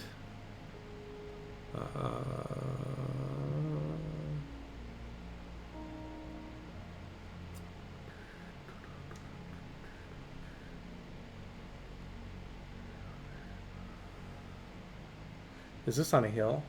It looks like kind of like a hill. Grassland hills. Is this a hill?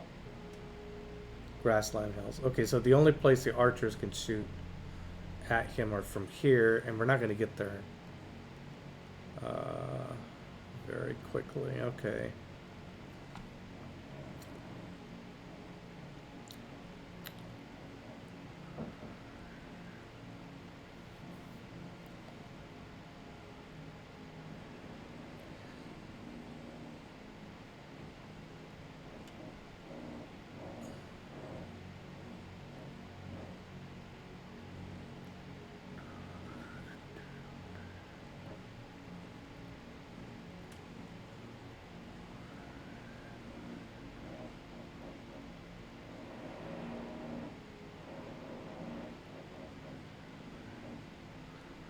Okay, let's see what happens. Oh, we got more production back here. Well, maybe we want to make wall. Oh, let's make the water mill. And walls, because I think the Norwegians are going to be coming after us. Oh, I think I've made a terrible error.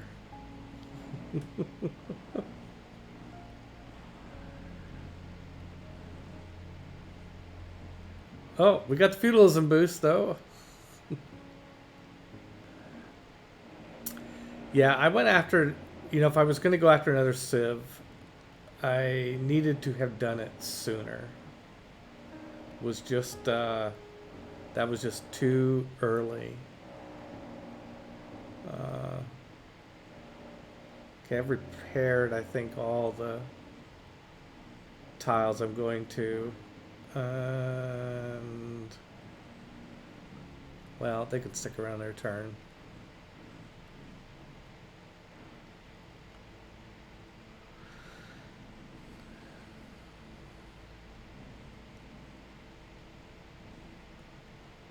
Oh, what's he doing with this? Oh no, my God. No, really? Oh, I got loyalty issues here. Rebellion in 2 turns. Oh, so I'm going to lose it from rebellion if nothing else. I could plop a governor there. Might be able to fix that. Okay, let's try moving Moksha. We're moving you to Tromso. And here, this almost feels this is just so sad. But he took his berserker and put it in the water, which is just horrible for defense. I'm gonna I'm gonna kill his berserker, but because he was stupid. Let's see. Am I gonna kill his berserker? I actually only had one archer that could fire at him, so it's not entirely clear I will kill his berserker.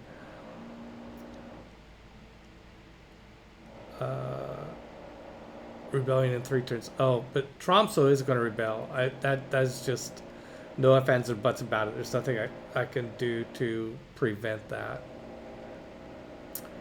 So, with his guy in the water, is there, what can I do? I don't think I can really.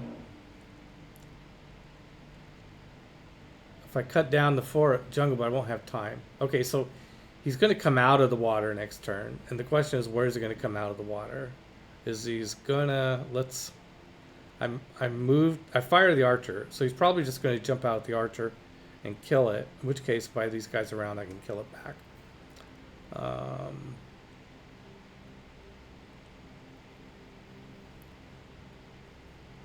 I am going to. Let's see. Hercules has 6 lifespan. Can I get him back in time to build the government plaza? 1, 2, 3, 4, 5.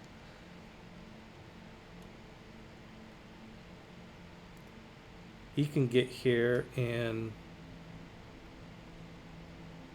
Yeah, I think it can. 4, 5. Yeah, I think I can get back in time to build the government plaza. And now it's time to retreat. I might be able to kill this berserker when he comes out of the water. The question is, where is he going to come out of the water? I think he's going to come out of the water at my archer. So if he kills the archer, he's almost dead right now. It's possible he won't kill the archer, but he probably will. And then I'll fire at him with everybody, basically, and I should be able to kill him.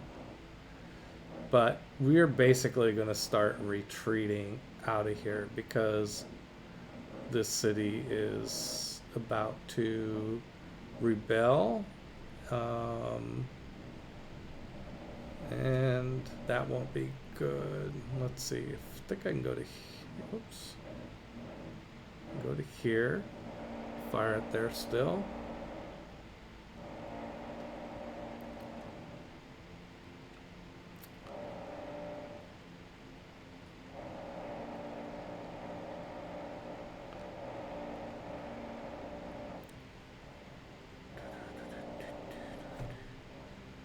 So this, I mean, I don't know how will have turned out by the time it's over, but certainly not glorious, but I'm not sure it will have turned out bad.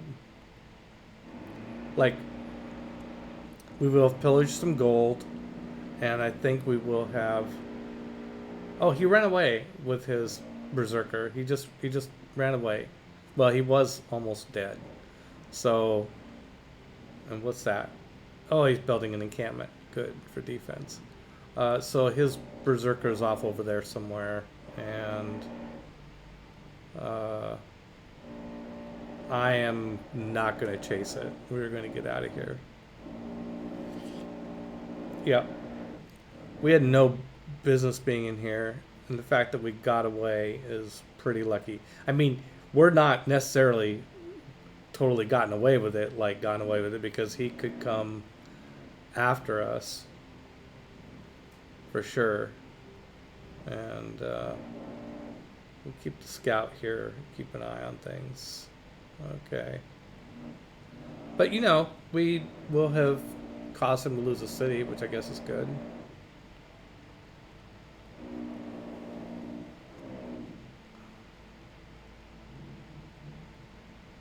Ooh, can we get Akkad? Can we become suzerain of Akkad? I think we did. That's good for arrow score. Not good for much else, but it's good for arrow score.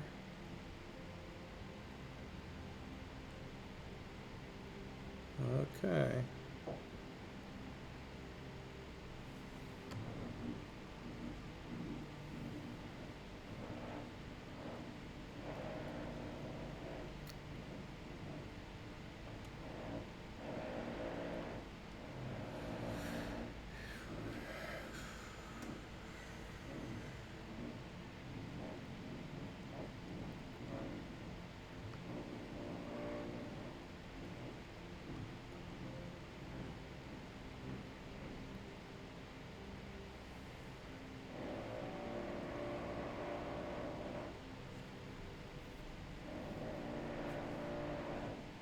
Oh, he's got a hero too. He's got Himiko.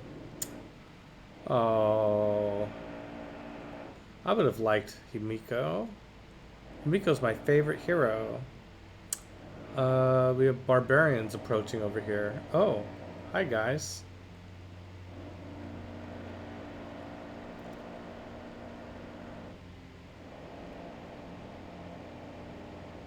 Tomoso has rebelled and become a free city. And Moksha is no longer there. Oh, yeah, that makes sense. Come back, Moksha. You can hang out in Constantinople. Sure, why not? And...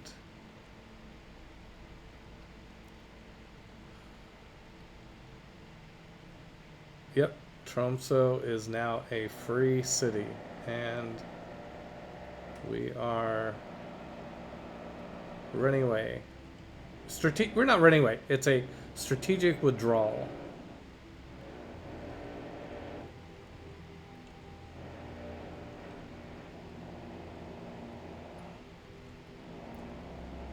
Oh, can we pillage this again? Oh my god, we can pillage this again. That's awesome. I mean, it might have cost us our lives to stay there and pillage it again, but...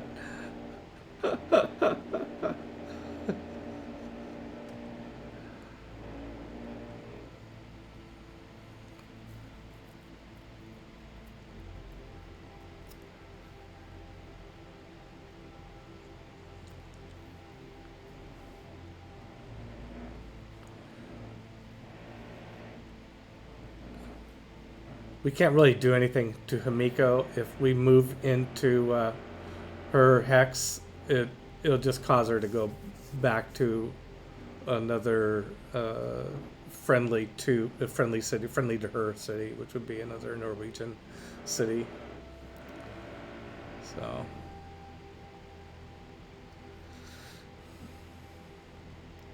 Oh, the barbarians just pillaged my mine. Well, I guess turnabout's fair play.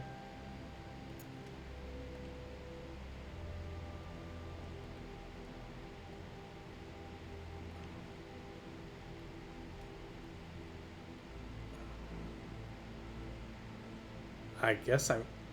Am I being greedy if I go over there and pillage some more? It doesn't have a wall. It could attack me with this warrior. I think I'm gonna do that. I'm gonna be greedy and see if I can pillage this cotton for a bunch of more money. And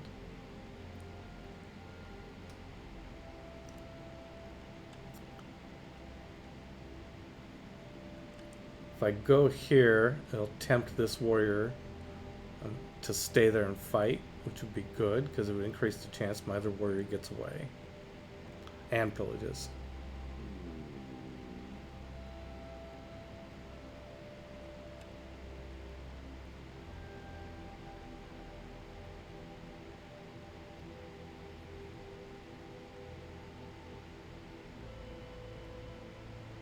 I also picked up a builder in that escapade.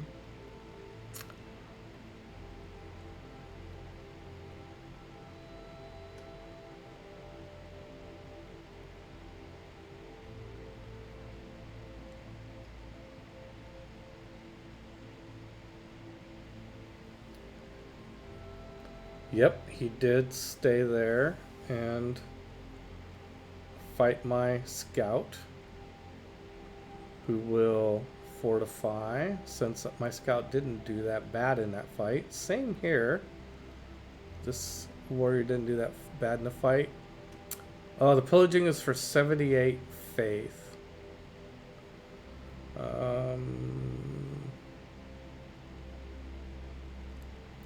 I guess it's worth it.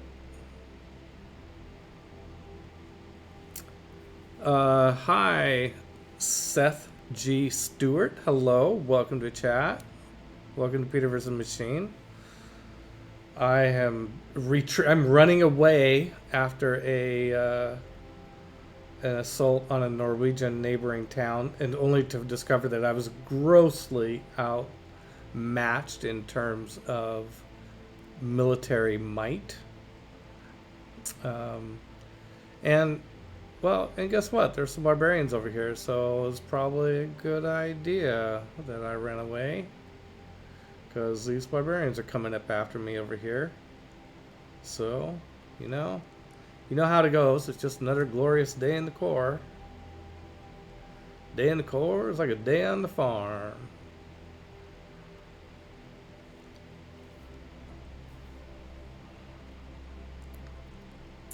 And here we go. Here is Hercules. 2 turns left. Antioch is at 4 population now, so it can start a government plaza here. There it is. It's started. And Hercules has it's moved. Yep, it's going to move here, and and there we go. Use this 2 charges to build a government plaza. Woohoo! And now let's start the ancestral hall. 33 turns. Yeah, well that's the sucky part about playing on epic speed. Everything takes so long. But it's all relative, so that doesn't actually matter. Okay. So next turn, does Constantinople have the ability to make another district? Yes, it would have to be an encampment. But then I can't build a hippodrome later. Well, I get the hippodrome next turn. Oh my gosh, next turn, which will be Gilgamesh's last turn. Gilgamesh. I keep calling him Gilgamesh. Hercules' last turn. I'll get games. Yeah. Oh my gosh. I think I went over. Yeah. So Hercules ran over there, took Tromsø, and then ran back just in time to build at least 1 district, maybe 2. Okay. Governor titles available. Oh, now we do have a very, very difficult question of which secret society to take. Okay. Void Singers are better at religion. We'll call up our secret societies. Void Singers are better with religion, because all your monuments get +4 faith. Eventually, because you're doing religion, you're trying to get a lot of faith, and then you get gold, science, and culture. You go with 20% of all your faith once you get that. And then you get the cultist units, which I don't know how. I've never been able to do any good work with cultists, but. Or take the Hermetic Society and find out where there are ley lines. This is one of those things where if the ley lines are in good spots, it's good, Of course, Owls Minerva is probably actually what you should take, because it gives you extra policy slots. I can't help it. I'm gonna go for hermetic order. I'm sorry, I can't help it. I just like it too much. Okay, now we go find where. Oh my! See, look at where we got run. Oh wow! Actually, we got a ley line right here, which is going to give me 2 adjacency bonus for this holy site, which is now has an adjacency bonus of 2 instead of 0. Okay, let's see where we have. Let's just take a quick look and see where we have ley lines. Ley lines. Search. Oh wow, there's one right here too. That's not next to anything, but it could become next to something. Okay. Oh my god, look at all these ley lines down here. I'm really regretting I didn't take the tundra. Wow, could have built some huge holy sites down there. And there's a bunch of ley lines here. Okay, well, good to know. Good safety tip. There are definitely some places where we could. I mean, tundra's not great. Oh, whoa, whoa, whoa, whoa, whoa. What was this one over here by this wonder? Oh, that's kind of interesting. Okay. Yeah, it's like it's not clear that it's a good when it encourages you to build somewhere you probably shouldn't. Think about the hippodrome and choose based on that. But yeah, not a bad choice nonetheless.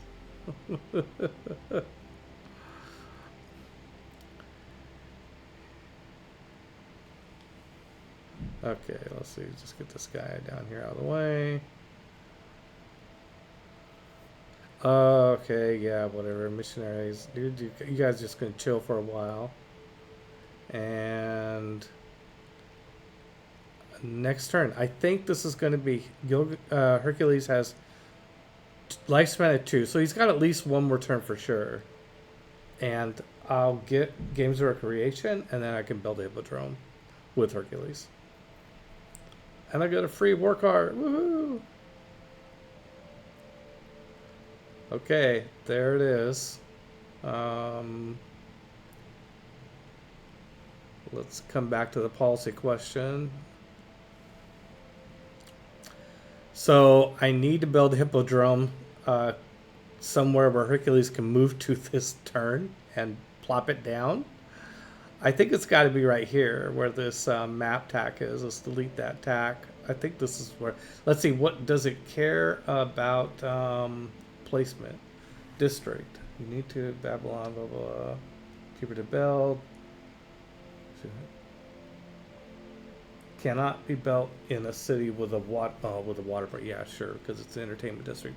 I'm gonna look up the fuller description of this because I'm only gonna get one shot. Oh, whoops. Hippodrome.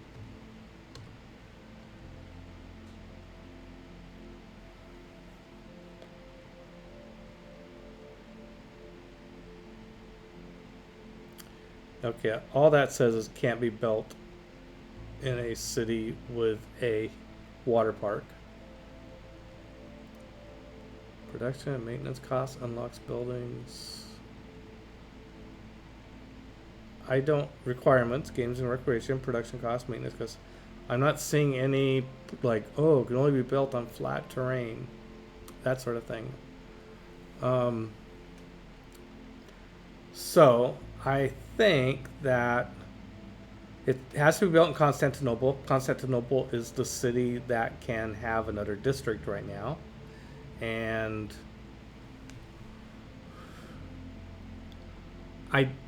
lifespan for Hercules is 1. I think this is Hercules' last turn. So it's got to be a place where Hercules can move to and still have a move point left over.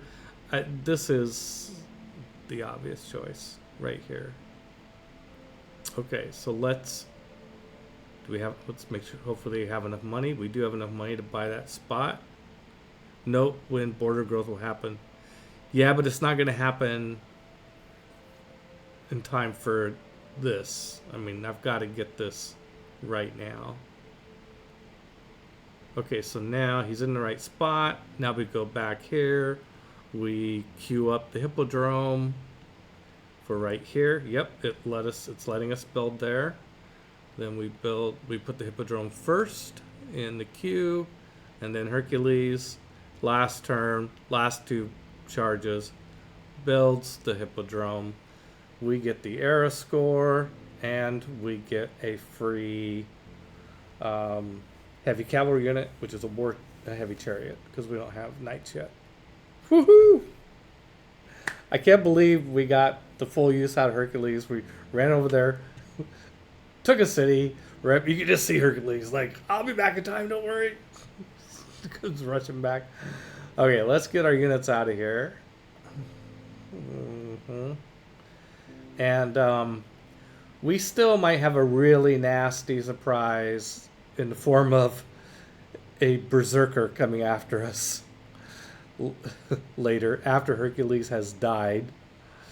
And we've got some barbarians we got to take care of here. We have a swordsman. I mean, let's not scoff at the swordsman. That is better technology than what we have. Although we'll have ironwork, we'll have our own swordsman in a bit.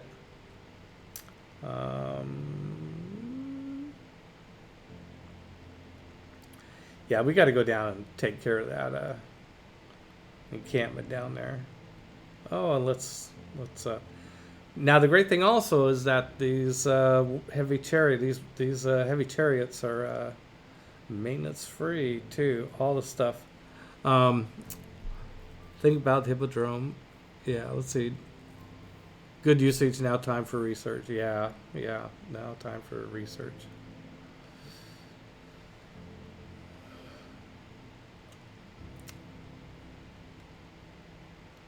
Let's pick our next civic. Let's just pick up mysticism. We're going to want theology next. It's going to be for scripture, even though it's even though we don't have the great, awesome work ethic combo that we would really like to have had.